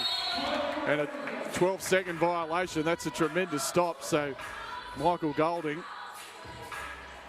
does a great doing the job business. There. Michael Golding able to get the ball back for his Sydney North team as they're trying to claw back into this one against Amsterdam. Now we see the big fella Cooper Wilkes going at Jesper Jopsy. Jopsy defending the post well. Womersley just before the shot clock goes off. They've called the violation, didn't get it away in time. Yeah, just a little late on that shot there. Turns the ball over. Jopsy takes the seat. We see Van der Horst back in for the Netherlands. From the perimeter. Oh, that looked good. The moment it left his hand, buries it, Aaron Rogie. I would love to know the percentage that Amsterdam shooting from the perimeter, inside, outside. Van der Horst finishing on the rim, but they have been deadly on the two-point shot so far this game. They have 15 points in just under 4 minutes of action is very, very impressive. And then flicking the switch to defence instantaneously, just up and in on the Sydney North guys, giving them nothing easy for the whole 5 minutes of this game. Yeah, they haven't seen this yet in the tournament, and they are totally out of sync offensively. So credit to Amsterdam Inoxdeals for getting them out of their rhythm in a hurry. 5:55 remaining, Amsterdam 15, Sydney North 2. We go to a timeout, and this Amsterdam team just looking sharp as we see them for the first time at this FIBA Challenger event right here for the first time in Australia in 3x3. Just so smooth as a team. All four of the players super experienced, great 3x3 players, and that's why they're ranked number 11 in the world. Well, I'm just looking at Jopsy's resume. I mean, you're talking about he's played in 3x3 World Championships in Russia, European Championships in Bucharest, and the Europe Cup in Netherlands. I mean, and the World Cup for 3x3 in 2017. So, this is a very, very impressive team from Amsterdam. And you can see exactly why, because he brings a fair bit to the table. Size, poise, great defender. He's great to watch. It'll be great to see him as the tournament goes on. But Netherlands just not taking the foot off the pedal, straight off the timeout. Amsterdam just pushing right at this Sydney North team.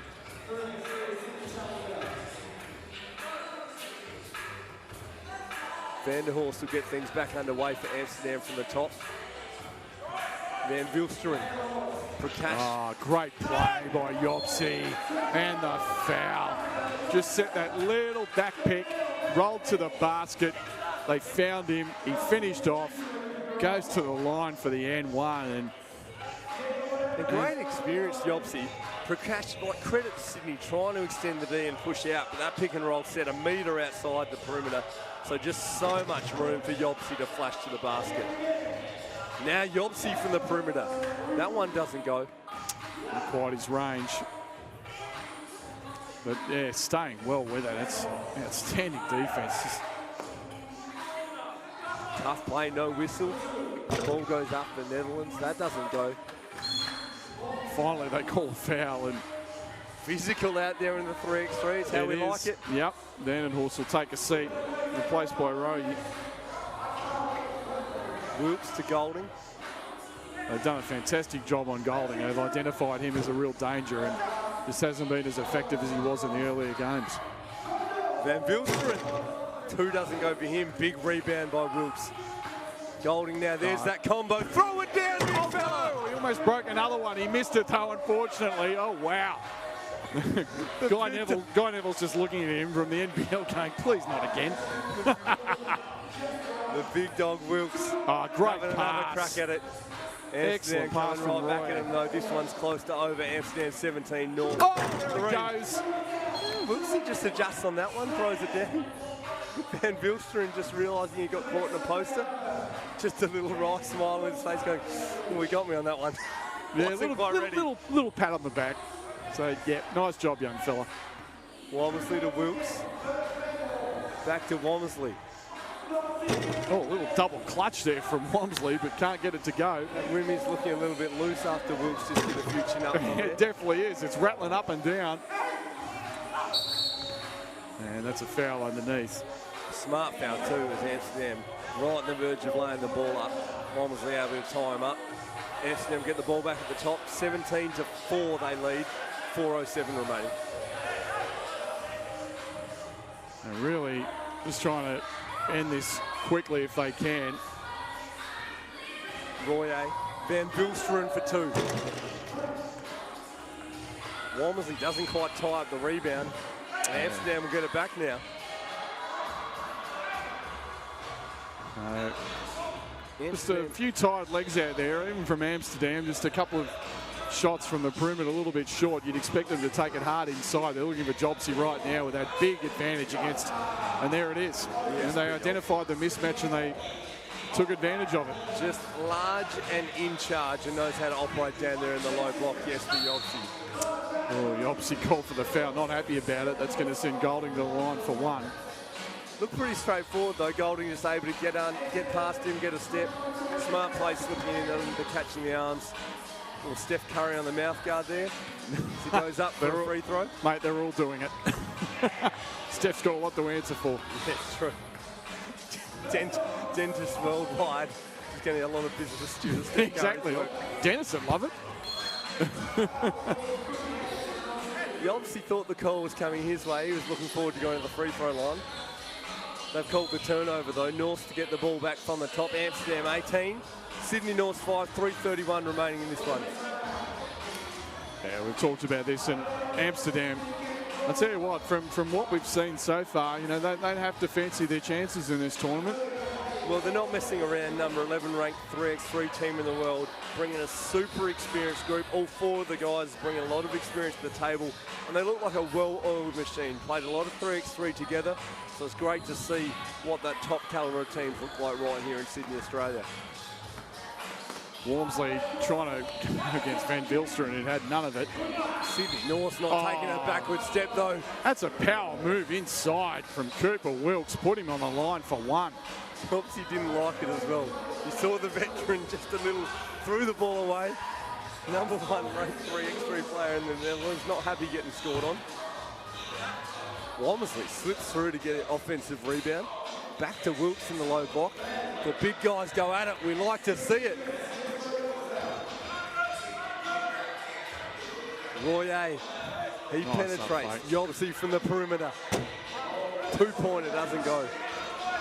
Oh, good hustle there, but Norths get it back. Look out. Oh, the big guys meet up top. You're not going to put me on a poster, young man. Go and earn yourself a free throw. And for Australian basketball fans just watching this action, seeing the big dog Cooper Wilkes going at Jesper Jobsy just gets us a bit excited as here in Sydney, Australia. We see Andrew Bogut coming home to play for the Sydney Kings. Oh, it's sensational, isn't it? It's going to be great to watch big fellas go at it in the NBL coming up. We're going to be back underway in NBL 2018-19, not too far away.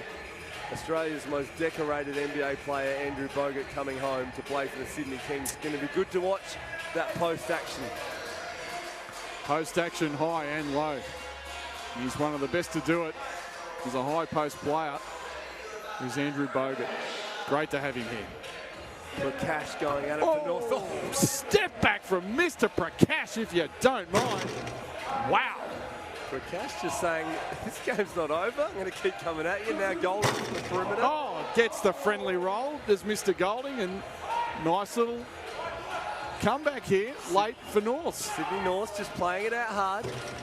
Van Vilsteren draws iron only, and that's going to go back to Norths, I believe. And a little glimmer of hope from North. Time against them, but Amsterdam with 16 fouls, so an opportunity there to stop the clock if North are going to make a run.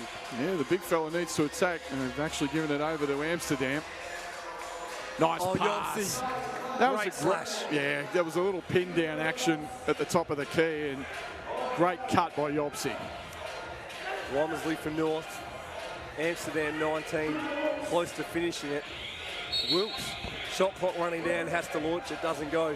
Amsterdam with a chance to finish it on this possession. Yeah, he looked for something going straight to the basket. Great pass inside. Yeah, he obviously hard to contain, can't get the finish though. Walmsley for Sydney. Walmsley launches it from the perimeter, doesn't go. Throws it into Sydney Harbour practically on that air ball. Dave B with great hands there. Coach of the Melbourne Athletic team. We'll see them in action again coming up next. One win down already for them. That'll be the classic Kiwi Aussie battle that we love to see. Auckland, you talk about physical, and you and I have seen Auckland in action, the likes of Carl Neuer and Aaron Bailey now particularly. You know, those two guys, and great pass. Oh, Yopsy, this is what he should have made. But that is going to be a physical battle.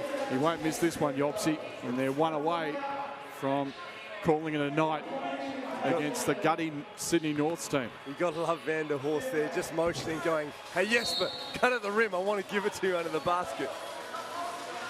It's like fake, then you go. Yeah, I think they just fell in love a little bit with a two-pointer. And once they realised they had that advantage going to the rack, they're going to score almost every time, or at least get a foul call. But this time it'll be youngster Cooper Wilkes at the line for two. But this has been a highly impressive display from Amsterdam in their opening game of the FIBA 3x3 Challenger Series held here in Sydney. Cooper Wilkes, good touch from the free throw line. Amsterdam just need a basket to finish off. 20-11, minute 19 remaining. Sydney North still going at it. Cash launching from the perimeter. Royer with a chance to finish it for Amsterdam. Yopsy. Oh, great rebound, Van Vilsteren. Oh, nice pass inside to Golding from Cooper Wilkes. Sydney North not lying down. Royer, this will finish it. And does. Amsterdam get the W 22-12. They were made to work for it, but they were extremely impressive against the youngsters from Sydney North. Amsterdam getting their first W of this FIBA 3x3 Challenger Series in Sydney. As the well and truly into the early evening here in the Harbour City. And Nathan Stremple will shortly be joined by Yepsi Yopsy. So let's right now go to Nathan Stremple. Well, in their first pool game, Amsterdam too strong for Sydney North. Netherlands #1 ranked 3x3 player Jesper Yopsy. Just a long and established 3x3 career, but first ever challenge event here in Australia. Is it great to be here? Absolutely. It was a crazy and longest trip to get here, but amazing place, amazing venue. Yeah, everything is really nice. And yourself and your team bring a lot of experience against a young Sydney team. Did you enjoy going up against similar size Cooper Wilkes from Sydney North? Definitely, we enjoy every game we play, but definitely teams who, want to play physical with us. That's the game of 3x3, and if we can play like that, it's always fun. We love seeing the physical action, and now a lot of teams from around the world right here in Sydney must be happy to get away with that win in your first game. Yeah, of course. Yeah, especially like after a trip of so many hours to get there, it's good to get the first win and great start of the tournament, and there will be definitely more, hopefully. Yes, but we enjoyed it. You guys looked very sharp in that first game. We look forward to seeing you more, folks. Why don't you put your hands together for Jesper Yopsy and his victorious Amsterdam team.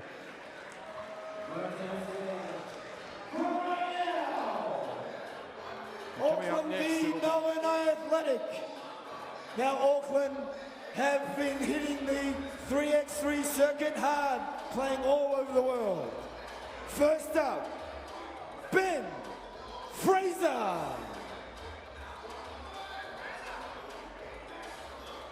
Zach Easthope. #4 ranked player in New Zealand, Aaron Big Baby Bull, Baby Noel. And the #1 ranked player in New Zealand, the left-hand sniper, Carl Neuer. And they're up against it right now with Melbourne Athletic, the gold medalist from the Asia Cup 3 weeks ago. We have Tom Wright. Two-time champion with the Melbourne Tigers, Tommy Greer.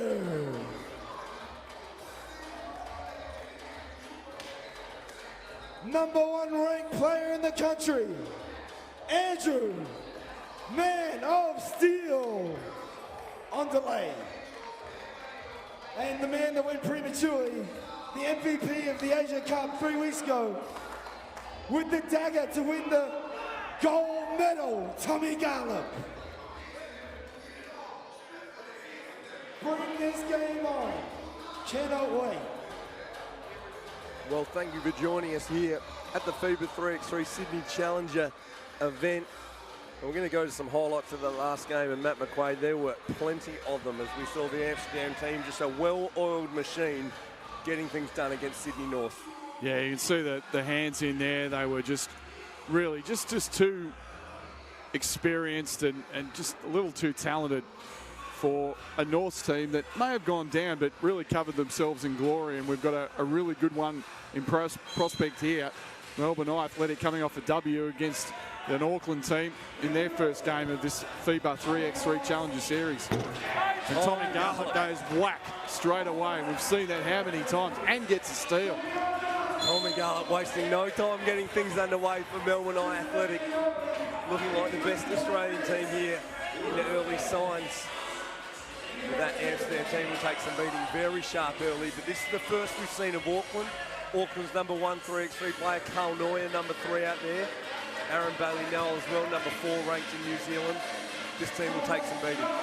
Garlop furling it, and he's fouled by Easthorpe, and that'll give Tommy Garlop, one of the many Tomashes, Toms, that we've got. 3 Toms playing for Melbourne Athletic, and he's going to shoot 2. And make no mistake, this game will get physical. Aaron Bailey-Nell, known for his physicality out there. They call him Auntie, but makes no mistake, he's not your auntie, he's your daddy out there. He loves to go to work. Tommy Greer, just a little bit of blood on the elbow early. They sub him out to have a look at it. Andrew Steele back in the game. Tom Garlop now with a free throw to come. Carl Neuer, Aaron Bailey now. We've seen them in action in a couple of other 3x3 events over the past 12 months. They really know how to play this level of competition, and Neuer goes whack with a triple, the 2 I should say. Just a quick release, took no time to get that away. Andrew Steele wearing, and Neuer makes no mistake. Carl Neuer, #1 ranked 3x3 player across the ditch, as we say here in Australia, and everyone watching around the world on the FIBA YouTube channel. Enjoying the action here from Sydney. It's been a spectacular event so far, and there's plenty more to come. Tom Wright, a handful in the first game for Melbourne Athletic. Crucial piece to them getting it done. Tom Garlop. Tommy Garlop's feeling it, Nate, right now. And when he starts to get hot from range, he's liable to knock down 3 or 4 in a row. And what that's going to do, that's just going to spread the floor. And he's got a great way of spacing the floor, does Tom. Well, Tom Garlop started the game, made 2-pointer, fouled on a 2-pointer, then makes a 2-pointer. So Tom Garlop looking super dangerous early. Still a bit strong on that. And look at Neuer. Draws the foul. Check that Bailey now. Yeah, the strength of Bailey now, hard to contain when he's going at the rim. Now it's Neuer starting off for Auckland. The lefty Neuer. Bailey now going at Tommy Greer. Tommy Greer giving it back. Big finish. That was a tough move. Greer was draped all over him, but he finished anyway. Oh, the referee and White. Wright and Garlop just getting their wires crossed then on that play, and Garlop was not happy as he went to the bench. Tom Wright just saw the referee was wide open on the perimeter, saw him in white. Unfortunately, not the guy I needed to find out there. This is going to be great to watch Tommy Greer and Bailey now going at it. Give him 2 shots. Carl Neuer.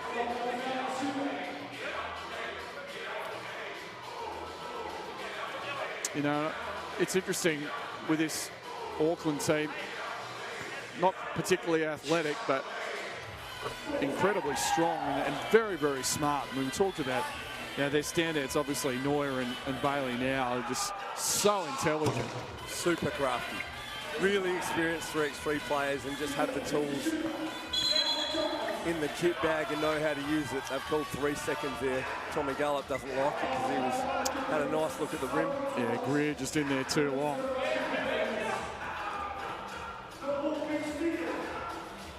Oh, that's in your face, but that's short from Fraser. Fraser gets the behind rebound. the backboard. Big step back. Oh, here we are. Tommy Gallup finds Greer on the perimeter. Come on, Greer. Oh, brick. And Tommy Greer definitely without his shooting eye in at the moment and going to war inside. And Bailey now. Carl Neuer reads it. Hand in the lane. Can't quite get control of it. Melbourne with the ball back. Tight one early. Auckland 5.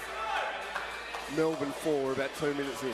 Garland got him started in the best possible way, but just in the last minute, Auckland's defence really stepping up, forcing some tough shots from Melbourne. Now look at the hand fighting in there. They got that mismatch with Fraser and Tommy Garland, and Garland just drawing that foul. Smart move. There is no doubt this one's going to be physical as we go through. Right, attacking the rim, strong finish to tie it up. That was an outstanding finish. He took the bump beautifully, and Easthorpe comes right back at you. Great pass, Garland. Oh, Greer rejected at the rim. Tries to save it, does. Wright's got Garland open, nice fake. Take it to the rack, score it, and one. So much balance and poise going at the rim. Tom Wright just had it on a string, reading the D, strong finish, bonus free throw coming up. They were trying to cheat off him because Garland was fading to the perimeter and he took advantage. Just a really, really heady move. Wright with the bonus free throw, chance to put Melbourne back in front. Doesn't go, Bailey, no, right up there for the rebound. Neuer likes that shot, yes. 2-pointer for Neuer, pushing Auckland back in front. Tom Wright, too much to handle. What a tournament he's having now. He knocks it out of bounds. And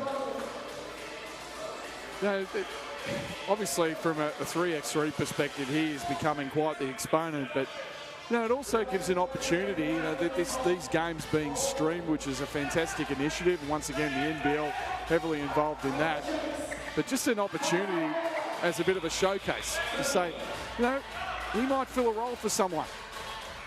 Whether it be in this country, whether it be in New Zealand, whether it be in Asia, you know, good point guards, smart point guards, you know, they're tough to find sometimes, and he's shown he can really play, even though at this format it's different to 5-on-5, but it's the same principles as he knocks that away. So a couple of great plays by Tom Wright. Yeah, Tommy Wright just doing it all at the moment. Andrew Steele. Bailey now falls over. Andrew Steele at the rim. Can't get the finish to go. Zach Eastoke, Tommy Greer battling at it. That's a Melbourne ball. We go to a timeout, 6:44 remaining, Auckland 8, Melbourne 7. Little uncharacteristic by Andrew Steele that time. Just kind of rushed it. He had two good opportunities. Basically, Neuer had given up and Bailey now had given up on both those plays. Just needed a little more patience and would have finished, but they get the ball back on the next possession. And just as we saw in Melbourne's first game, really physical, really scrappy early, and we'll watch for it to now to open up as a bit of fatigue sets in for both sides. Really looking for Tommy Greer to get going. Just hasn't had his shot. I want to see him take it hard to the rack in a couple of these plays. And he's got a mismatch here with Fraser. Doesn't take advantage, but here's the man who's been brilliant. Look at that. Oh. Tom Wright. And I don't know if I agree with you. Tommy Greer, when you're playing with Garlett, Steele and Wright, be a facilitator. That's Tommy Greer's game, just doing the little 1%ers, making things happen for his team. Great dribble drive. Sorry, I'm just being incredibly hard on him. just like Tommy, just takes his shots when they come. Just the ultimate teammate, Tommy Greer. Great pass. And there it is. And as requested, Greer going at the basket. He'll get a free throw. This might get a little rhythm. He heard me, Nathan Stremple. He heard me. I've been hard on him. But that was a little intelligent two-man game on the baseline between Gallup and Greer. Don't mind the sign of toughness from Tommy Greer. Broke his jaw about 3 weeks ago playing in the pro hustle. This is unbelievable. I mean, he was this close to having a wire put in his jaw. Tell you what, if he takes another hit today, that probably is where it goes. So that's what he risks going out there. That's right. It's a concern. Nice little hook shot there. Carl Neuer getting it done. Doesn't mean Greer takes a backward step, though.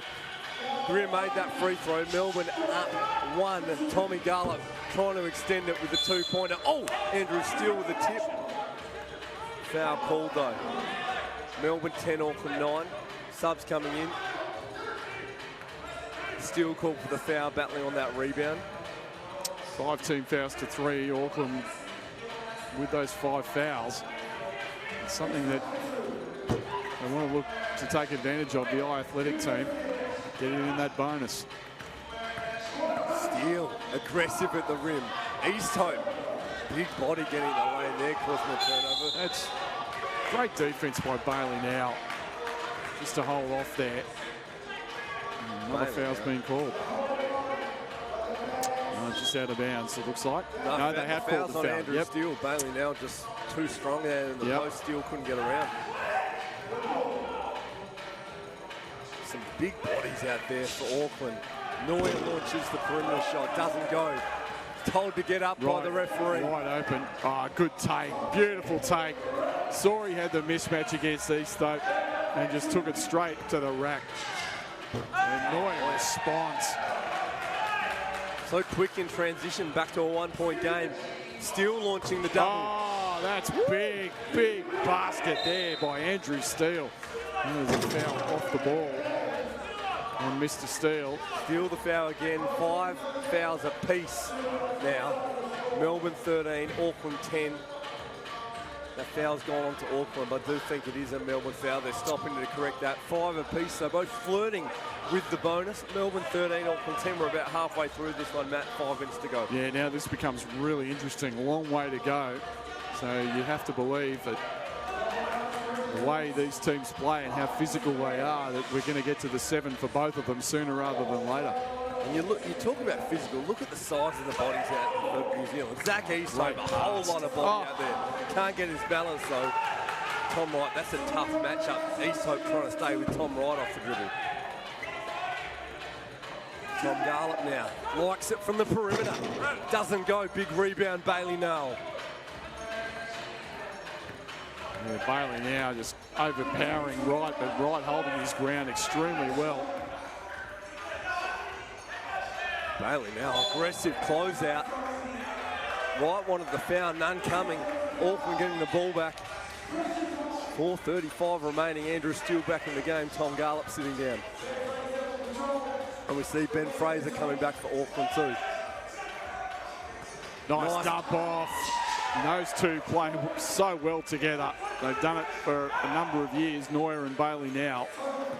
Love it. Just a quick eye raise from Neuer. Just letting him know the back cut was coming.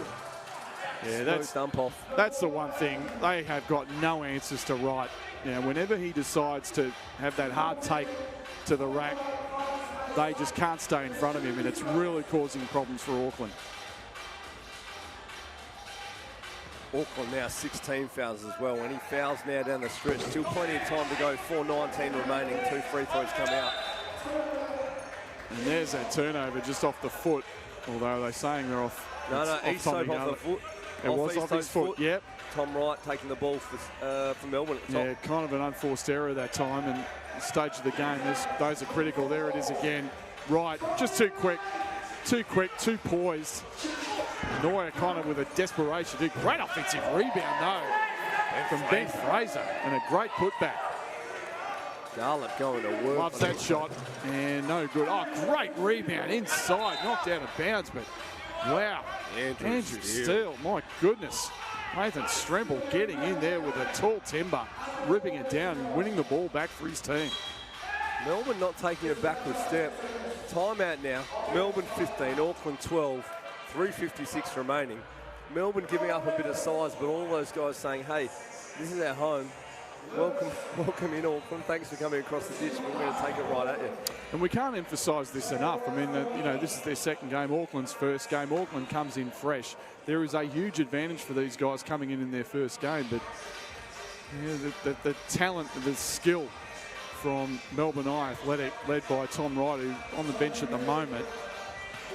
It's given them that 3-point lead with just under 4 minutes left. Yeah, Melbourne looking different, different look without Tom Wright out there, but Tommy Garland just taking off where he started the game, knocking down that mid-range jumper.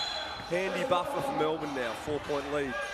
Carl Neuer, so experienced though, just so quick to switch into offense and aggressively take it at him. And now Melbourne hits the 16 foul, so even though they've got that 4-point lead, both teams now are in the penalty. Ben Fraser. Oh, that's huge. And how things can change. Back to 2. 2-pointer for Fraser, bringing it back for Auckland. Never a moment off in 3x3. Tommy Greer from the mid-range. There you go, Tommy Greer. Count that bucket. Give him the point.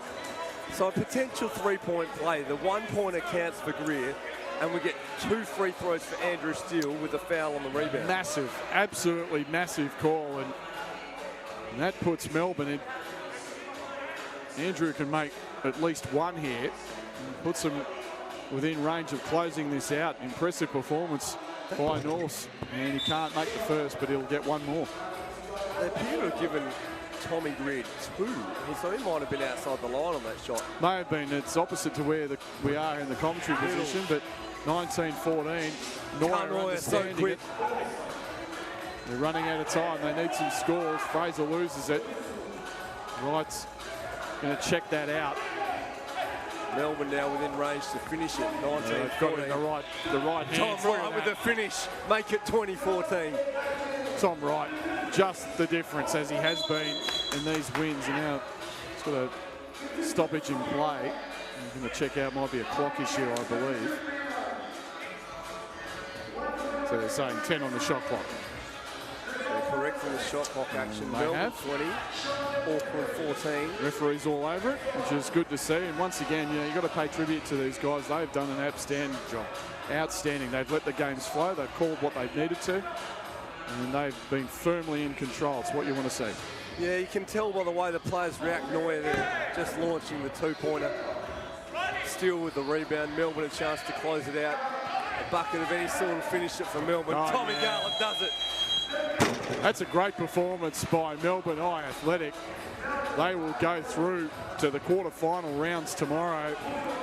That's an impressive display. They get the job done, 21-14. Tom Wright, Tom Garland, Tommy Greer hitting a big jumper down the stretch, and Andrew Steele just getting the job done on both offense and defense. And they have worked exceptionally hard, these boys from Melbourne Eye Athletic. They deserve a break, but it'll be Tom Garland before he can sit down and take a breather. He'll be with our Nathan Stremple. Well, Melbourne Eye Athletic, 2 games, 2 wins. You're through to the finals tomorrow, and I'm right here with FIBA 3x3 Asia Cup MVP, Tommy Garland. Mate, Tommy Wright got it done for you in the first game, but you came out red hot in that game there. You look like you're starting to feel it yourself. Yeah, made a couple of threes. What I did my free throws, but yeah, had the stroke going a little bit, cooled off, but got away with it. And a new team for you. You obviously played with Andrew Steele and Tom Wright at that Asia Cup, but you were playing with your brother in some of the NBL Pro Hustle events. So coming together now with this group, finding a rhythm with those guys, 2 wins heading through to the finals tomorrow. Yeah, it was nice. Those guys know the game pretty well, so managed to get one against a team that's pretty cluey. And then Tommy Greer, just happy to be playing with him after playing against him for so long. And yourself, just coming off the Sydney Kings, still in the mix for NBL this season, sending a pretty strong message to any NBL teams watching the action, because red hot hitting that shot from the perimeter, but also just doing it all out there. We like the way you're operating. Oh yeah, I mean, especially if they get rid of 4 players on the court, I think I should be good for a contract, but if not, it's all good. Looking very good in the 3x3 format, getting it done. Congratulations, Tommy Garland and his Melbourne Eye Athletic team winning through to tomorrow night's finals. Round of applause for Melbourne Eye Athletic. Tommy Garland there with Nathan Stribble. Coming up, our first look at the team from Puerto Rico, Ajuntas, coming up against Sutherland. Sutherland up first for Ajuntas, Alexis Lugo, Vladimir Santiago, Edgardo Rivera.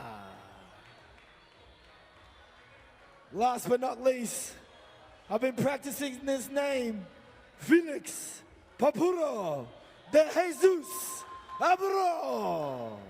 I'll get the last one right. For Sutherland, Callum Norris.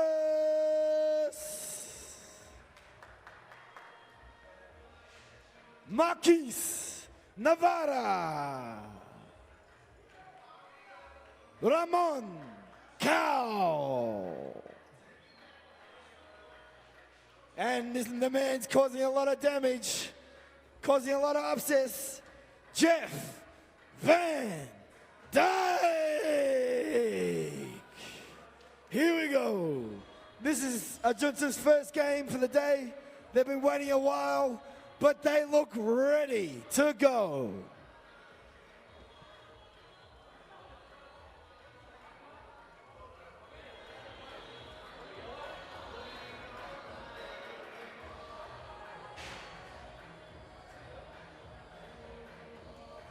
See some of the highlights from that previous game. Nathan Strempel and Auckland really giving the Melbourne Athletic team all they can handle, but in the end, and I mean, I guess we sound like a broken record, but when you see the star turn that Tom Wright has taken in this tournament to date, he has been outstanding, just carrying on the great form he's had throughout the NBL 3x3 Pro Hustle Series. Yeah, Tom Wright, so impressive. But as I said in the interview there with Tom Garlop, I enjoyed just seeing him raise the bar in that game as well. And we just saw, and throughout Tom Garlop's NBL career, you've just seen the complete package. Just tough, going to work every time, inside, outside. He got it done, and they went through to the finals tomorrow.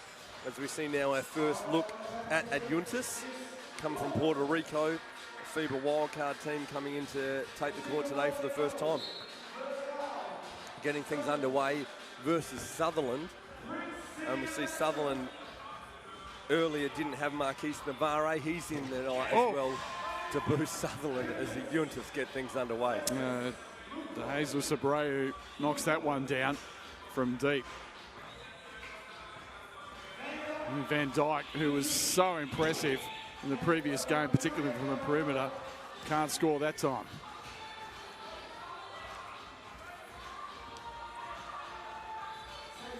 This is our first look at Marquis Navarre. Sutherland now, thankfully, with 4 players, and they're going to need them against the Puerto Rican team. Just gives them Sutherland a little bit of a different look as well, with Van Dyke and Navarre, both just a whole lot of handles and speed as well. So makes them really tough to contain off the dribble, being able to have both of those guys out there at once. Yeah, smaller team, but a quicker team. And they're going to look to take advantage of that as Navarre just a little too aggressive with the hands there on the big fella, Santiago. Just giving up size to the Puerto Rican team. So they're going to need to be up and in aggressively defensively, as you see Navarre there getting right up and in. That 2-ball long. Abreu testing it early. Adjuntas 2, Sutherland yet to score. Van Dyke here. Oh, good look. And Navarre cashes in. Sweet shot for 2. Welcome to the FIBA Challenger event, Navarre. Just getting right amongst the action for Sutherland to tie things up. Good rebound by Cow, but loses it to Santiago. Oh, strong drive inside by Rivera. Makes that happen. Oh, Cow on the spin move and nothing but oxygen. Well, Freeman Cow, we saw him knock a couple of big 2-balls. Last game, Adjuntas testing their luck from beyond the perimeter. Van Dyke with a step back hits it. Dyke getting started. Yeah, this is going to be a fun game. Both these teams, they want to get up as many shots as they can in a hurry. And Navarre, crossover. Take it to the rack, throw it up. Ooh, a little bit short, but put him on the line for 1. Nice contrast between the teams here. Santiago, a lot more size on Navarre. So offensively, he's going to be a handful for Navarre to try and guard, but also the speed of Navarre hard for Santiago to stay with off the dribble. And we talk about the different styles, and one of the beauties about 3x3 hustle is there are different styles, different strategies. Obviously Sutherland way smaller than their Puerto Rican opponents, but they can take advantage of that in other ways. Their speed and quickness. Navarre is obviously proving to be a handful early. Rivera as well, just plenty of experience in this 3x3 format. Number 9 ranked player in Puerto Rico, and he just took it to the rim aggressively there. Tough to handle as he attacks the rim. Free throw doesn't go though. Sutherland 4, Adjuntas 3. Yeah, soft turnover from Norris, and that's going to hurt if that goes down. Good offensive rebound though. Rivera strong in the low block. That is a tough shot from Rivera. And Dyke tries to respond, no dice. Good transition, Ajuntas can't get it to go. Rivera just so active and strong on the glass. Santiago takes the seat and Abreu replaces him.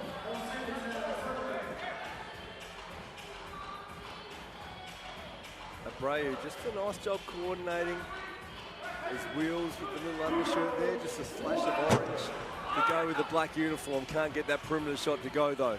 Navarre now. Sutherland in white, Adjuntas in black. Navarre, the fresh legs for Sutherland, can't get that 1 pointer to drop. Nice pass, Abreu, and a good finish there from Rivera. We know Norris likes taking those shots. You would want the ball from deep in Van Dyke or Navarre's hands, and a little too aggressive there. Marquise Navarre, and he'll take a seat replaced by Ramon Cowell.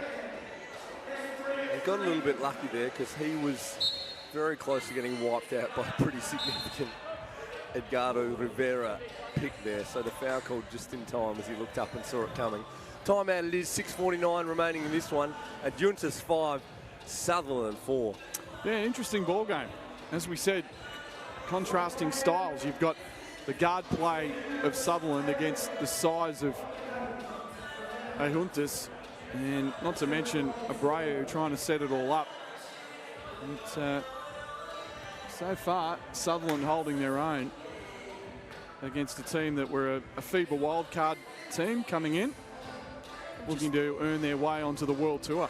Exciting to see this splash of talent from all around the world. Different styles of basketball from around the world too. We see the Puerto Ricans known for their speedy guard action as well. Abreu, a great example of that. But combined with Rivera, called for the foul on that one. Some strength there on the low block. Yeah, great box out though that time from Jeff Van Dyke. Van Dyke, great handles there. Taking it at Abreu. Van Dyke, 2 bites at it. 3rd bite, can't get it to go. Rivera comes up with the rebound for Adjuntas. Oh, crossover. Oh, what a move. Oh, blows the layup. That's a sensational move by Rivera. Shook Raymond Cowell right out of his shoes. Oh. Callum Norris. Callum Norris finally gets one to go from the outside. Oh, spin move this time. Just reaching right into his bag of tricks is Edgardo Rivera. And ties it at 6. Rivera just saying, hey, Raymond Cowell, we've got matching undergarments, but I think I'm going to wear them a little better than you. He likes that matchup, taking it right at him. That's another 2 ball for Sutherland, keeping them out. Oh, Abreu says right back at ya. Tying it up for Adjuntas, 8 apiece. Van Dyke tries his luck from the perimeter. Abreu, rebound for Adjuntas. Yeah, he wants to get a shot up. And both of them unsuccessful in their second attempts. Give Rivera the 2 and he buries it. Wow, he's getting it done. Inside and outside, Edgardo Rivera. Foul's been called. And it's going to go back to Sutherland. 3rd team foul for Ajuntas. Rivera just stepping over the line with that last one, only a 1-pointer, making it Ajuntas 9, Sutherland 8. 5:30 remaining. Callum Norris going to work there. Van Dyke. Speed for Van Dyke. Nothing off the window. Great D by Rivera. Lugo finds Santiago. He can't get the perimeter shot to go. Navarre back in the game for Sutherland. Sutherland shows his hand. Crossover. Great defense, though. Stays right with it. Norris. Deuce doesn't go. Navarre, great rebound. Norris gets another look at it. Good pass and a good finish. Excellent pass, Callum Norris. Sutherland tying it up. Great ball movement there for Sutherland. Adjuntas, though, relentless getting at the rim. Hard foul, Norris. No layup rule on that one. Norris says go earn it from the free throw line. Mr. Rivera, who's wearing the, what are the turquoise blue shoes there. Very flashy. I'd like to know what's written on the shoes there too. They say Cork, number 11. Could be a little shout out to a player. Rivera getting it done from the free throw line, putting Adjuntas back in front. Van Dyke with the handles. Oh, got it on a string. Oh, wasn't happy with that. A little extra attention for Abreu. Things starting to heat up here, Matty McQuaid. I like it. Yeah, it's getting physical. Well, that's a moving screen that they called on Rivera. That's turning the ball over to Sutherland. Yeah, Van Dyke takes a seat. 1 point game. Oh, nice. Cal Norris. Oh, hello. The big fella. If you don't mind, just finds his way through. Just a little something there, a little head fake. Santiago from deep. Yeah, they want Santiago to just keep shooting. That's not his go. He really needs to go hard inside, but we know Norris, he won't stop shooting.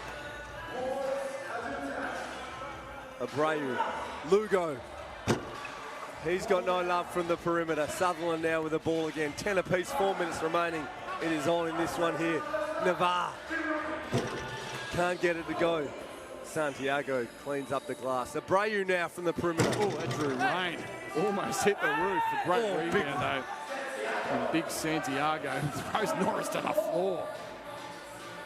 Oh, nice little shake in the bait, but he's short on that, Navarre. Navarre ties it back up. Now Abreu.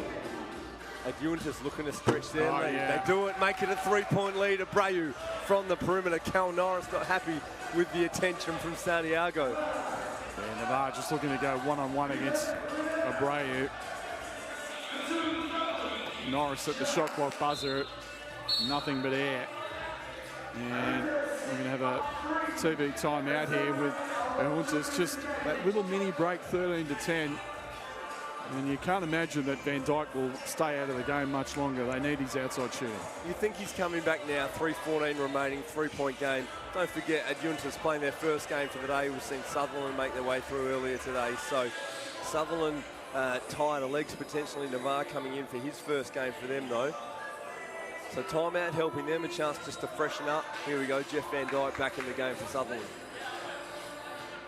And these are the two I'd expect they've taken the rest of the way home. Navarre and Van Dyke clearly being the most likely. But on the other end, that's the problem, is the power advantage that they have. Great hands. Great rejection by Van Dyke. Well, Van Dyke looking to do it both ways. Big rebound, Santiago. Yeah, good D by Abreu. Just stayed at home, now gets an open. Look at it! That's a big two by Abreu. Norris quickly. Van Dyke, yes. Wow. Van Dyke with the answer brings it back to a 3-point game. Yeah, they needed that desperately, but Abreu, he won't stop shooting in and out on that one. Norris, they're looking for Van Dyke every way. Straight away, two. Yes, one more. Have some of that. Van Dyke. Back-to-back doubles for Van Dyke. Now we've got a 1-point game. Navarre ties up. Abreu under the basket. So Rivera making it the 5th foul for Sutherland. 1-point game. Ajuntas 15. Sutherland 14. 2:24 remaining. Adjuntas with the ball, they go to that mismatch. Rivera right on the rim. Can't finish though. Oh, blows the easy layup. That could be crucial. Oh, Norris, this is big. Oh, it's good. Sutherland back in front. Wow, what a shot by Norris. As Van Dyke gets annihilated on the pick from Rivera. Now, Navarre. Oh, he's got the blow by. There it is. Gets fouled, yes. And that's 5 team fouls. Desperation foul by Rivera. Navarre got him on that island and just took advantage with his speed. And that's going to be side out to Sutherland. They're not going to give him the shots. He was looking for the free throw, but none forthcoming. Intriguing just watching the mismatches, how they play out. Less than 2 minutes remaining. Oh, Santiago getting at the rim. Can't get it to go. They've had a couple of those, haven't they, in the last 30 seconds. Oh, catch and shoot from Norris. Definitely not shy. Zero conscience from young Callum. And now Rivera attacking the rim. Yeah, smart move. He saw he had the big size advantage on Navarre. Took advantage, and he's going to shoot one. That brings up the 16th foul for Sutherland. So they will be in the penalty the rest of the way, which could prove crucial. 94 seconds left. What a barn burner this has been. Santiago taking a seat. Just telling the ref before to have a look at his phone. Feels like he had a missed call or two, but he takes to sit down. But it's, that call not coming that gets the one there for Rivera as he ties it up. 16 apiece. Minute 30 remaining. Jeff Van Dyke going to work. Watch the handles. Sit and enjoy. Yeah, trying to go too much one-on-one, Van Dyke. And the referee's not going to blow their whistles at this stage. Lugo at the rim. Norris doesn't quite Nice get there. take. Lugo strong finish. Adjuntas back in front by one. Van Dyke. Oh, too strong. Big rebound, Lugo. Rivera. This has been their strength all game. Mid-ranger doesn't go though. Minute remaining. Adjuntas by one. Cal Norris tries his Cal luck. Norris with a crossover and a spin, the big fella. Still staying with it. Nice look, Cal Norris. Big bucket. Ties it up. 17 apiece. Wow, what a play by Norris. Just showing us a little something that time down in the low block. Jeff Van Dyke calls the timeout, 17 apiece. 49 seconds remaining. Cal Norris bringing Sutherland back into the game, tying it up. And what a great job by these youngsters at Sutherland. You know, inexperienced, coming up against an Adjuntas team that's been around, clearly. You know, guys like Rivera, number 9 ranked 3x3 player in Puerto Rico, who's played professionally in the 5-on-5 version of the game for many, many years. And they have stuck right with them. They've taken every blow and responded in kind. This is going down to the wire. Big 49 seconds coming up. Team fouls play a factor too. Rivera, that's been their go-to all game. Santiago looking to take it at Norris. Oh, that's Santiago a nice play. finishes that time. 18-17. Van Dyke at the rim. He's got Big Norris. two. Oh, air ball. Doesn't go. Just faded a little bit on that. Callum didn't quite have his feet set underneath him. And both these teams absolutely sucking in the big ones. And a timeout's been called with 31 seconds left. Nathan Stremple. This is what you come to see. Thanks for joining us here on the live stream. Whether you're watching NBL Facebook, NBL TV, or on the 3x3 Hustle Twitch, we're enjoying having you. And this is the first time we've seen Ajuntas. They're coming all the way from Puerto Rico, facing the local boys, Sutherland. The young fellas taking it right at them. Big 30 seconds coming up. This is where the experience of Ajuntas you'd think would come into play. They've got an isolation and a mismatch with Rivera down low. Instead, looking for the two. Got it. That's huge. Santiago hasn't been able to get the two ball to go all game. That is a dagger for Adjuntas. And they know time still for Sutherland though. Yeah, good steal. They're going to have to foul. They do stop the clock, but that's going to put them on the line. And put them on the line is for one. two. Yeah, and they just need one or two, and that will do it. But there was desperation times. Great defense by Ajuntas. They knew what Sutherland was looking for. It was going to be two only. And you'd have to bank them in to at least make one of these. And not for the first time today, we see experienced 3x3 teams down the stretch getting it done, and right there, Adjuntas through. Edgardo Rivera gets this one done against Sutherland. Great performance by Ajuntas, getting the job done against a Sutherland team that absolutely gave them everything they wanted. But they have gone down. They reached the magic 21, and it's Ajuntas 21, Sutherland 17, getting the win in their first game. And right now, Nathan Stremple. We have an interview with one of the stars of Ajuntas, Edgardo Rivera. Let's go to Nathan. Ladies and gentlemen, right here we see Adjuntas for their first game today. A number 7 ranked 3x3 player in Puerto Rico, Edgardo Rivera. All game they were going to in the low block. He was unstoppable. He was the one who iced the game for them. Edgardo, welcome to Australia. Are you happy to get that win early? Yeah, thank you for inviting. Australia is a good tournament. And it's very important to get this in Australia, this challenger, because we are union and work every day, and that's why we do in the game today. Edgardo, English not his first language, but you speak fluent 3x3 basketball, played all around the world professionally, played a lot of 3x3. Have you played with a backdrop like that before? Yeah, it's good experience, good vision, it's our expression. But the 3x3 is play hard. You gotta play hard, you gotta work every day. I got good experience with a lot of teams in Puerto Rico, like 3-on-3, and the professional player say hi to Puerto Rico and my guys and my family and everybody to see the game. To anyone joining us from Puerto Rico, they got it done for you there in the first game. Ladies and gentlemen, a round of applause for Ajuntas and Edgardo Rivera. Thank you. Nathan Streppel with Edgardo Rivera there. So coming up, our first look at the number 25 ranked 3x3 team in the world, Tokyo. They will be taking on the team from the Czech Republic, Marienbad. Tamoya Achiai.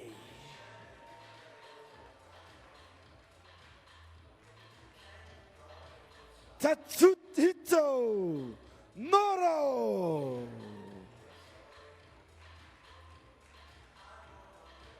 Masahiro Komatsu.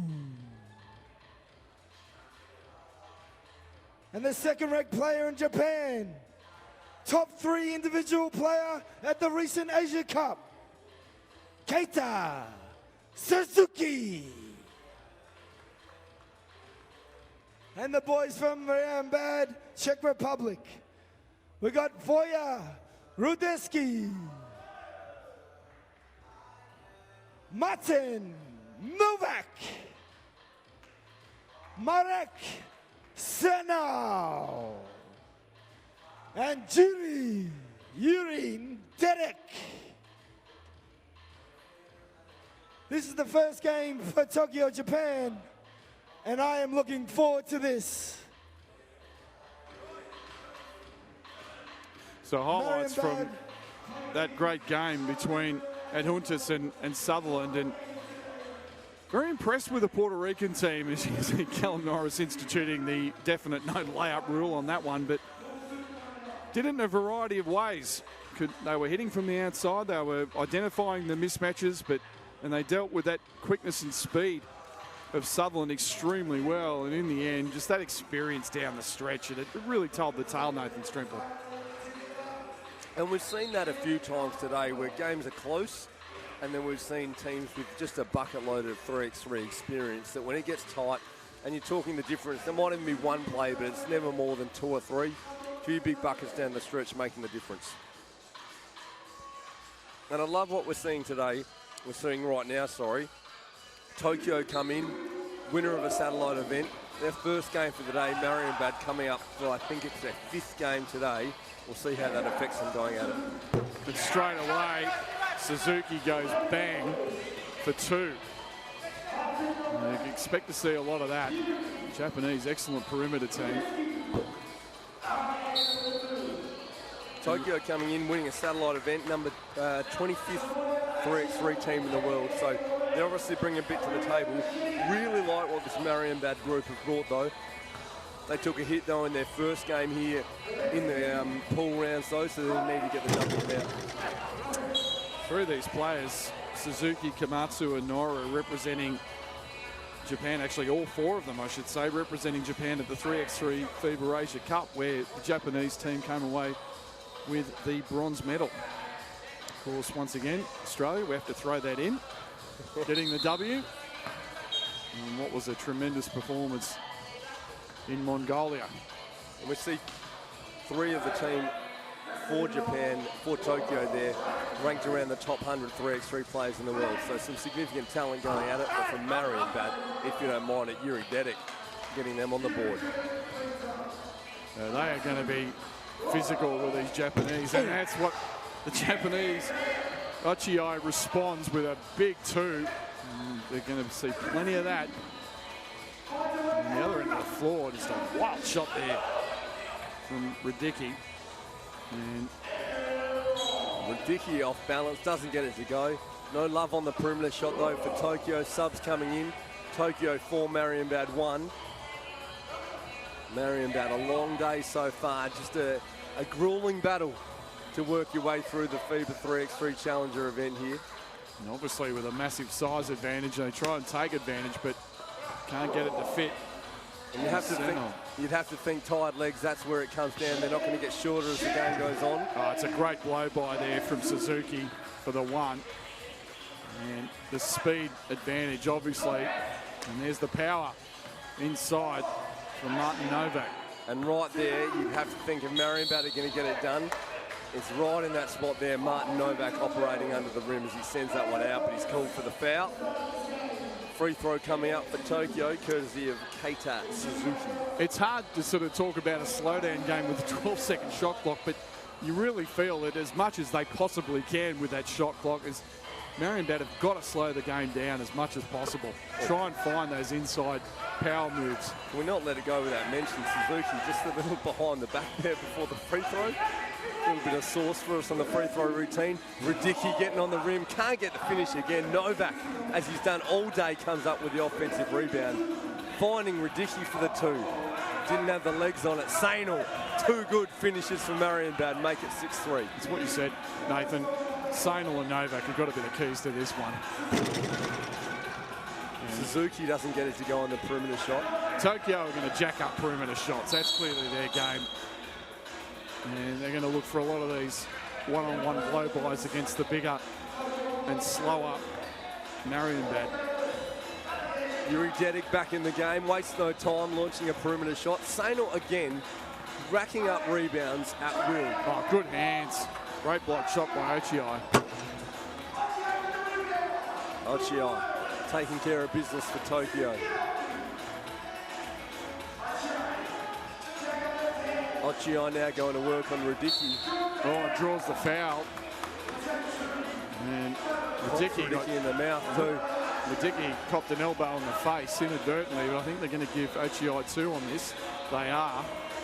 Meanwhile, Radicki on the floor, just being helped up by his teammates. And he took a big shot on that foul, and unfortunately, has been called for it. Yeah, just crafty from Ochiai. Just doing enough, shaking him out of his shoes. Once he leaves the ground, jumping into him, earning himself 2 free throws. Plays in the Japanese B League in the 5-on-5 version of the game. Nice, sweet free throw there. And we see the numbers continually rolling in here today at the overseas passenger terminal here at Circular Quay. Sydney Opera House in the background, grandstands full, spectators on their way past, stopping to see this world-class 3x3 action. Yeah, it really is a festival of hoops, isn't it, Nathan? And it's just, once again, we have to pay massive tribute to Destination New South Wales for partnering with the NBL for not only the FIBA 3x3 Challenger event, but also the NBL Pro Hustle last week, which was a huge success. As the big fella Novak says, I'll bank a 2 in if you don't mind, and cuts the margin to 3. Novak just makes the withdrawal from the bank to just bring things within touch for Marienbad. A chance now to reduce that margin further as Sainal, as he's done all day attacking the rim. And I think Marienbad are going to get it back here. Yeah, Ochiai called for the foul. Yeah. Novak again, too good in the box out. Excellent call there, Nathan. Exactly what it was. And it's the physical nature of Marienbad just keeping him in this. Radicki back in the game. You see him still just licking his lips. He must just a little bit of blood in the mouth after that shot before. But tough physical basketball is what you see out at 3x3. Radicki doesn't take a backward step. He's going at it. Ochiai, deuce, make it a 5-point lead. Yeah, Tokyo is so dangerous from the outside. They all can shoot it. That's off Tokyo. That'll stay with Marienbad. But this is where the perimeter strategy can really come into play against a team that's a bit fatigued. Spread the floor, get your shooters open, look for blow-bys. And they can end this pretty quickly. Timeout, 6:41 remaining. Tokyo 10, Marienbad 5. Our first look at Tokyo so far today. I really like the look of Tomoyo Achii. 6'5", lefty. We've just seen him show those versatile strengths, able to shoot from the perimeter, able to take it off the dribble, able to hold his position in the block. He looks like a weapon for Tokyo. Yeah, and left-handed too, which is always tough to defend. Marienbad now via Martin Novak. An important piece for them in the high block. Great finish off the glass. Novak and Sainal have just been outstanding for Marienbad. That's a foul on that drive by Suzuki. And you have to think that's the recipe for Marienbad staying in it. Just a lot of feeding Novak in that high block and low back, letting him go to work, and then feeding off that. Tokyo, though, misread that one. Turnover. Marienbad to get it back. Tokyo very different. We're going to see some fast-paced action. These guys with fresh legs coming in. Number 25, 3x3 team in the world. Marienbad credit, they are hanging right in there, just down the three against a much quicker unit with, as you said, fresh legs. And there's that inside move again. So basically getting it inside to Sainal, and once they get it inside, if he's got a good seal, it's a good night. Achii, aggressive at the rim. Radicki just unable to get back in front. Call for the foul. Foul count just creeping up early. That's 4 apiece. We might see that play apart as we count it down. Still just over 6 minutes remaining. Achii again just crafty, able to get at the rim. The lefty will help himself to a free throw here to stretch the lead to 3. And he does. Marienbad barely hanging in there at the moment. Oh, Martin Novak just showing us a bit of the handles, taking it from the perimeter. And let me tell you, Martin had absolutely no intention of giving that ball up. He just was determined to get to the rack or draw a foul, and he drew the foul. I was going to say, I think he was actually just aware of that foul count, knowing that that extra, going to that 5th foul now, just puts Tokyo in a dangerous position as they're trying to guard Marienbad. Radicki regains it for Marienbad, trying to find a way to the rim. Sainal from the perimeter. That's the shot clock. Yeah, shot clock violation that time. Desperation there from Sainal. And just our DJ, an opportunity to get a touch there. Not happy with the way she backed away from the ball. She really had an opportunity to get amongst the action. Playing great tunes, but needs to get after the loose ball a bit better. Oh, Nathan Stremple with the hard analysis there on the DJ. Turn it up. If you've got a chance to get a touch, Matt McQuaid, you've got to get after it.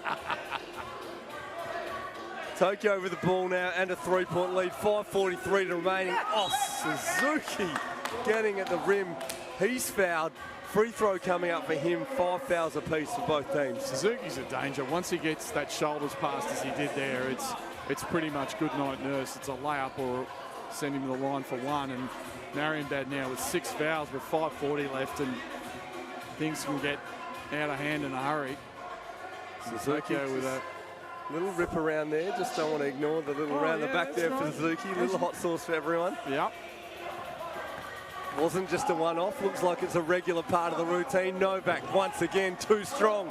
Big bucket, Martin Novak. Just keeping Marienbad alive. Suzuki crossover, great take, but they're the big fellas there denying at the rim. Ooh, in and out from Dedek, and he just hasn't had his shooting eye in the last couple of games. Achii stripped by Sainal. Marienbad a chance to pull this lead back. Just touching on halfway through this one. 5 minutes remaining. Novak going to work in the low block. Can't get that one to go. Big rebound, Komatsu. It's a good D by Achii then. Just held his ground. Took the bump. Suzuki's double doesn't go. Suzuki gets it back. It's going to stay with Tokyo, out of bounds off Sainal.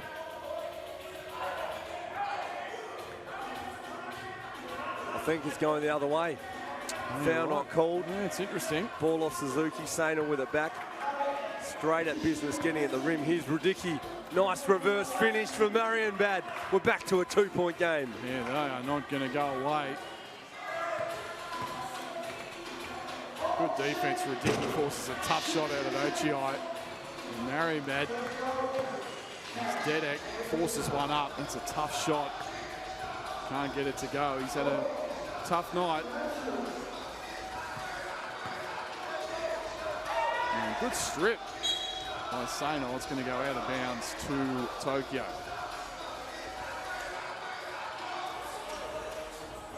4:09 left in this one. Tokyo 12, Marienbad 10. Marienbad 6 fouls, Tokyo 5. Touching on the bonus coming up could be important down the stretch. Referees just getting the shot clock right. Marienbad needing to get through for a win to stay in the tournament. Big possession here with 4:09 left. Dedek.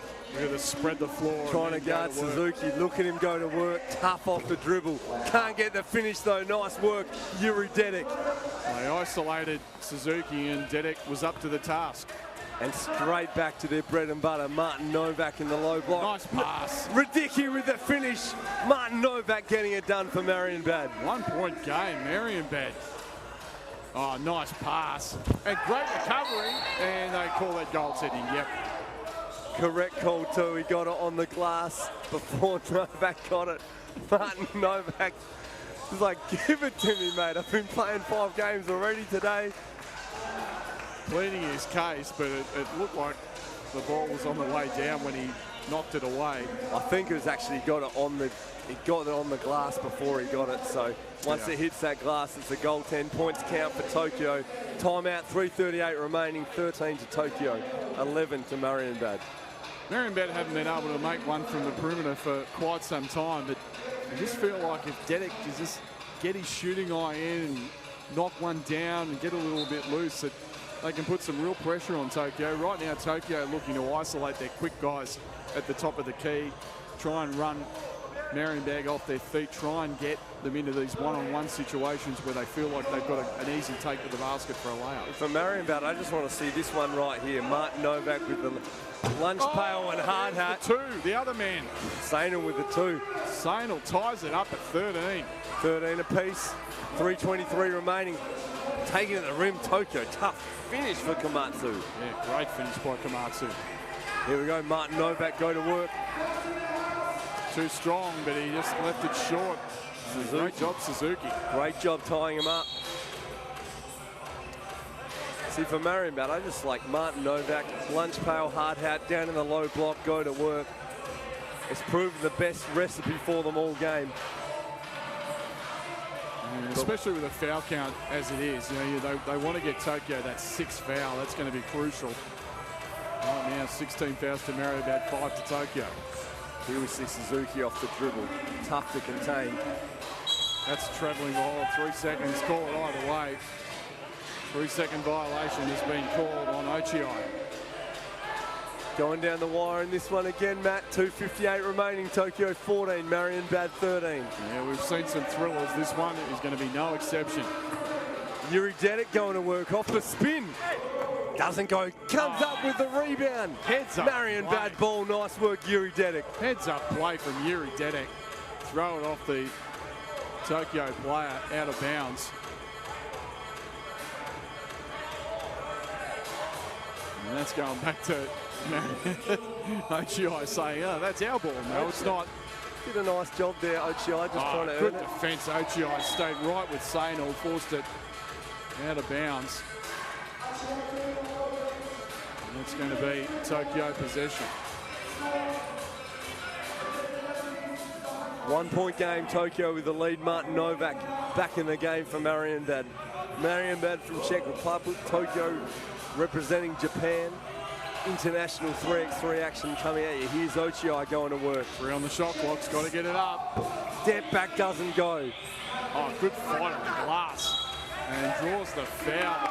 There's Komatsu. Masahiro Komatsu, too strong. Able to keep poised to get to the free throw line. He's got 2 free throws coming up. Marienbad now in the bonus. Yeah, that's crucial. 2:31 left.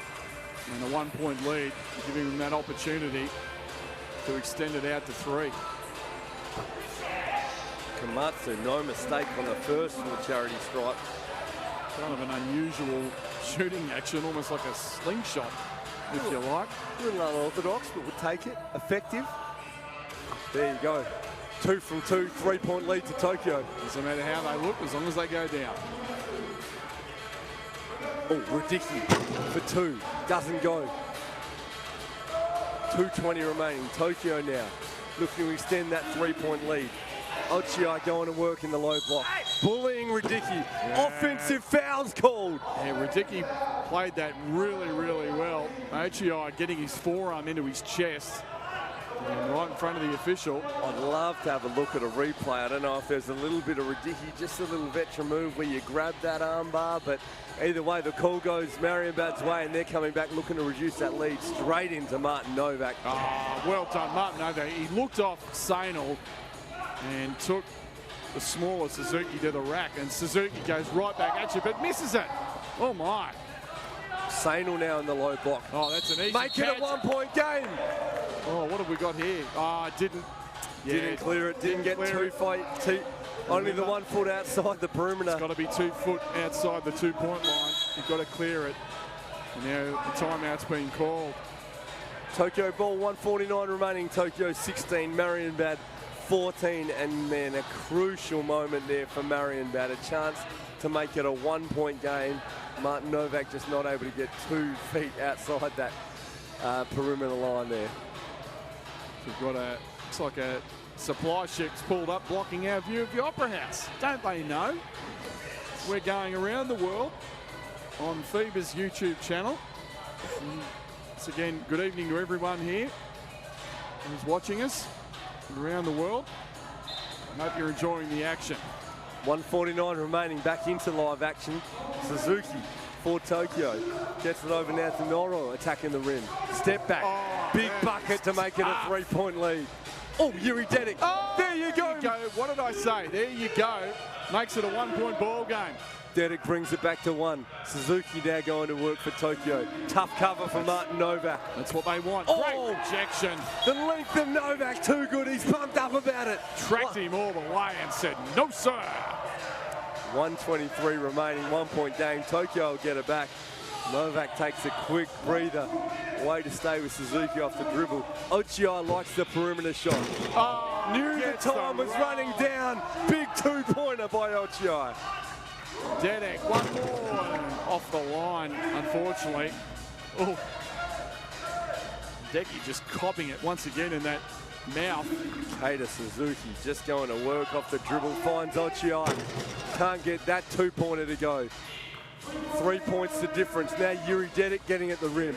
Nice finish, brings it back to a 2-point game. Tokyo 19, Marienbad 17. Can't afford to foul, they need to stop. And it's out of bounds. Who's that going to? It's going to stay with Tokyo. And a timeout's been called. Thrilling conclusion to what's been just an absolute war out there between Marienbad and Tokyo. 45 seconds remaining. Tokyo 19-17, leading by 2. Obviously 21 will finish it. Both teams 2 free throws off a foul. Marienbad surely ruining that missed layup just with Martin Novak not able to clear it. But they move on from that now. Tokyo with the ball, Marienbad needing a stop. And Keita Suzuki, a super tough cover off the dribble. Well, nice roll to the basket. Great roll, but great play by Radicki, but he stepped out of bounds. It's going to keep it with Tokyo with 41.5 seconds left. They switched it up now. It'll be tomorrow Ochiai to take it from the top. Ochiai trying to end it, and does! Ochiai says that'll do. Buries the 2-pointer. And Tokyo were made to work by an incredibly gutsy Marienbad, playing their 4th game today of this tournament and going down 21-17 to the team from Japan. As we said, the number 25 ranked 3x3 team in the world, doing a tremendous job. Some perimeter shooting really proving the difference in the end. Yes, now Nathan Stremple is about to have a chat with the point guard from the Tokyo team, Keita Suzuki. And here's Nathan. Well, ladies and gentlemen, first time today we've seen this Tokyo team Keita Suzuki here. The team looks so well drilled. Obviously, your team representing at the 3x3 World Cup in a month's time. We present at the Asia Cup. Don't know about the future yet, but we're still looking forward to participating in it. My apologies on that, but also played a lot together. Yourself just outside the top 100 3x3 players in the world. So tough to cover off the dribbles, handles all day. They just had a hard time keeping you away from the rim. Yeah, I just had to work it out, you know. They got a size advantage over me, so I got to use my quickness, you know. Yeah. First 3x3 Challenger event here in Australia. How have you found it playing here with the Sydney Opera House in the background? I mean, it's my first time in Australia, Sydney. I mean, the ship is covering, but if you look at the location, it's just absolutely fine. I mean, amazing. Well, first time in Australia, Keita Suzuki, we like having you here. You look great out there. We'll see you more later today. Give it up for Keita Suzuki and his victorious Tokyo side here in the FIBA 3x3 World Challenger. Coming up next will be Lausanne, our first look at the number 15 ranked 3x3 team in the world, taking on Sydney Norths. That's coming right up here on the FIBA 3x3 Challenger. The third ranked player in Switzerland, Gilles Martin.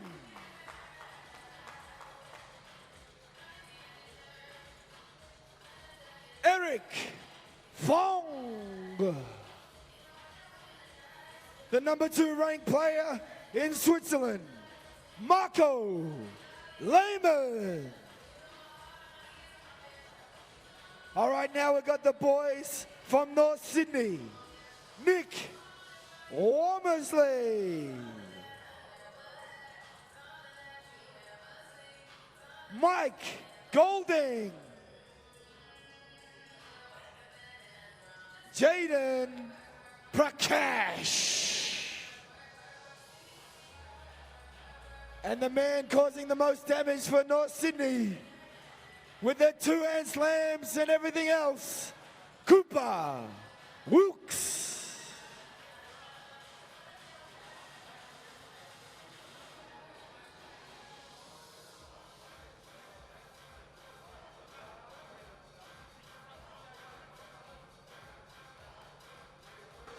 Well, as we take a look at the highlights from the previous game, Tokyo getting the job done against a very gutsy Marienbad, and really it was the perimeter game of Tokyo that proved the difference. Marienbad looking to attack inside through their big fellas Novak and Sainol, but Tokyo, just the quickness, their first game of the tournament. Marienbad, as we said, playing their 4th game of the tournament, and in the end it was Tokyo, just the fresher legs and the quickness proving the difference against a very, very gutsy outfit from the Czech Republic. And now right at this moment we've got Norths coming up against Lausanne, their first meeting. Ilse Martin straight to the rack, air ball as we get started, and Cooper Wilkes fighting inside against Eric Fongu, and that's going to go back to Norths. And just want to give a quick shout out to the Illawarra Mercury's own Julian O'Brien, watching us Chromecasting to his television, doing his washing. Great Friday night viewing. Julian, great to have your company. Doing his washing, I like He's doing his washing, and he's watching Nathan Strempel and myself on the mic. It's great stuff.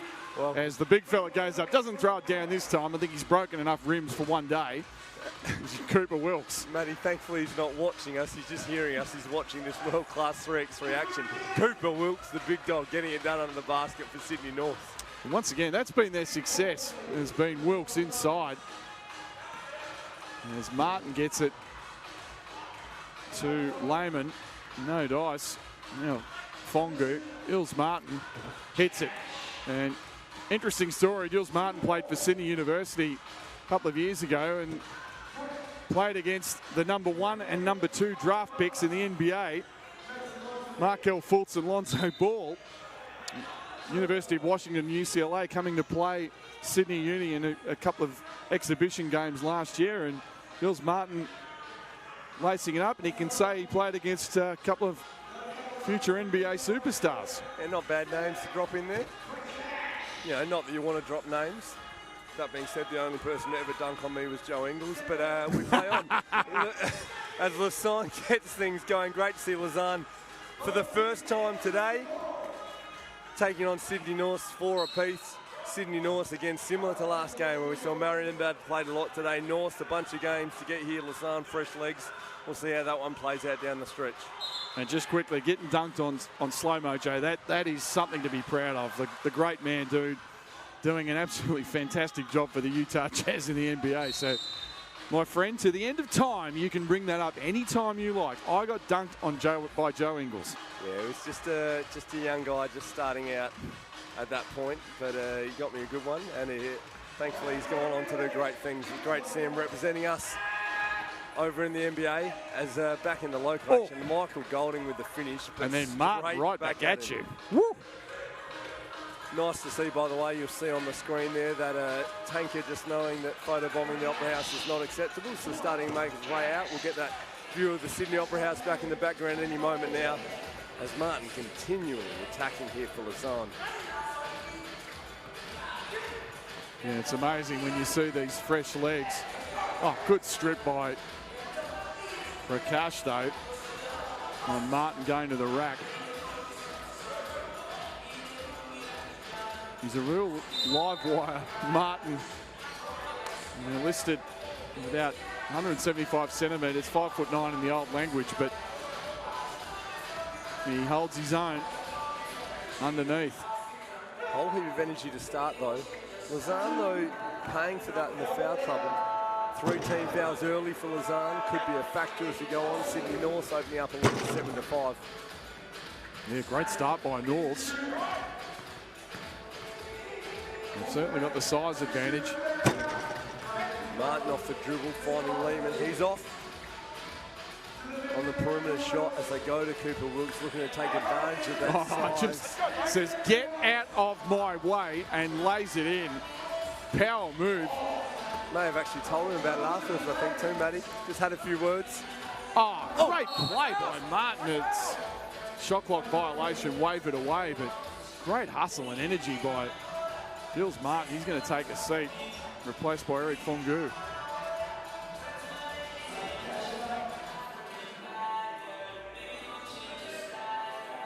Womersley from the top, picked off by Fongu.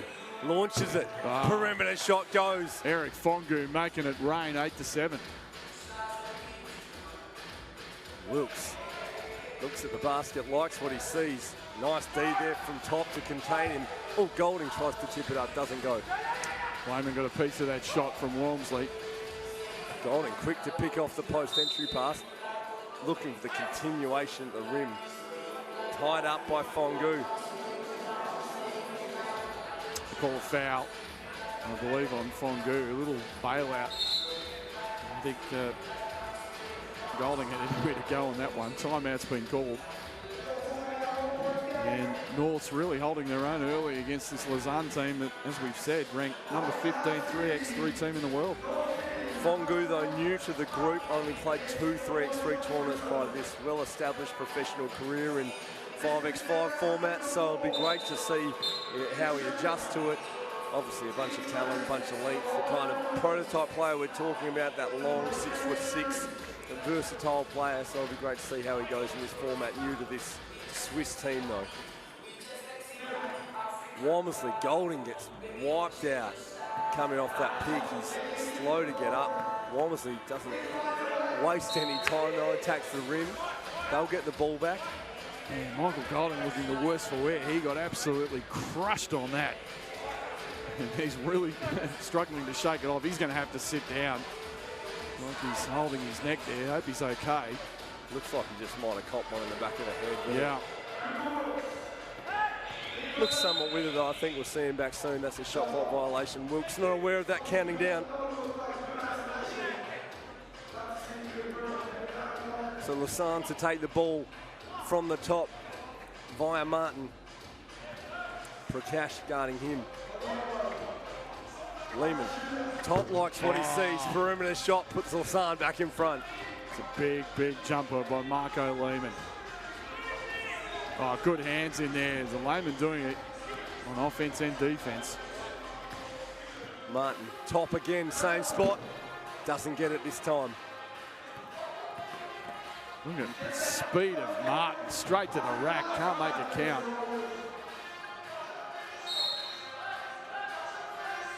And I believe that's going to turn the ball over. Black is the call. It is. North's not happy. Wallesley looks a little sloppy there on the outlet pass. Pays the penalty for it. Martin will take it for Lausanne from the top. 5:50 remaining, 1-point game. Perimeter shot doesn't go. Way too strong on that. Once again, beautiful calm night here on Sydney Harbour. We've had a little bit of bad weather in Sydney over the last week or so, but the Harbour City really turning it on for our overseas visitors. And it's great to have everyone here. Great backdoor cut, fantastic pass by Martin, and Lehman finishes it off. Strong finish on the rim there by Lehman. Golding back in the game. Good to see he's okay. Can't finish. Cooper Wilkes too strong. Again, just the speed, but Martin misses probably what he should have made. And Wilkes goes hard. Oh, goodness, don't break another one. Would you believe it? Would you believe it? I just went and looked across at NBL Chief Operating Officer Andy Crook, who just said he's done it again. He's broken another rim. Oh, this unbelievable. Now he's trying to fix it, and unfortunately, folks, Wilkes has just done it once again, going hard to the rack. The organisers are saying, "What's going on? That's what's two, going mate. on? What That's are you two doing? You've done. What's going on here?" Wilkes just puts his hand up and says, "What do you want from me? I'm just trying to take it at the rim nice and strong." They've called a timeout. We're going to have to take some time here to repair to the rim. Lausanne 10, Sydney North 9, and Cooper Wilkes just racking up numbers and under the broken rim categories. His number is now 2. Sadly, that time couldn't finish the dunk, but like the ferocity which he's taking it at the rack. That's just going to mean that we're going to have a bit more of a break, unfortunately, while they sort this out. And unfortunately put the kibosh on what's been a really, really interesting game here. Lausanne up 10-9. So tight forward as well, and just the interesting piece, Lausanne 5 team fouls as well, so on the verge of a bonus. As you look at across at our view here, that's a live shot you're seeing. Sydney Opera House looking sharp. Lausanne 10, Sydney North 9. As we take a break in play and you enjoy a view of the Opera House, you see the beautiful backdrop, the great setup we've got here at the Overseas Passenger Terminal. Gives us a chance to thank our key partners that have made a big difference here. First ever kitting out the teams. The kits look great out there here in the 3x3. Wilson providing our balls, a great partner. Tissot, great partner of FIBA 3x3 worldwide, doing a great job on the scoreboard. Our shot clock here provided by Tissot. Destination New South Wales just showing off this iconic world-class Guys, venue. we should go to a break here. Powerade, CMS, Australasia as well, and MSF Sports, all helping us put on a great show. We thank you for joining us. It's been a heck of a show so far, and we are just getting started. Pool games going on right now. Little technical issue getting the rim fixed, and we're back with the finals 5 p.m. to 9 p.m. tomorrow. If you are here in Sydney, Australia, come on and down and enjoy the action at the Overseas Passenger Terminal. We're going to take a short break here. They're just fixing up the rim. Cooper Wilkes doing some damage once again, attacking that basket with some ferocity. We're going to fix the rim. We're going to come back with action here shortly.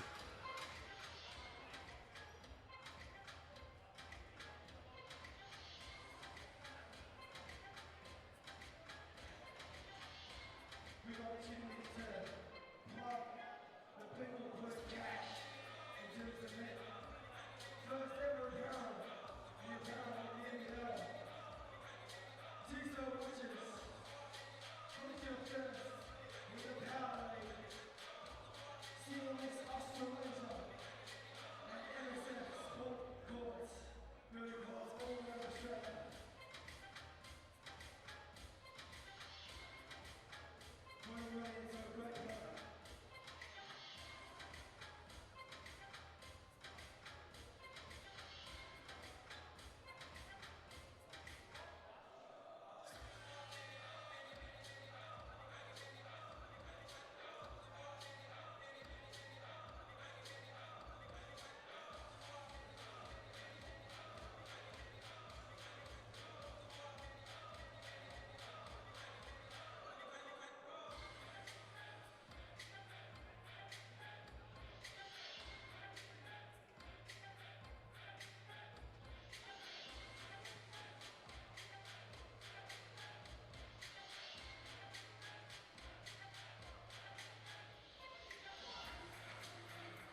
Well, we're back here. It's going to be Cooper Wilkes at the line. A slightly askew hoop, but they've decided they're going to play on it. And Nathan Streppel, Cooper Wilkes doing his damage. This will be the last game of the tournament for the Norths team, and he wanted to make his mark, clearly. Just putting himself out there. He is large and in charge. Golden from the perimeter doesn't go. You'd have to think Sydney North maybe have an advantage here. It's the second time this tournament they've had to play on a hoop that's a little bit bent down from a Cooper Wilkes throwdown. Top with a finish off the O board. And now Wilkes throws it away. Bit of a miscommunication with Michael Golding.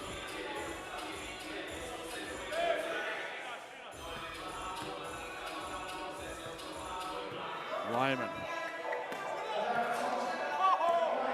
Fongu kicks it out top, no good. Again gets his own rebound. Banker, no good. Wilkes off the boards.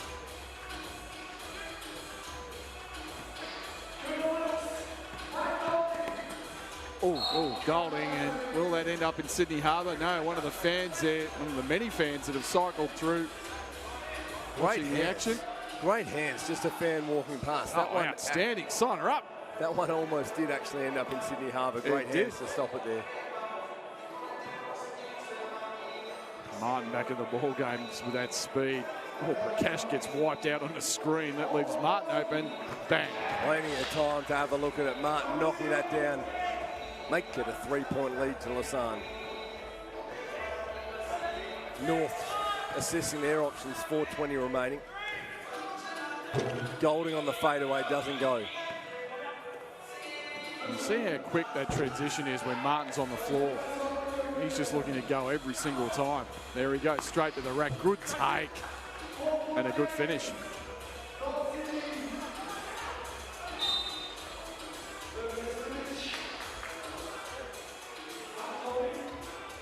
Golding made a little bit in the walls there. He's going to take a seat. He's had the neck, and now he's got the leg. Popping a tough hit on the leg there, Michael Golding.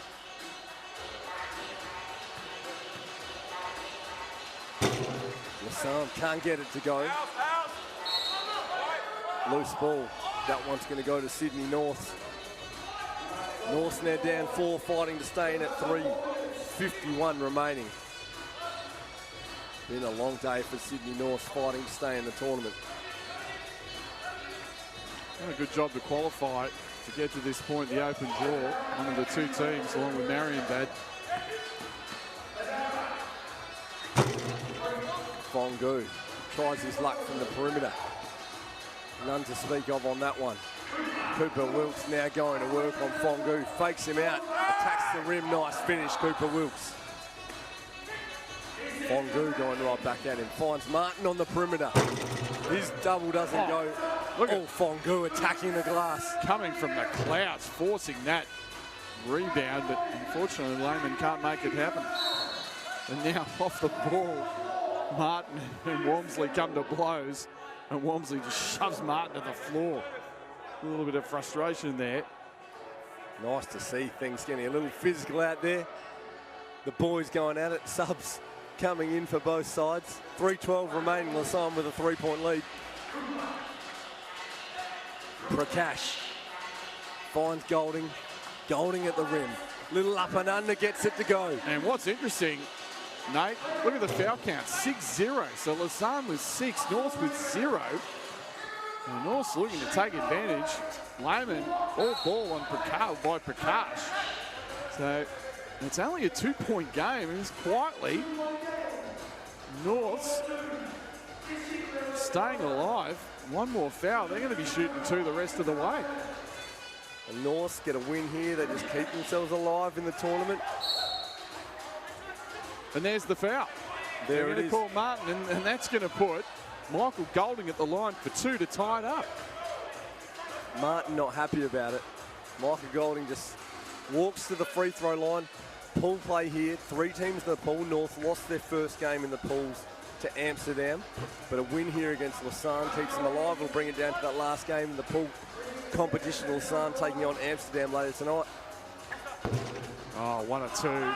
Big miss by Michael Golding. Golding can't get the second to go. Keeps it in a 1 point game. Referee blows his whistle. I think it might be a timing issue.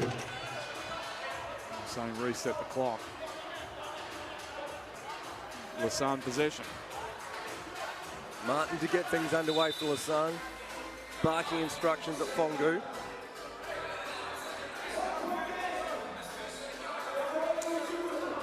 And timeout's been called. Lausanne up by 1, but crucially, those 17 fouls, Sydney North have a real opportunity here to put some pressure on. Look for them to attack the rack and try and draw fouls and try and win this thing from the charity stripe.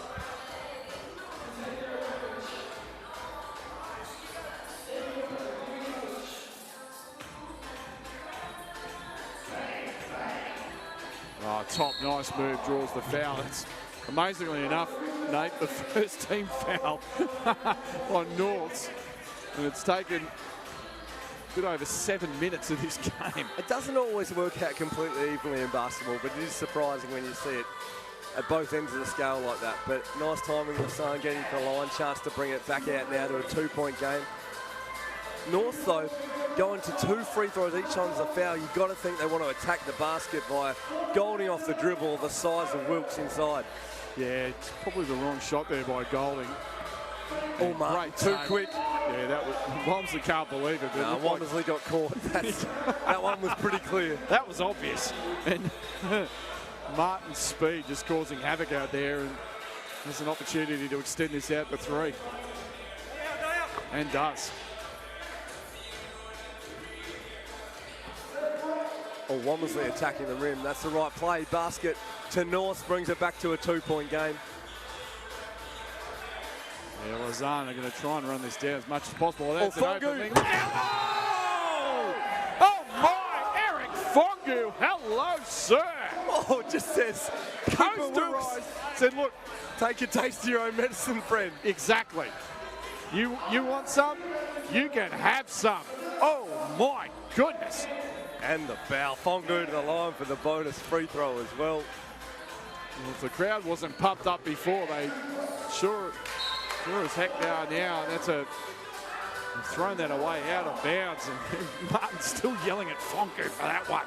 1 or 2 plays make a difference too. Oh, I hope that our cameraman there caught that. That's a great action shot. Fongu with the cram and the bonus free throw. Now the turnover from Wilkes, and all of a sudden North's in big trouble here. Lausanne a chance to close this out, make it 19-14, less than 2 minutes remaining. Terrific rebound from Lehman, stuck with it. And as we've said a lot, just the experienced teams really closing down the games down the stretch. And look at that, the big fellas fight. And that's going to go back to Lausanne. They need 2 to close this out. But with a 5 point lead, 1:39 left, they may very well have done that. Fongu feeling it now. Nice work getting him a touch straight after that cram. Now they attack inside. Can't get it to go. Fongu on the offensive glass. Working hard, but he can't keep it alive. Martin comes in to replace Badara top. North still a chance here with that. Lausanne being in foul trouble. They can get to the line and stop the clock. They just need to attack the rim. Wilkes does just that. Finding Prakash on the outside. The 2 pointer doesn't go. Now Golding. He was looking for Prakash, just a little stronger in the pass out of bounds. And again, just that late game execution for the less experienced teams really proving an issue. Timeout there. Minute 14 remaining. Lausanne 19, North 14. Less experienced than also Sydney North. They played a lot of games so far. Fatigue may be a factor, just causing those small errors down the stretch. But I'm still just kind of feeling, I wouldn't mind if we get a little replay of that throwdown from Fongu. That was tasty. If you don't mind, over the 6'8", 6'9" frame of Cooper Wilkes. And Wilkes was going at it. He wasn't just standing by watching the action. He was trying to send it out. Very, very nice from Eric Fongu. Yeah, it's one of many highlights. That was probably the highlight of the tournament so far. Oh! see it on that replay. On the replay screen there as we jump back into live action. Yeah, Top throws it out of bounds, so Norths really start thinking about the twos now with 1:07 left. And again, really haven't taken advantage of this foul trouble. Prakash stripped by Martin, gets it back. Here's Golding, two's got to go. Oh, in and out. That's tough, Nathan, from Michael Golding. Clock running down, they need to try and make something happen. Lausanne 2 points away from finishing it, that'll do it. No. And that's going to be 2 shots because Cooper Wilkes has knocked over Martin, and they're going to give him 2. Or they're going to say it's on the floor. No. It's on the floor, which means he won't get shots at all. After the shot, it landed. Correct call from what I saw in front of us agreed, too. Agreed. He was definitely on the floor. The ball was well gone, and then he got hit. Still an opportunity to finish this with a 2. Martin now controlling the tempo for Lausanne. All top of the basket.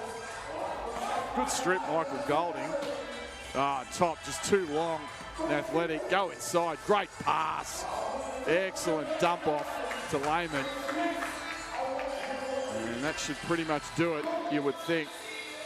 Womersley, 2-pointer, doesn't go. Golding again on the offensive glass. He's been good for Sydney North, but you think their tournament's 17 seconds or less away from being over. Yeah, they've really played hard with a lot of heart, Norths.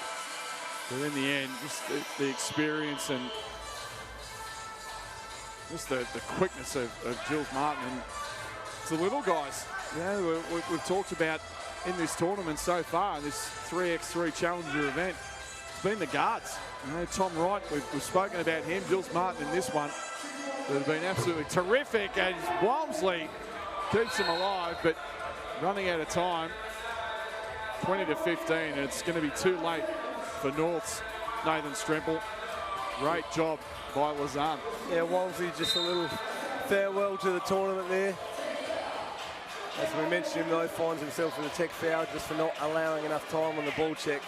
Martin to the line with a chance to finish this one for Lausanne. So one shot from Jules Martin. And that will do it. So Lausanne opens their account here at the FIBA 3x3 Challenger Series in Sydney with a solid victory, 21-15.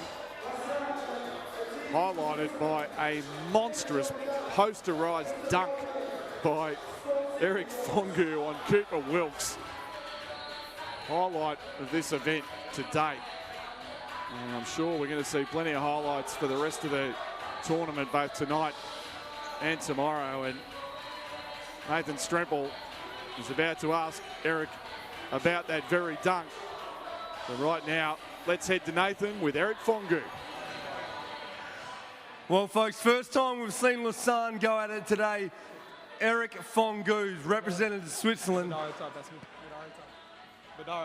Bedara top. Mix it up. Eric is the other guy. My apologies. The cutest guy, the cutest one. I'm thinking the wrong name. Well, sir, Okay. I like the way you go at it out there. We saw Cooper Wilkes with a big throwdown early, going for throwdown in the tournament. Mr. Top, that throwdown there just maybe took it one level further as you threw it down right on 6'9" Cooper Wilkes. How did that one go down for you? Well, I mean, I'm just trying to be aggressive every time, and it's probably the Sydney air, good air here, so it helps. I jump higher here down under. Bedara Top, look, coming all the way from Switzerland, just knowing how to just suck up to the locals, something about the air here. Do you enjoy the air? Do you enjoy the format? First time a 3x3 for a Challenger event right here in Australia. Yeah, I mean, it's we're really proud to be here for the first time. I mean, the first time here, your first tournament. You're doing a great job organizing it, and we'll try to enjoy it as much as we can. Well, your Lausanne group looking very sharp. First time we've seen you today. We'll see you again a little bit later tonight. Congratulations on getting that win. Ladies and gentlemen, a round of applause for Lausanne.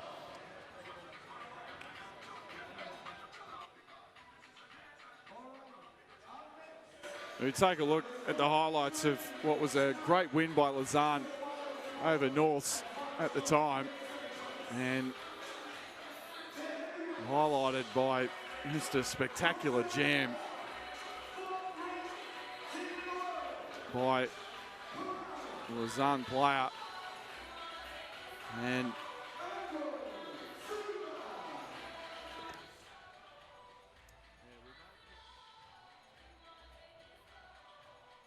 Answer, 3 bats.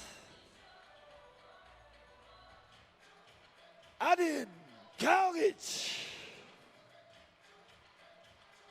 And the #1 ranked player in Slovenia, Simon Finsga. Playing the boys from Puerto Rico, Ajuntas, Alexis Lugo. Vladimir Santiago. Edgardo Riviera. Last but not least, Felix Papuro de Jesus Abreu. How do you like that?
So we're underway here in our next game in the main draw. Piran and Adjuntas. And straight off the bat, it's Piran getting to the rack to get us underway. Adjuntas in the right, Piran in the black. Nice inside move, blows the lout.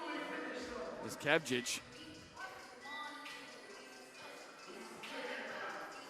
And, oh, no look pass. Super feed. Inside and good defense by Finsgar.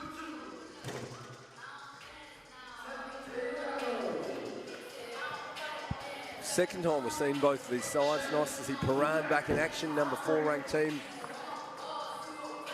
in 3x3. Adjuntas swapping now. They were in the black jerseys in their first game, in the white as we see now.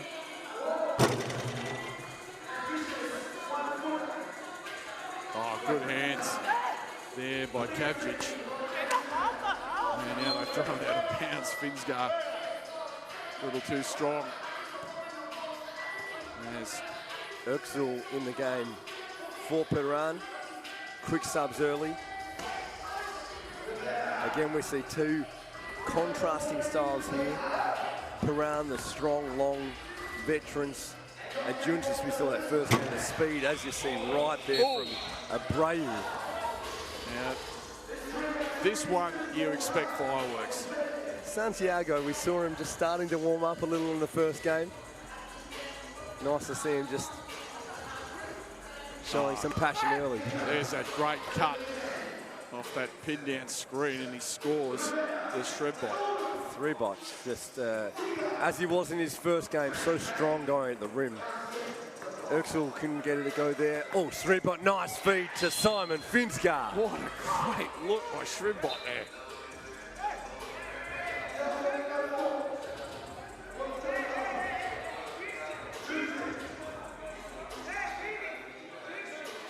They've called no score, shot clock violation. Piran protesting that the shot hit the rim from Erxel. There should have been a reset, but to no avail. Adjuntas with the ball from the top, getting things underway again.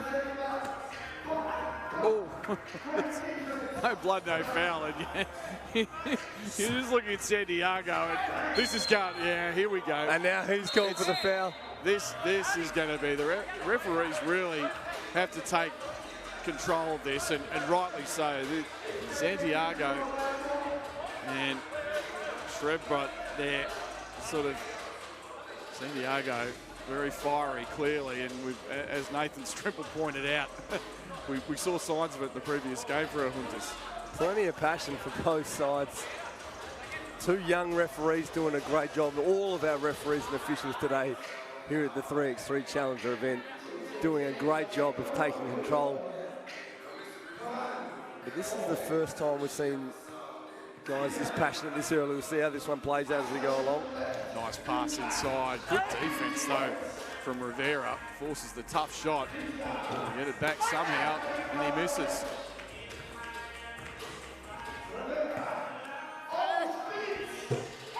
Big finish there. Taking off where he left off in the first game there, Rivera for Adjuntas. Just too strong going at the rim, giving up some length to the Piran side. But you'd think that'll still be the key for Adjuntas this game, is Rivera getting at the basket and being a factor. Absolutely, and using their quickness, so they definitely have the quickness advantage, but Piran are going to be physical. And great way to get in the passing lane, knocked it away there, did Kavjic. And they get a score out of it. Oh, Brady, quick getting at the basket. Outside to Santiago. Rivera too strong on the rebound. Been called for a foot out of bounds. Piran will get the ball back. And the physicality starting to show. Santiago sits down. Just a chance to think it over. He's still talking. He's not interested in cooling down, Nathan Stremple. World-class action here in 3x3 Challenger. Oh, Piran, nice. Too strong. And a little two-man game that Kavjic and Shrebrot are working with at the moment. That's the second time they've gone to it. Just that little big-to-big action causing some problems for the Ajuntas D. Shrebrot to the free throw line. Looking to stretch the lead for Piran, can't get it to go. Might get one more, yeah. Santiago's in early. He's not doesn't like it. Little wry smile. Shrebrot again. Looking to extend the lead for Piran. This time he does. 5 to Piran, 1 to Adjuntas. Those second chances, Nate, just so critical in 3x. Oh! Touch under 7 minutes remaining. Lugo tries his luck from the perimeter. Now Kavjic. Finska. Two-pointer doesn't go. There's a lot of fighting underneath. Shrebrot and Lugo getting tied up under the basket. Foul this time on Lugo. Foul count racking up for Adjuntas. 14 fouls. Simon Finska, nice look, curl to the basket. Shrebrot too strong. Oh, Santiago. Oh. Shaping like he was looking to throw it down. We were just about to have another highlight. I think he lost his footing a little bit going up. He missed the shot, but Piran well in control of this one with 6:30 left. Adjuntas just a chance now to think it over, try and find some rhythm. You'd like to then go back to Rivera and the low block at the basket. Here he goes, finding position. Oh, Finska. That was too good on the feed. Well, oh, Santiago went to send it out. Abraham's upset, rightly so. Sorry, Lugo, I should say. That was a foot violation. That was a foot violation right in front of us. I don't know how the referee missed that one. Enjoyable watching the guys just demonstrate it out there too. Not sure whether they're doing the hokey pokey or just calling for a foot violation, but it's fun to watch from Adjuntas. Call stands though. Kavjic to the free throw line, makes no mistake. Piran 7, Adjuntas 1. Santiago can't get 2 ball to go. Too strong, Rivera for the finish. We needed that desperately. Need some stops, but there they get one. It's the big turnover. A Brady perimeter shot doesn't go. Finska just means business, cleans up, perimeter shot, boom. 9-2, just like that. I just feel like Piran just have all the answers right now. There's Santiago deep on that too. Finsgar looking for that dump off, but it's out of bounds, and that will stay with Piran. I've got to tell you, I like the way that Simon Finsgar goes about it. Just no fuss as he is there on the back cut. Top 10 in the world, number 9, 3x3 player in the world. Slovenia's number 1 ranked player, and just does everything well. Well, you saw that well. You saw that right there. Set that back pick, sort of rotated to the basket. They ran that little action off the high post, and he drew the foul. And the foul count just becoming a real issue for Adjuntas. And here's Finsgar again from the perimeter. There you go. On it. Just no frills. Just takes care of business. Always in the right position to clean up the glass, gets it done defensively, and he's leading this Piran team as they take an 11-2 lead over Adjuntas. And they're getting into a bit of a hole that's going to be tough to climb out of in this one. But that's the great thing in 3x3. Just line it up from the perimeter and you can get right back into it. And we know Abreu launches. Shot clock violation anyway, but hit the roof here at the Overseas Passenger Terminal at Circular Quay. Incredible venue for this FIBA 3x3 Challenger event. Kavgic attacking the rim. Relentless attack at the rim. Keeps going. Srebot now from the perimeter, no good. Rivera on the hustle, keeps it alive for Adjuntas. Nice work, Edgardo Rivera. Keeps that one alive for his team. Piran with their first foul. Adjuntas to take it from the top. We're at the halfway mark here, 11 to Piran, Adjuntas 2. As Santiago attacks the rim. Can't get the finish though. You can see what's happening out there is, you know, it's Adjuntas really resorting to just this one-on-one attack at the basket, and against a team that's as disciplined and fundamentally sound as Piran, it's just not happening for them right now. And you know, the foul count just continues to mount. They're up to 6 now. Next one, it's 2 free throws the rest of the way, and that little, and there it is. That's going to be 2 at the line, and just that little rub action off that screen and that roll to the basket is just causing Adjuntas all sorts of problems. And Piran are just running it over and over, and Adjuntas have got no answers to it. And again, it's that no frills action, just executing well off the screen. Srebot rolling at the basket. And his teammates doing a great job of finding him, just getting the ball in the right spot. Just not wanting to get shortchanged there, going, how about my second free throw, folks? Absolutely. And the way this is going, you have to believe we might see our first 10 fouls in a game, which would mean 2 shots and possession. And look at that. Srebot outstanding. Out hustles Rivera. Finsgar can't get it from the perimeter. Srebot looks like he's copped one in the nose there, man. Gets up and at it, claims the rebound though, back into action. Rivera not giving away any space. Over the backboard, tries the old Larry Bird shot, no dice. You knew I had to throw in a Bird reference from at one point. Oh, nice pass, Finsgar. Wow, what a play. Great touch pass to the youngster, Urkaji, and he knocked it in. Oh, that's going to be an N1. I'm going to give him the continuation on that. No, they're saying that's on the floor. It's a tough break for Adjuntas. Just haven't been able to get anything going in this one so far, Nate. I think that one was on the floor, off the ball from Edgardo Rivera. That's a good call.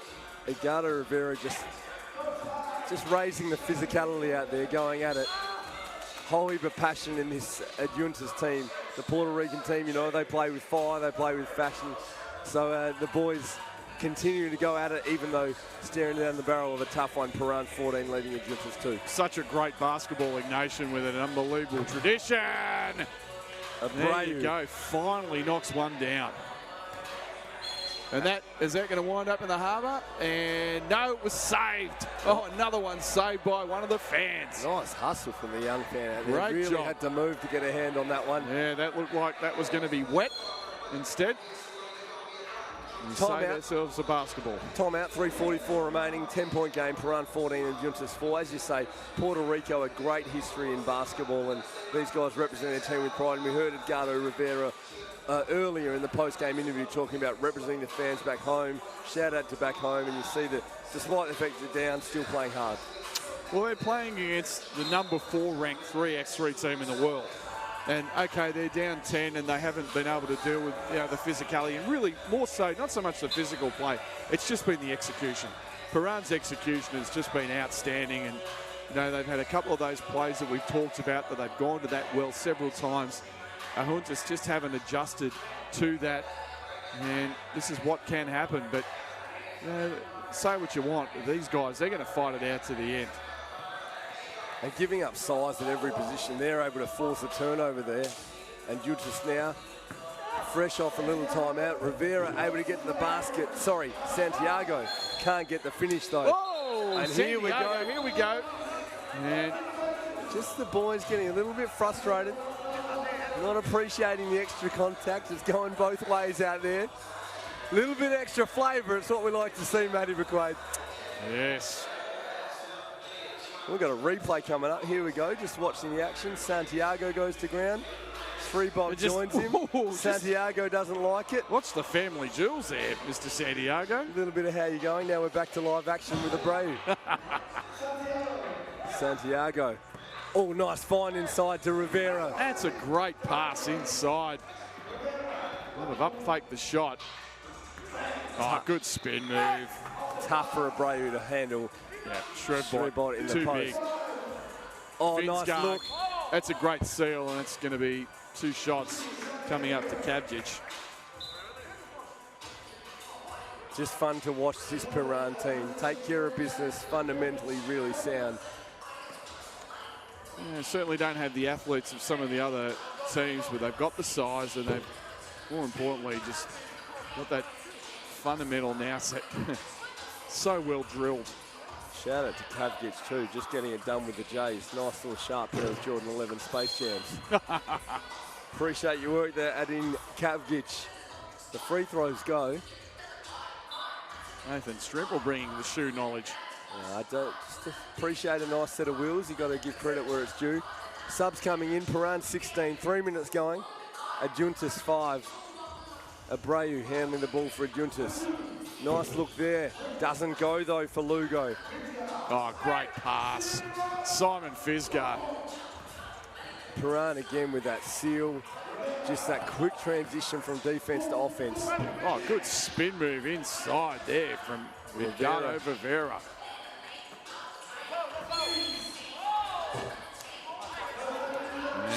Shrebock too strong down low once again. Strong on the seal, 2 free throws coming up. And that brings us to 9. And if it hits 10, they'll be shooting and retaining possession of every foul. And you have to think that's a chance because Piran, knowing where the advantage is, they're just continuing. It doesn't matter which player it is. They're looking to work through where the mismatch is, sealing down low, and they're either finishing or Ajuntas with no choice but to foul. They're still playing it out hard though. Rivera, as he's done all day, attacking the rim with ferocity. Good defense by Finsgar though. Oh, Rivera, nice work. Abreu for 2. Doesn't go. Finsgar cleans up the rebound. Kavjic now going to work. Finds Finsgar on the perimeter. Rivera, great job defensively holding his position. Denying Shrebock the chance on the lob there. Subs for both sides. Rivera out, Finsgar out. 2:11 remaining. Piran a chance to close it out before that though. 18-6 they lead. Step back 3, bang. And we know Santiago's not going to die wondering. Oh, Santiago. 2 big plays in a row, big rebound. Feeling it, tries his luck again, little heat check doesn't go. Now Shrebock, up fake and gets at the rim. Nice pass. Kavjic. Oh yeah. Knocks it down from the perimeter. Yeah, that was great execution and ball movement. Oh, right back at you. Lugo finding his touch for the game. There it is. Piran getting it done. Oh, great performance by Piran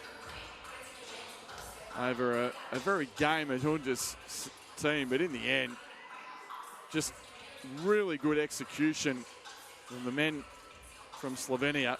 As we've said, number 4 ranked 3x3 team in the world playing in this FIBA Challenger event. And they will be very tough to beat.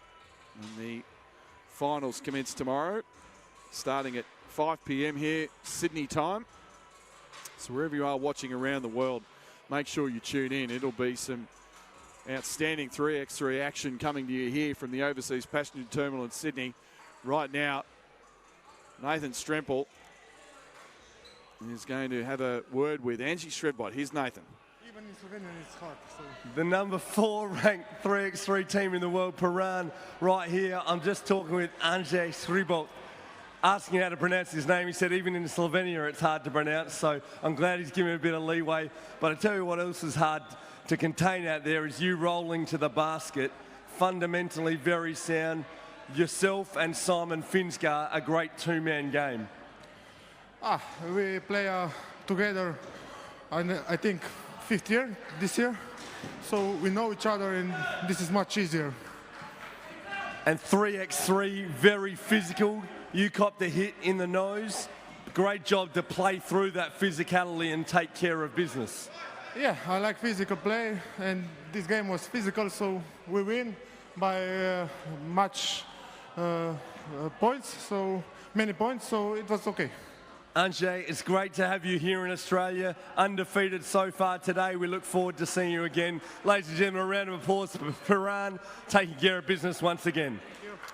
Nathan Strempel there with Anže Šribot, and we're just going to take a look at the highlights from that game, and really it was all Piran, and Ajuntas stayed with them early, and just the execution. You see that great touch pass by Simon Finskar. He was an absolute star in this ball game. As Nathan Strempel pointed out, just basically fundamentally so sound in the way they executed, and I think a frustration really set in for Ajuntas as they were just being really just beaten up by this very, very good Piran team as we see Kranj and Auckland be introduced. And they will be underway momentarily. Team from Auckland, Zach Easthope.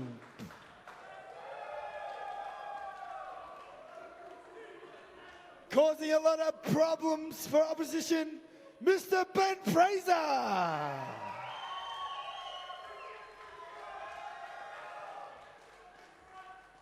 Aaron, Big Baby Ball, Bailey No, and the number 1 player in New Zealand, the left-hand sniper, Carl Neuer.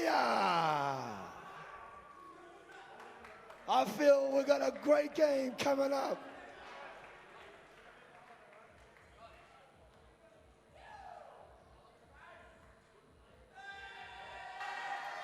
A little bit of a crowd shot you see there. The stands nice and full. Auckland bringing some fans over across the ditch, cheering them on here. They took a lump in their first game.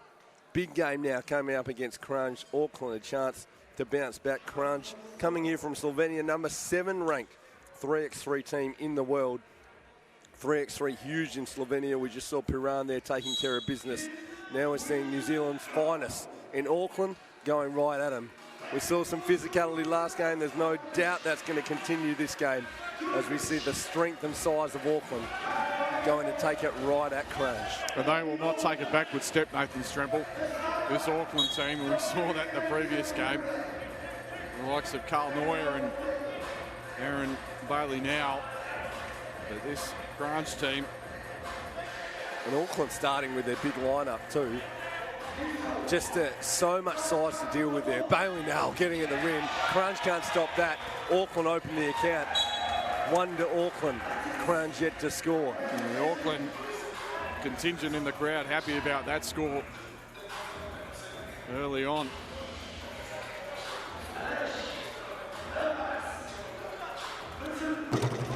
Short on the jumper, but a no board is no good. And rebound there from Easthope. Bailey now steps into a 2, and that's no good, but he'll track down that board. Need to go to work. Bailey now bullying his way inside, short with it. Good rebound. Easthope looked like he was fouled, no call. And now he has been called for the foul. on Kajic.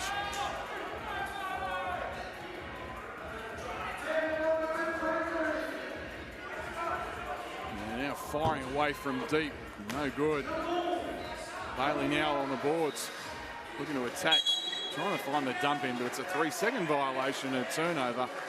Will go to Kranjic as Urbas comes into the game. Kunz takes a seat. Oh, nice. Great pass inside. Milovic finishes it off. Ties it at 1. Fraser fades away. Baseline J. Ben Fraser. What a play.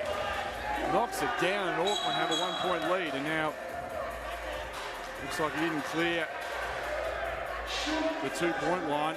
And that's a turnover. Check that. It's just a substitution. Now wide open. 2-ball in and out. Milovic trying to find Urbas. And Urbas is going to be called for the foul on Bailey now. So this one, as we talked about, two very physical teams. Going to make their way through to tomorrow's quarterfinals. So confirm reset on the clock. And here we go. Fraser. Neuer knocked out of bounds by Julovic. And they'll stay with Auckland. So Auckland going down to Melbourne Eye Athletic in their opening game of the tournament. Julovic. Urbas fires away and hits. 2-pointer. Sweet touch from the outside from Urbas. Continuing the red hot 3x3 action we're seeing here. Oh, great tip in. Oh my, Carlton Neuer. If you don't mind, what a spectacular tip in from the great veteran, the #1 ranked 3x3 player in New Zealand. And just drawing a little bit of crowd interaction here, Manny McQuaid. Big contingent supporting this Auckland side, but some fans of Kranj in the house as well. We see a Slovenian flag being held up in the audience, so plenty of people out to support this FIBA 3x3 World Challenger event. Kranj trying their luck from the perimeter. No joy on that occasion. Yeah, just following up from that point, I mean, I think this is the carnival atmosphere. Oh, something special is Julovic. Surely he didn't call that. Tosses it up and cashes it in off the bank shot as Urbas going hard to the rack and hurting himself a trip to the line for 1. You mentioned carnival action, and right here you see a circus shot right on cue. That's what you want to see. Kranj just doing it for the fans. Kranj 4, Auckland 3. 7:28 remaining in this one. Kranj getting it done on the free throw to make it 5-3. Auckland going to the smaller lineup now. Ben Fraser in the game. Carl Neuer loves that little step back 3. Can't get it to go. Big rebound though. Can't get that one either. Kranj now looking to attack by Alex Kunz, the veteran. Step back for Urbas. No luck. Oh, Carl Neuer. Crafty play. Almost destroyed the LED sign. Crafty though, just a touch. Knew where the Slovenian player was. Just tapped it in his direction, hoping for a little rebound off his knee. Just enjoy seeing the 3x3 veterans just with these little plays. There's one or two little things off and down the stretch that make a difference. Oh, deep 2. Shot clock winding down was why Kajic took that shot. But Auckland hanging in there early. Zach Easthope as we go to the timeout. 5-3, Kranj leading, 6:59 remaining. Zach Easthope is a whole lot of human out there. I would not like to run into a screen from him. In fact, if he could If he couldn't train one day with this Auckland team, they could just put like a refrigerator at the top of the key and pretend that's a pick and run off that, and it'd similarly represent what Zach Easthope is out there. He takes up a whole lot of space. He's what's known as a significant human being. He is large and in charge and a big piece of the action of this Auckland side. Oh, here we go. Just a little double sign of the cross to this young man. Just he wants it. Twice the amount of prayers as he puts up a free throw during a little break in play, just trying to get a part of the action. Couldn't get it to go. The rim a little bent down for him. Just giving him a little advantage. Yeah, we'll blame Cooper Wilkes for his miss. Just going double the press. Oh, Bailey now. Bailey now. Bailey now just up and in defensively too. Urbash getting back door. Can't get the finish. Neuer the quick three. Great offensive rebound, sticking with it. Oh, Neuer. And Julovic just having a little set too. Just a little hand fighting going on. Urbash doesn't get it to go. You see with this Auckland side so much that outlet three for Carl Neuer, the dribble out three. They love that quick look, and Bailey Nowell's played with him so much, he's ready for the offensive glass, so if it doesn't go, he's got great rebounding position. Absolutely, and right now, what I'm seeing is just the energy and activity for Auckland, just throwing Kranj out of sync a little bit. They're a little bit worried by this physical play. And there's a foul as Fraser takes it to the rack. So Kranj would have been the favourites coming in, but you never write off this Auckland team, especially these two outstanding veterans of 3x3 play and of New Zealand basketball in general, Carl Neuer and Aaron Bailey now. Spot on there, Matty. Chayich, the one call for that foul. See now a shot clock reset. Foul call on Kranj once again. Auckland ball from the top. Scores tied. 6:20 remaining. Physical scrappy encounter to start this one. Neuer with the fadeaway. Doesn't go. Big rebound, Kunz. Julovic, brick off to the left.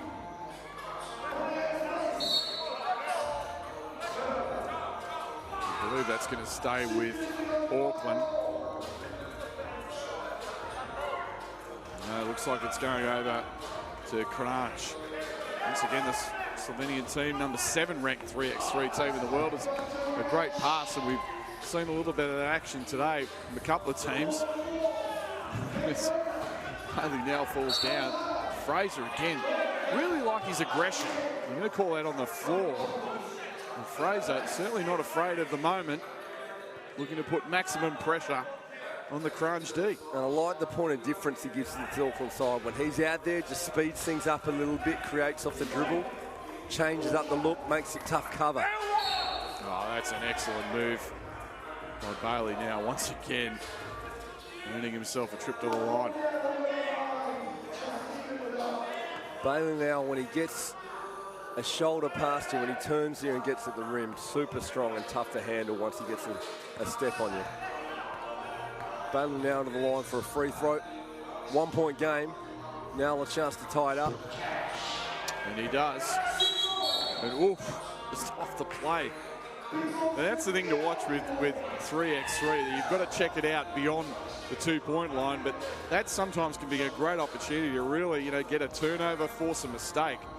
So you'll see a lot of activity on that change of possession. Kuntz just boxing out Bailey now. He didn't like it. Big finish there for Julovic. Great pass by Kajic. Giving Kranj the lead back. Oh, that looked good off the hands. We were right behind that, but a little bit short from Fraser. Urbash going to work on Easthope. Taking him off the dribble. Like that look against the big fella. The crowd thought Easthope had it clean. The referee saw it differently. Urbash takes a few steps towards the free throw line for one. Interesting to see the long sleeves from Urbash. Don't often see him basking. You might see a little short sleeve undershirt. Urbash just going with his own style in the long sleeve. A little cool here on Sydney Harbour. You see Bailey now just banging bodies. Pull up from Fraser, no good. And Kuntz on the board. Urbash again getting that look Great again. pass. Easthope. Kunch the mid-ranger. Yeah, that was bucket. Beautifully executed. Just kick it, try and find the open man, get it to the guy. They got a good 15-footer there from Kuntz. And officials just basically telling him to settle down a little bit. I think a technical foul's been called for a delay of game. Well, that's a warning, so the next one will be a technical foul. East Hope launches from the perimeter. No good. Kranj with the rebound via Chajic. Nice look inside. Julovic finishes for Kranj to make it a 3-point lead. Yeah, just a couple of really bad possessions for Auckland. It's going to be another easy layup. And Kranj's execution last minute.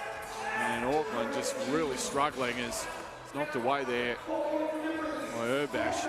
And they're resorting to these really long contested twos and getting no joy. And a timeout's been called. It's exactly what Auckland need, because they, all of a sudden, I talked about Auckland taking Kranj out of their rhythm, but Kranj have done it right back to them, Nathan Strepel. And you felt the moment there, Auckland just needing that timeout. Well called, because Kranj just sensed the moment, pushed the lead out. You saw them turn the screws, crank it up defensively. They're right up and in all the way out to the perimeter, causing the turnovers for Auckland. Kranj now with the ball and a 4-point lead. So we've got 4:24 remaining in this one. Just got the sense Auckland just need to settle down a little bit, look for the better shots, get it through some hands. At the moment, a little bit of hero balls going on. Too much ISO. And Kranj just executing well as Cooks short that time. Bailey now just up and in defensively. Auckland coming out of the timeout, meaning business. Going to their guy, Carl Neuer off the dribble. The length of Kunch giving him trouble. Urbash from the perimeter. Oh, and then Bailey now just throwing Kunch to the ground with some violence, and he's hurt his elbow on that really hard surface. We go to a replay on that one. You see Urbash launching from the perimeter, getting locked up, and Bailey now didn't like it and just flung Kunch out of the way. Yeah, blood rule. Kunch, his elbow, having to go to the bench on that one. And that was Auckland's 16 foul, so that's going to be an issue with 4:05 left in this ball game. That's one thing he can guarantee. Aaron Bailey now is not ever taking a backward step. Not at all. Neuer finds Auntie on the perimeter. He's looking to attack. Foul this time called on Kranj number 2, Chajic. And that little burst from Kranj putting him out by 4, but Auckland by no means out of this. And you look at the foul count, Kranj getting up to 5 fouls, so it could be interesting down the stretch. They can somehow find a way. There's the 6th foul. And that's going to put young Zach Easthope on the line for 1. The chance to make this a 3-point ball game. And the timeout has been called. 3:47 to go. Kranj 10, Auckland 6. Easthope a chance to make that 7th free throw line. Both teams on 6 fouls now. So down the stretch, that's any foul, 2 free throws, stopping the clock. This is anyone's game right now. Well, it's interesting because, you know, probably the last 4 or 5 possessions, Auckland have really rushed things. But on that play, they got a good cut by Easthope. Nice little interior feed. Draws the foul. So they've just got to show just a little patience. It's tough with a 12-second shot clock, but as we've seen, some of these European teams, the way they've executed down the stretch has been key. And right here, both teams playing for their life. The winner goes through to tomorrow. The loser's done. So both teams lost to Melbourne Athletic earlier tonight. So top 2 teams in each pool going through. So the winner, we're going to see him in the finals tomorrow. So a lot on the line as the winner of the whole tournament, playing for $10,000 US. Oh, nice pass, Bailey. Now, there you go. So that's excellent execution, and they got a point out of it. Nowhere near out of it yet, the Auckland team. From the perimeter. Can't get it to go. Julovic. Now Bailey now looking to run operate. That two-man game. Turnover. Oh, great play, though, by Bailey now. Oh, great take and foul. And that is going to be 2 shots to tie this up. My goodness. After that timeout, it really settled them down. Little replay here. Bailey now wasn't happy about it. Felt like he got tunneled somewhat. Kunch sliding in, trying to contest. I don't think there was that much in it, really. But being the 7th foul, 2 free throws coming up now, a chance to tie the game. Yeah, this is crucial.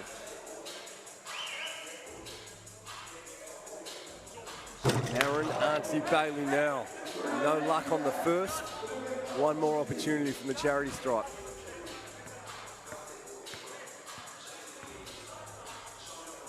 Still plenty of time, 3:02 left, but foul trouble has become an issue, and it's a one-point ball game. Well, it'll be a factor for both sides as we count this one down. Auckland up and in defensively. Urbash from the perimeter. Doesn't go. Gets his own rebound. Looking to take it at him in the low block. Big finish, Urbash. Yeah, great finish. And now, oh, what a two from the man, Carl Neuer. Right back at you. Oh, my goodness. And a two-point shootout's broken out here. Chajic with the answer. Step through. Oh, 3 spectacular plays in a row. The temperature's rising. Chajic with a heat check gets it done. Chajic 2 in a row. Bailey now going back for Auckland. Off the window. Oh, my goodness. Both teams desperate to stay alive. Both teams playing from their life. Not a smart foul from Bailey now. That'll put him in the line for 2. Especially with Kranj all of a sudden. But my goodness, it was a bit of a grind, and all of a sudden, and not whacks in a row. Not the guy to foul. Chajic has just hit 2 from the perimeter. Yeah. Now you give him 2 free shots at it just to feel it even more. He lets us down the first, but just a chance to keep his rhythm going now on the second. Watch for Chajic on the next play. Looking to continue with a hot hand. Kranj 15, Auckland 13. Yeah, the referee is just saying to scorekeeper there. 17 foul, making sure the scoreboard shows that accurately. 2:11 remaining. This one's going down the wire. 3-point ball game. Ben Fraser, the spark plug for Auckland. Attacking the length of Kranj. Can't get it to go. Big rebound, Zach Easthope. Big bucket for Auckland, back to a 2-point game. Way to stay with it, Easthope. They're going to get an easy one out of it. Off the window. Oh, he missed it. Neuer with a tip, can't get it up. Urbash keeps it alive. The hot hand, Chajic doesn't get it on this occasion. Urbash, another offensive rebound. Yeah, those second possessions, so critical. And there's that size difference. Just too much there. Kajic. Just a tough cover if Ben Fraser finds himself guard in the low block. Carl Neuer, quick basket, keeping Auckland in it. Oh, and now the steal. Almost knocked out of bounds. That'll stay with Kranj. Can't control it. Auckland recognising the mismatch. Fraser out, Bailey Nowell back in. We got another timeout. 1:28 remaining. Kranj 17, Auckland 15. And things got rolling pretty quickly there for a moment, Matt It was McRae. just extraordinary, the turnaround, and we had that period of about 30 seconds where we had about 3 threes, some great plays to the basket, and both teams, as you said, in complete desperation mode. Whoever loses their FIBA 3x3 Challenger series in Sydney is done, and they are playing accordingly. First FIBA 3x3 Challenger event in Australia. In the beautiful picturesque Sydney Harbour, we see these guys going out. Urbash likes it from the perimeter, no good. Easthope all over the glass. Neuer finds Easthope rolling to the rim, big body. Can't get the finish. Oh, that's tough, just in and out, and Easthope knows he blew that. Great play by Carl Neuer, and Easthope's going to take a seat, but it's still Auckland possession. 1:13 left. Need a score on this one. Bailey Nowell going right at the rim. Big finish. That was big tough. boy. Great play, Bailey now. Doesn't want to foul though. Oh, block shot. But straight to Kajic. And it's back to 2. Neuer going to work against Urbash. Fade away from the low block. Yeah, Kajic's just too big underneath. And that's a foul. Bailey now not happy about it, but it's going to send Julovic to the line for 2. And a chance to put them 1 point away and going through to tomorrow's quarterfinal. And that's exactly why Bailey Nowell's not happy about it. 2 free throws at a crucial time. Not ideal for Auckland, but Kranj making no mistake. Julovic makes them both. Gives them a 20-16 lead. Bailey now trying to keep Auckland in it. Neuer, quick basket, keeps them alive. Need a stop. Oh, turnover. Bailey now looking for the two. Neuer, good hands there. Julovic got a piece of it. Looking to end Big it. Still rebound, can't. Carl Neuer. 20 seconds. They need a score. East Hope throws it down. 2018. It looks like they may run out of time. They don't need to shoot it now. 12 seconds. Shot clock turned off. 4 seconds. Foul. And that will send. That's Chajic. 2 chances for Tomo Chajic to close this one out for Kranj and send them through to the finals tomorrow. Alex Kunsch goes to the bench.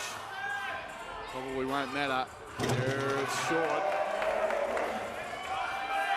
Auckland, if he misses this, Auckland will have to hit a 2 to tie and send it to overtime. He makes it. Ball game. Kranj getting the job done. They go through to the quarterfinals. A hard-fought win over Auckland, 21-18. As we expected, it was tough, it was physical, but in the end, it was just a little better execution down the stretch from the Slovenian team. They get the job done.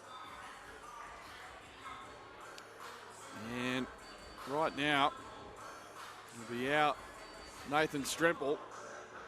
He's going to have a chat with Mensud Julovic. Let's go to Nathan. Big game was all on the line there. Kranj getting the job done to knock Auckland out of the tournament. I'm joined by Mensud Julovic. Now, Tomo Chajic was red hot out there, but he was knocking it down during the game. But when it came to the interview, we asked him, and he sent you instead. Your teammate sent you as the spokesperson. You must be happy to get through that one. Yeah, well, Tomo's a little bit shy guy, but I'll do an interview instead of him. But yeah, it's a first tournament for us. We're a whole new team. So we're getting our play improved step by step. So we are very glad to beat a great team of Auckland and to move in the knockout phase for tomorrow. When you say Tomo's shy, Tomo's not shy to shoot from the perimeter out there, and it was a crucial patch where he hit back-to-back twos to open up that game for you. Yeah, that's what he does the best, you know. He's a really good shooter, and he has a quick release. So I hope he's doing his job further. Great talent from yourself, and we have another Slovenian team here in Piran. Tell us how big 3x3 is over in Slovenia. Well, in Slovenia, we have really good teams. So the 3 teams are in the top 8 in the world ranking. So we know each other very well. So every game is really something special between us. So, but we are friends out of the court, you know. We know in Slovenia you love that basketball is a beautiful game, and we love having you here, Mensud. Ladies and gentlemen, a round of applause for Kranj getting it done, going through to the finals tomorrow. We'll see them again tomorrow. Some more action coming up in just a moment. Triple there with Mensud Julovic, and let's have a look at the highlights of what was really an exceptional game. One of the best games of the tournament. Auckland certainly had their chances, and as you can see, the contingent of the Auckland fans happy about their team. And as usual, any team with Carl Neuer and Aaron Bailey now is never out of it, and they fought their way to the end. Unfortunately, the young man had a chance to win a prize, couldn't make it happen, unfortunately. But I was just saying, Aaron Bailey now and Carl Neuer really driving their teams and really giving Kranj all they could handle. But in the end, just the superior execution of Kranj managing to get the job done. And we've got our penultimate game here of the rounds. It'll be Belgrade and Tokyo.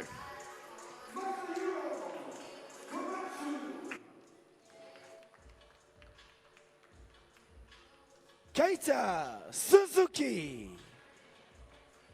And the man of the day, the man I want the autograph from, Tomoya Achai. Here we go.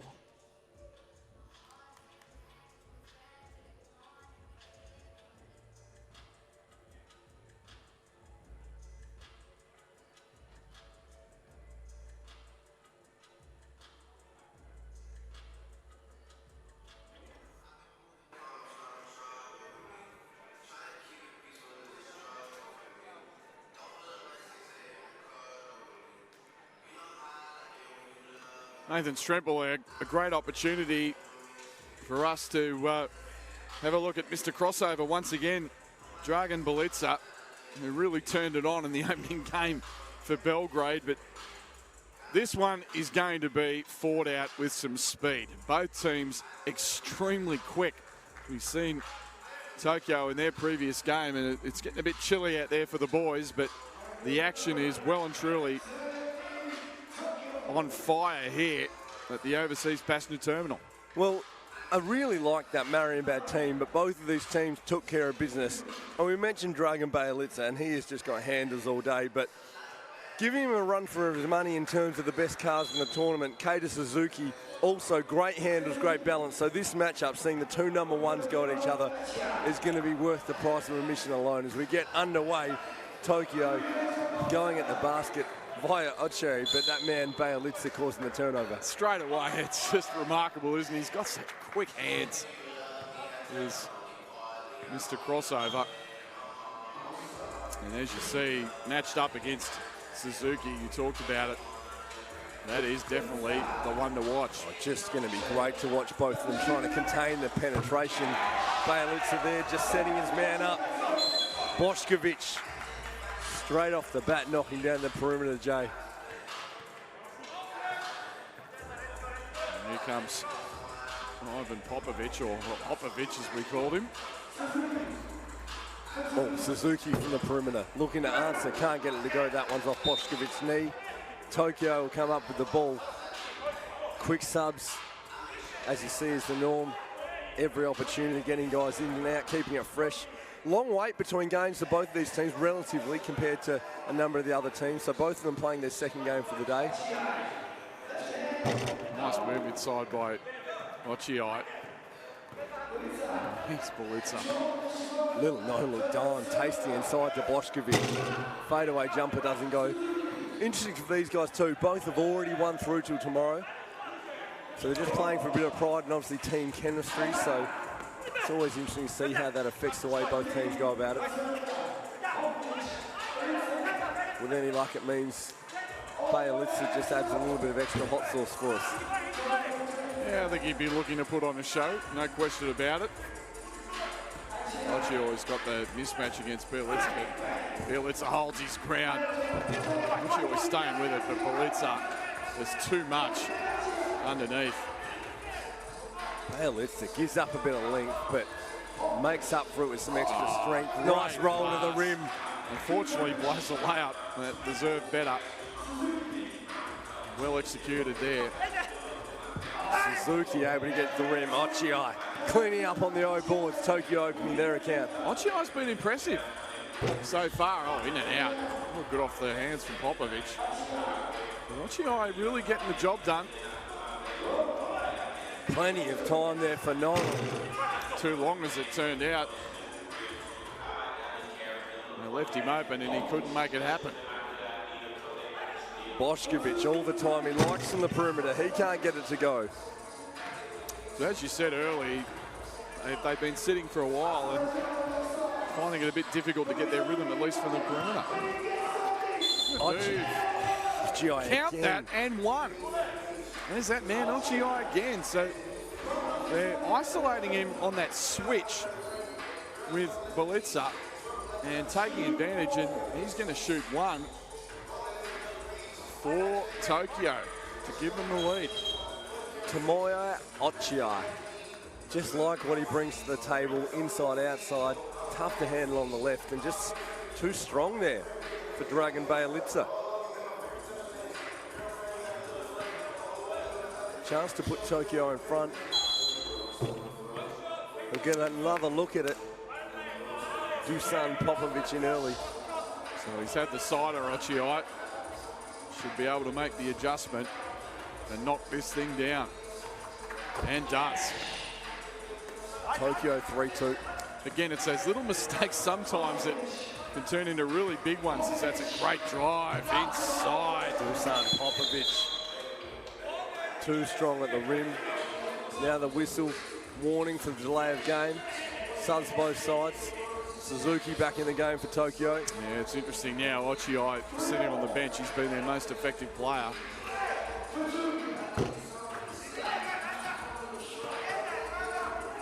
Bjelica directing traffic for Belgrade. Great Nice pass. Oh, blows the layup, but gets it back and scores to Dusan Popovic. Oh, reverse layup, if you don't mind, from Suzuki. Kato Suzuki just off balance. Still able to finish at the rim. Komatsu called for the foul there. And Ochiai not spending too much time on the pine. He's back on the floor. And here we go. This is the matchup we came to see. Bjelica and Suzuki. So they're trying to spread the floor and isolate him one-on-one against Suzuki. Oh, Big nice set by Boskovic. Ochiai alert to it. Talked him out of it. Tough shot. It's out of bounds. Komatsu, maybe not the one they wanted to take. And timeout has been called. Tasty little game here, 4 apiece, 6:51 remaining.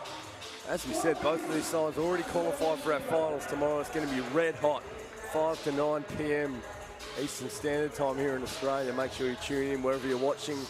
NBL Facebook, NBL TV, 3x3 Hustle, Twitch, or on the FIBA YouTube channel, wherever you are tuning in.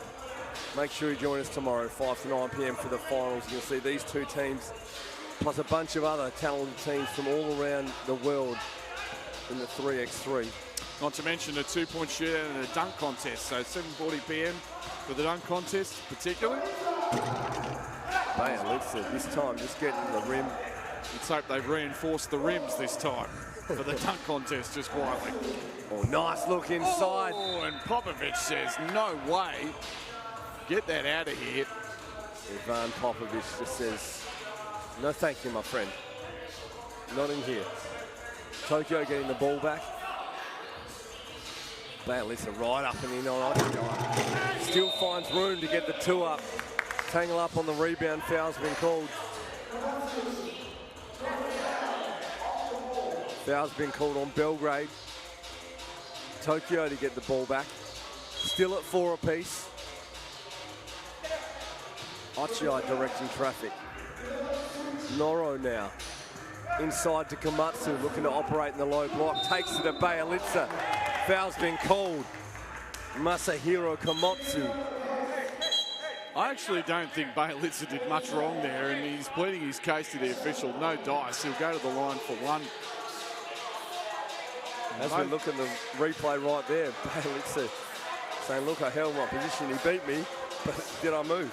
It's kind of the question I believe we might be asking. And the official's just getting both teams together and is telling the crew a little bit, a bit of chatter back. And once again, we have talked about this, but the guys doing the officiating here, doing an excellent job. Komatsu, no luck on the free throw, keeps it at 4 apiece. Bjelica might be saying ball don't lie. Oh, Boskovic from the perimeter to make it a 2-point lead. Give him 2. That's a couple of 2s for Boskovic. Suzuki with the answer. At you, Nathan Strempel. Same spot, same result. 6 points apiece. Oh, Bjelica on the no-look dime. Bjelica for 2. No. Likes not the drill mid-ranger. No. And the foul. Dragan Bjelica. That's an old-fashioned 2-point play. They're obviously going to give him the 2, so whatever scouting they've done, clearly he doesn't want to shoot that outside shot, but that mid-range game, he's been deadly for Litz-up.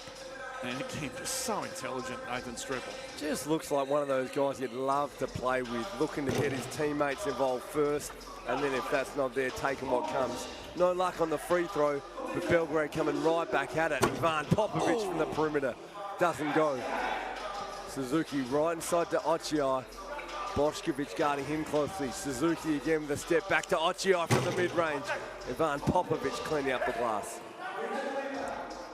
Dragan Bajalica goes to Bošković in the low block. Ivan Popovic, we saw him deadly late in the game from the perimeter, yet to get going in this one. Shot clock violation for Belgrade. We saw the same sort of scenario outplay for Belgrade in the last game. Popovic early, a little bit cold, but late in the game, Ivan Popovic sticking a couple from the perimeter to push things out for Belgrade, getting them the win over that Marienbad team. Yeah, Bjelica not very happy with Bošković there as he went to the bench. And the referee's got to call a foul on that. You see the leadership from Dragan Bajalica out there, just the little shushing motion to his teammates, just saying, now's the time, enough on the refs. 14 fouls for us, 3 for them. This is the point we don't want the next couple, so just taking control, reining the teammates in. Make it 5 now on that foul. Popovic, good spin move. Too big inside for Suzuki. And I think that's what Bjelica was talking about. They just went a little 2-point happy in the last minute or so. Just the great veteran that he is. Settle down. Let's get it inside. Let's get a good shot. They did, and they're up 2. Ivan Popovic doing a great job of staying alive after the first miss to get that finish. 2-point lead for Belgrade. Tokyo going right back at the rim though. Dusan Popovic this time on the glass. Now Bajalica directing traffic. Foul's been called off the ball. Yeah, it's a good job by Popovic, and Bjelica, very intelligent, understanding. They've got some weaknesses down low. They need to start exploiting it. And that's going to get them the victory. Great pick and roll there, Popovic.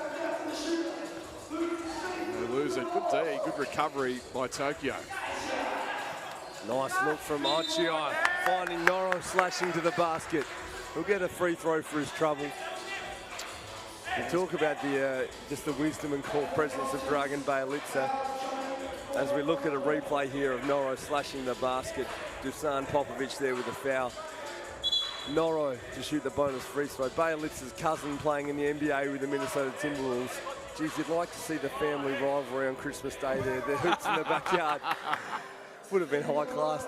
Yeah, both parents would have enjoyed watching the action, I think. Absolutely, it would have been on. Free throw becoming an issue for Tokyo. Can't afford to miss those opportunities. They spread the 4 for Bajalica.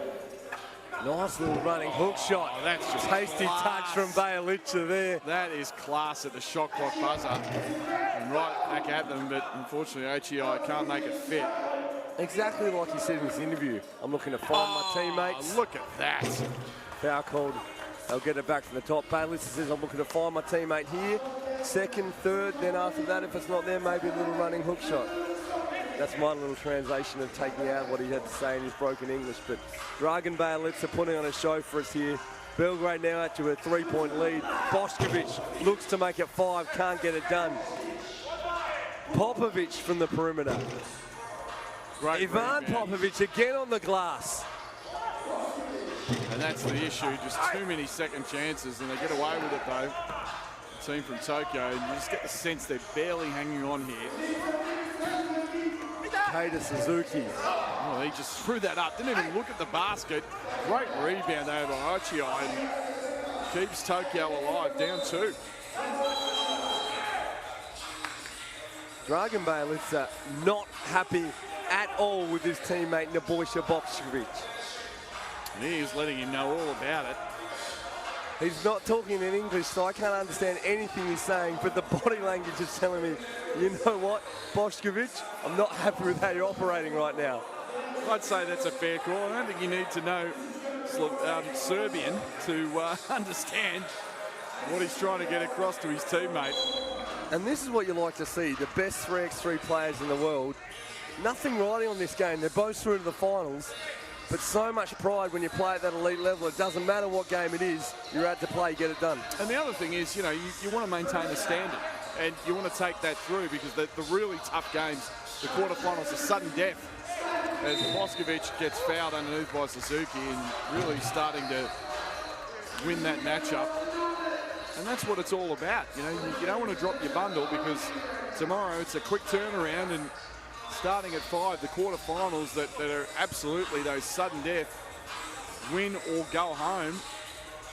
And again, with that 10,000 US on the line. And I like the way Dragan Bjelica operates. Looking to find his teammates all the time. You see a little fired up, a little ticked off. He's like, you know what, I'm going to make this one happen this time. Gets to the line, stretches that lead to 3. Suzuki now with a chance to make up for Tokyo. Suzuki attacking the rim. Oh! Ivan Popovic goes up a level and sends it out. Popovic, both sides, can't get it done from the perimeter. Oh. My boy Ivan Popovic. Ivan Popovic, in the words of the great Wayne Peterson, said no. Going up to the penthouse to send that one out as Ochiai bringing Tokyo back within 2, 3 minutes remaining. Bjelica going right back to Popovic. He attacks the rim. Nice finish to make it a 3-point lead. Good finish. Took the hit and just knocked it down. Popovic gets a hand. Tokyo to get the ball back. Both sides on 16 fouls. Any fouls, sending it to the line for 2 free throws. As you look at the replay of Ivan Popovic going up to the top floor to get that one before it starts descending down. Ochiai in the low block, going at Dragan Bjelica. Shot clock violation. Bjelica trying to post him up. That's an exercise. That's an exercise in folly because that young man is way too strong. He's got the sand in the trunk, as they say. Bjelica taking control for Belgrade, getting the rim again. Would have liked a foul on that one, none forthcoming. Yeah, he got hit, no call, but officials just swallowing their whistles a little bit in this last 3 minutes. As we come to expect with 3x3, they play it hard. Don't go looking for the foul, play it tough out there. That one not forthcoming.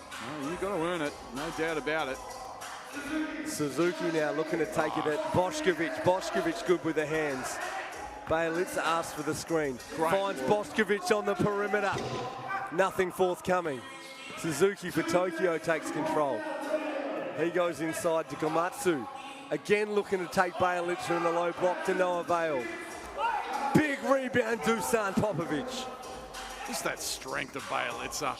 The Japanese players having a hard time dealing with it. Great look. Dusan Popovic from the perimeter. That's a big basket, but again, Bjelica is just getting his guys open looks all over the place. Big bucket to make it a 5-point lead with only 1:40 remaining. And now Belgrade with the ball and that 5-point lead. Boskovic back to Bjelica, a little mid-range jumper. Boskovic too strong. Can't get it to go. Another offensive rebound to Belgrade, keeping it alive. Fresh shot clock.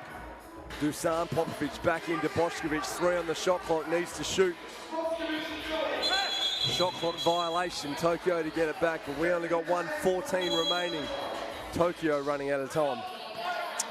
And it's interesting that the foul count has been on 6 for both teams for some time. And you know, Tokyo, if they're going to have a chance to climb back into this one, you've got to believe in this possession, they've got to find a way to draw a foul, get themselves on the line for 2 cheapies. Interesting to see over there, looking at the Tokyo timeout, Tomoyo Ochiai looking to be the one taking the lead, directing traffic, talking the boys through where they need to go out there, but you need a couple of quick stops for Tokyo as they're looking to bring back, in the context of this game, 5 points, a relatively big lead with only 1:14 remaining. But as we said, any foul sends them the line, stops the clock, 2 free throws, but that turnover is not going to help. And Bjelica, again, cross-court pass, again a wide-open jumper. Ochiai looking to operate down low. That left-hander finished, now a 4-point game. Much better that time from Ochiai against Bjelica. Tokyo now needing a stop. They leave Bjelica open. Little running hook shot if you don't mind. He's done Dragan Bjelica. Mate, he has done that a couple of times. This guy just all class. Dragan Bjelica. Ochiai operating down low again. This time can't get it to go. Oh, nice work. Dusan Popovic. Tokyo getting the ball back. Nice hustle. from Keita Suzuki. Dragon Blitzer just calling for time. And his team up 5 with 31 seconds left. And Tokyo now thinking about twos. They need the twos. And things can change in a hurry, as we know, but realistically, maximum of 3 possessions left with a 12-second shot clock. It's going to be hard for Tokyo to pull themselves back in this one. And really, you know, the amount of open looks that Belgrade have missed in this game. I mean, reality is this probably should have been over a lot sooner. Dragan Belitza serving things up for his team on a platter as Ochiai almost makes it rain. And that's going to put Boskovic on the line for 2. 17 foul committed by Tokyo. And it's going to put this game out of reach, you would think. With 21.7 seconds on the clock. Boskovic gets it done on the first, making things very tough for Tokyo now with a 6-point lead. Chance to make it 7. And this Belgrade team looking very impressive as we cast our eyes towards the finals coming up tomorrow. Yeah, they're going to be hard to beat. And you can't imagine that they're not going to miss as many as they have in this one. As Belitza steps out of bounds. Turns the ball over, but with 12.3 left, this one's going to go the way of Belgrade. As Suzuki fires in and out, rebound Popovic. Now Boskovic looking to finish on a high, no good. Belitza taps it out. Boskovic at the buzzer, bang, got it. And that's it, Belgrade impressively with an 18-10 win over Tokyo. Both teams will go through though to the quarterfinals tomorrow, beginning at 5 o'clock Sydney time here on NBL TV, on the NBL Facebook page, FIBA YouTube channel, the 3on3 YouTube channel, and the NBL 3x3 Hustle Twitch channel. And again, we're going to hear from the Serbian floor leader, the outstanding Dragan Belitza. Here he is with Nathan Strempel. I'm joined again by Dragan Belitza carrying his Belgrade team through now to the finals undefeated. Big win over Tokyo. Now, nothing riding on that game. Both you and Tokyo already in the finals. That being said, you're still passionate about going and getting the win. Okay, yes, but it is not the same if you play against Piran. Great team. Okay, great team is Puerto Rico. They beat us two years ago, but I think now the Piran is in better shape. But a game, I think that we have a lead during the whole match, but again miss some shots. But I think we have a good energy, so it will be good. Great energy, great talent out there. We love having you here. We'll see you in the finals tomorrow. Congratulations, Dragan Belitza and the Belgrade team. Look forward to seeing them and Tokyo back here tomorrow for the finals. Nathan Strepper with Dragan Belitza. We just have a look at the highlights here of a game that really Belgrade pretty much controlled from start to finish, and primarily through the agency of one Dragan Belitza. Tokyo hung tough early, but in the end, it was just too much Belitza, that mid-range J, drawing the foul. And he pretty much directed traffic beautifully throughout the game. And as Nathan Strempel rejoins us, and we've got our final game here about to take place. Amsterdam being introduced, going up against Lausanne of Switzerland.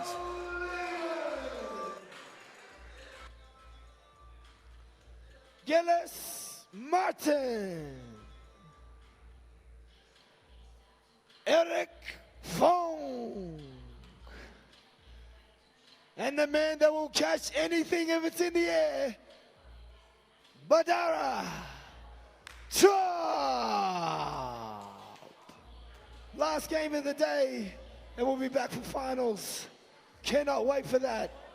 And also can't wait for the break at my bed. Here we go.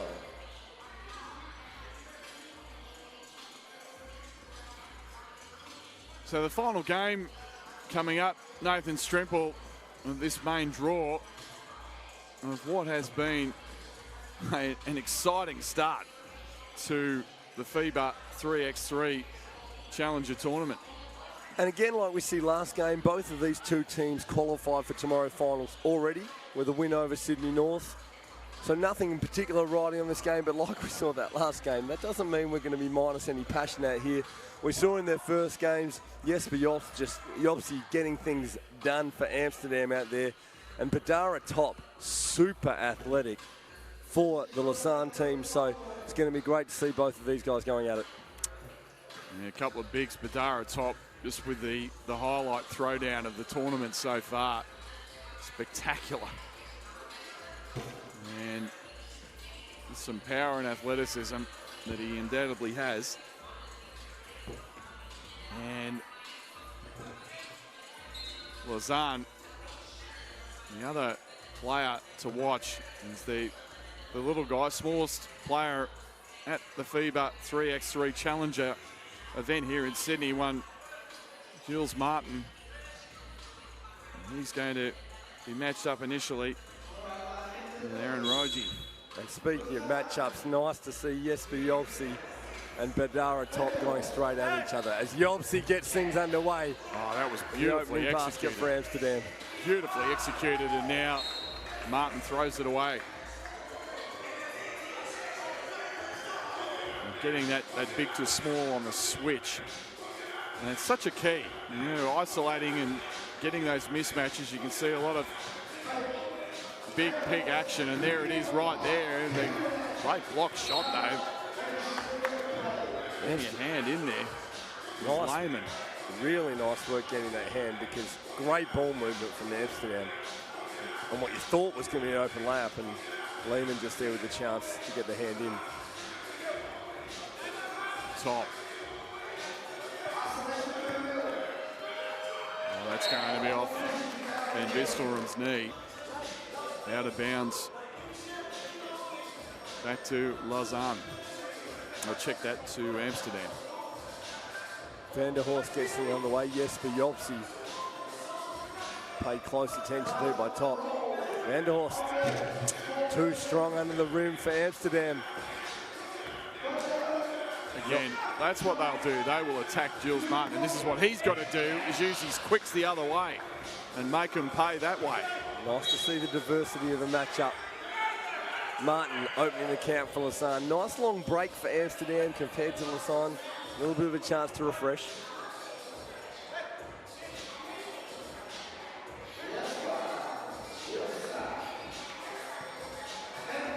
5 on the shot clock, and 2 long in the paint. And Van der Horst. It's taking too long to go to work in the low block there.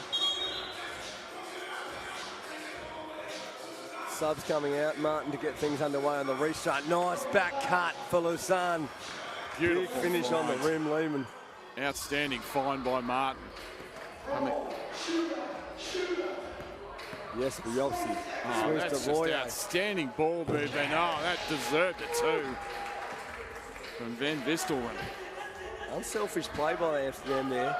The pass is king, as Brett Brown says. Just moving the ball to find the open man. Martin. Oh, up and up. Whoa, what a play. Killer crossover, followed by the up and under from Jules Martin, the smallest player in the tournament, making a big move. Nice jets there from Jules Martin getting at the rim. Amsterdam now coming the other way. Royer, hot hand. Oh yeah. 2 in a row now, Van Vilsteren. He's starting to heat up. Fongu looking to attack. He turns it over. Oh, nice work pass. into Jesper Jobsy. All back to the hot hand. 3 in a row. Does he make it? No. Can't do it. Follows it up for the basket, though. Van Vilsteren getting it done for Amsterdam. Yeah, Lausanne's got to do a better job securing that basketball. Can't give these guys too many second opportunities. Lehman launches it from super deep. Royer now from the perimeter. Doesn't go. Lehman with a rebound. Nice pass. Great pass, top inside to Lehman. for the one. Royer, no luck from the perimeter. Lausanne now will get it back from the top, 7:27 remaining. Amsterdam a small buffer, little lead, 7-4.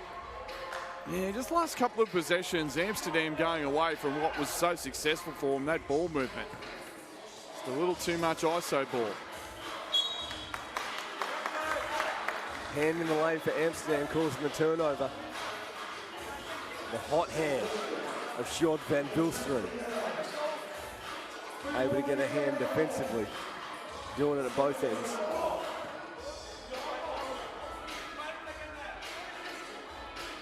Correction, Lausanne getting the ball back. Gilles Martin, nice find underneath. Top can't quite get his feet. Just a little too deep on the catch for Top there. Shot clock violation as he can't get the ball on the rim. Now Amsterdam to get it back.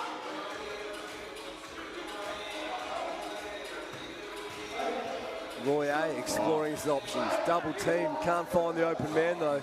Too much length on the D from Top. Exactly, a good move from Martin. Martin finding Fongu on the perimeter, in and out. Set that up beautifully, did Martin. Just couldn't make it fit. Royer can't get great it. play, Martin. Again, they're trying to really exploit Martin's size in that post. They're trying to create that switch every time with that little big to small pick and roll action they're running, and they're getting him isolated, but Martin there making a great play defensively. Yes, but obviously so important for Amsterdam in their first game as we look at that replay. Gilles Martin getting the ball to the perimeter, in and out though. Couldn't get it to go. Yes, but obviously so important for Amsterdam in their first game. They just haven't been able to get him looks in the low block so far this game. Well, I think it's a better matchup for Lausanne because, you know, Top with that size and athletic ability is going to give Jobsy some problems. Oh, nice take to the rim. Can't get the finish though. Vanderhorst. Yeah, you want that one back. Got to make those. Top, Fongu to Top. Top gives up the defense. dribble. Has to force it late in the shot clock. Yeah, that's great D by Jobsy. Just put him in a bad situation. A tough contested shot. Referee talking Jobs for some reason, not sure why. Obviously just clarifying that it was definitely his ball. That's right, and certainly was. Maybe a little breakdown in a language barrier there, but he obviously comes up with it. Amsterdam now. Keeping that three-point buffer. This time they get it to Jobsy. Strength, finish, and the foul. Again, that's just identifying Martin there as a complete mismatch for the big fella. Basically a foot difference between Martin at 5'9". And you can see the size difference, and they've done a smart job so far, Amsterdam, attacking that, as you see on the replay. Give it up to Gilles Martin, and you see this across the board. Shorter guys that play professionally know they have to work hard to defend the post. So they make it twice as hard to make that post entry, but that time the pass just too good. Martin unable to stop it. He obviously too good on the finish. Now look at it this way, when you've been matched up against Lonzo Ball and Markel Fultz, this is a doddle. Great take, Badara Top though for the great play and a great finish. Look at the athleticism there, Badara Top. Too good getting on the rim. Amsterdam called the sub. Jobsy coming out. Vanderhorst back in the game. 6:11 remaining in this one. 4-point game. Amsterdam looking to stretch it out on this possession. Vanderhorst. Foul first. Looks like an offensive foul's been called. And give it back to Lausanne.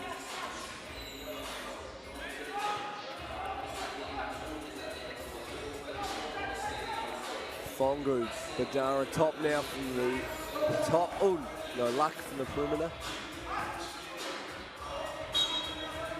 Looked like he stepped out of bounds, and he did. And it's going to be a turnover back to Lausanne. Approaching the halfway mark of this one, Amsterdam 9, Lausanne 5. Both of these sides you'll see them tomorrow in the finals. Playing now for positioning in the finals. The winner will see themselves with an easier crossover in their quarter-final tomorrow. Jesper Jobsy taking it at Top, back to Jobsy with that mismatch. Can't get the finish on the rim though. Martin comes up with the rebound. Lehman attacking the rim. Nice finish on the rim for Lausanne. Terrific finish. Royer gets his own rebound. Strong finish. Excellent finish by Royer. And that'll be out of bounds, I believe, to Lausanne. Van der Horst, though, just smart to see an opportunity to get a hand in. Not quite enough to cause the turnover. Lausanne a chance now to claw back that lead. No luck for Lehman. Yobsy cleans up the rebound. Nice ball movement for Amsterdam. Strong finish on the inside from Van Vilsteren. We talked about it. That's when they've been at their most successful, Nathan. It's just when they moved the ball, got it through at least a couple sets of hands. They really have picked Lausanne apart. Yeah, that quick ball movement for Amsterdam proving trouble. There it is. And that's the other problem that they've had all night. He's protecting Martin. He's doing his best, but just that size is just too much in the low post. Van Vilsteren on the rim for the throwdown. Amsterdam stretching out this lead. Lausanne looking to answer quickly. No joy from the perimeter. Yeah, starting to get desperate. Nice back cut, another one. Now a steal. And this is quickly getting out of hand for Lausanne and Amsterdam.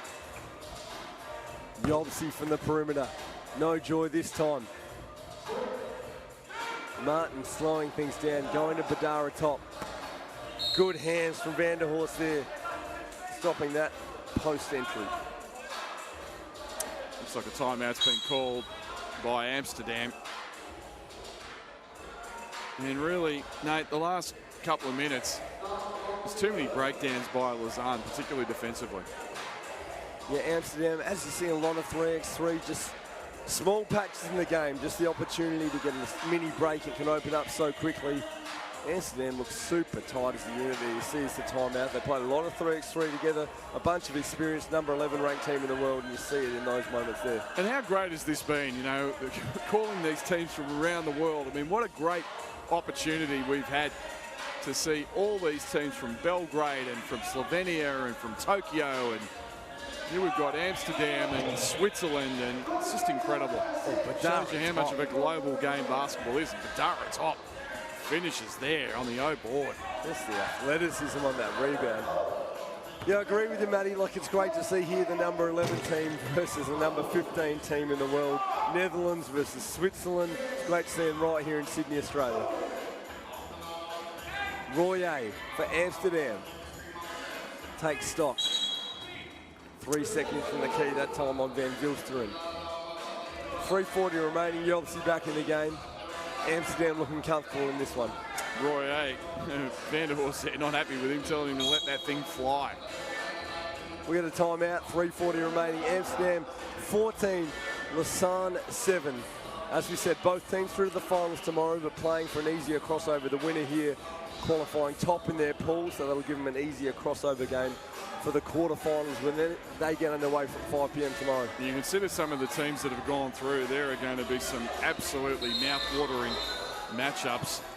And, of course, from an Australian perspective, you've got to be looking at Athletic. And they look sharp. The flag. They are a big show. Everything they've done stacks up against Piran, what we've seen from Belgrade, here from Amsterdam. So it's going to be red hot going into tomorrow. Make sure you tune in starting at 5 p.m. Sydney time and around the world. Lausanne launching with the perimeter, knowing they've got some ground to make up. That turnover there, Fongu will help. Doesn't get it back to Van Vilsteren. He was hot earlier, couldn't get that one to go. Fongu was fouled. And just the second team foul for Amsterdam with 3:23 left in the ball game.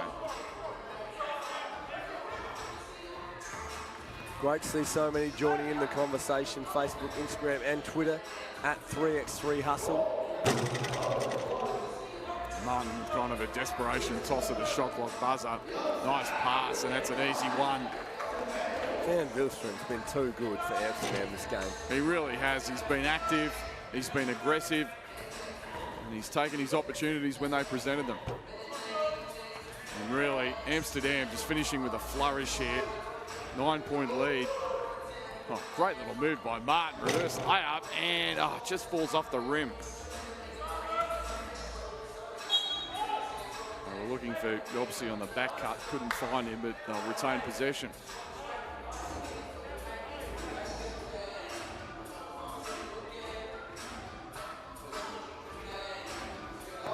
Nice pass, a big throwdown. Takes it upstairs, Van der Horst. Just a little bit of a show last game of the day. Says, don't mind if I throw it down for you. Yeah, they want to get this done. They want to celebrate this game and get to bed in a hurry.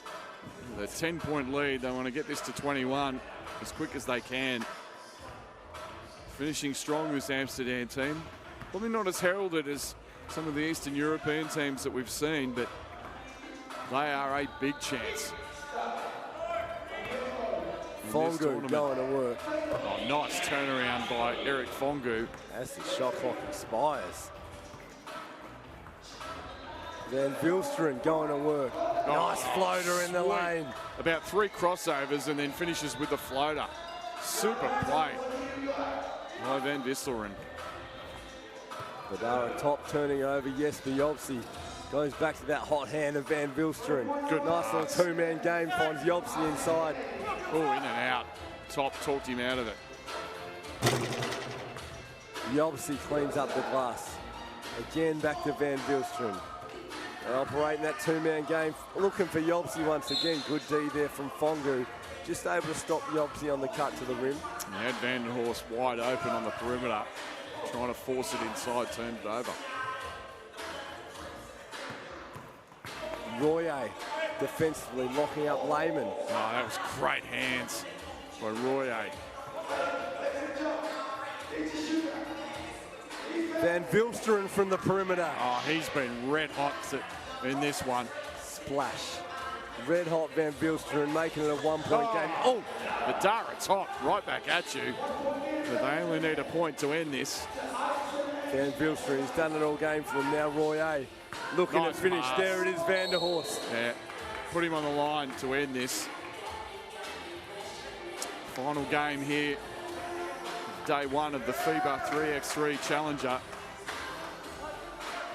And it'll be Mayo Van den Horst to try and end it. There's the replay. You see the foul. Van der Horst on the line, a chance to finish this one for Amsterdam, sending him through top in their pool going into the finals tomorrow. And he does. A very impressive display by Amsterdam. Just executed extremely well. And Sean Van Vilsteren, outstanding. Really heating up and getting the job done for his team. Amsterdam goes through top of their pool, and they will be very tough to beat in tomorrow's finals. Once again, coming to you from 5 p.m. Sydney time. And for the final time tonight, let's hear from our Nathan Stremple. We see Amsterdam going through now, top of their pool into the fives. DeMeo Van der Horst here. You had the hot hand all game there for your team. Yeah, we play good basketball together like a team, so there will be open shot for us, and have to knock them down. We saw first game, it was Jesper Jobsey getting it done on the inside, but you from the perimeter this game, showing the versatility of your team. First time with a FIBA 3x3 Challenger event in Australia. How do you feel going into the finals? I feel confident. I'm always confident, and I'm confident in the team, so I'm ready. Well, DeMay, you got it done for Amsterdam. We'll see you tomorrow at the finals. Thanks a lot for the entertainment. Round of applause for DeMeo Van der Horst and Amsterdam going through to tomorrow's finals. And that's our final game for today. Amsterdam getting it done. Nathan Stremple there with DeMeo Van den Horst. So it's been a great night here at the FIBA 3x3 Challenger Series as we take a look finally at the Opera House. And to sign off, Nathan Stremple, what a great night, but we look forward to some serious action in tomorrow's final series. Matt McQuaid, it's been an absolute pleasure. Great action here.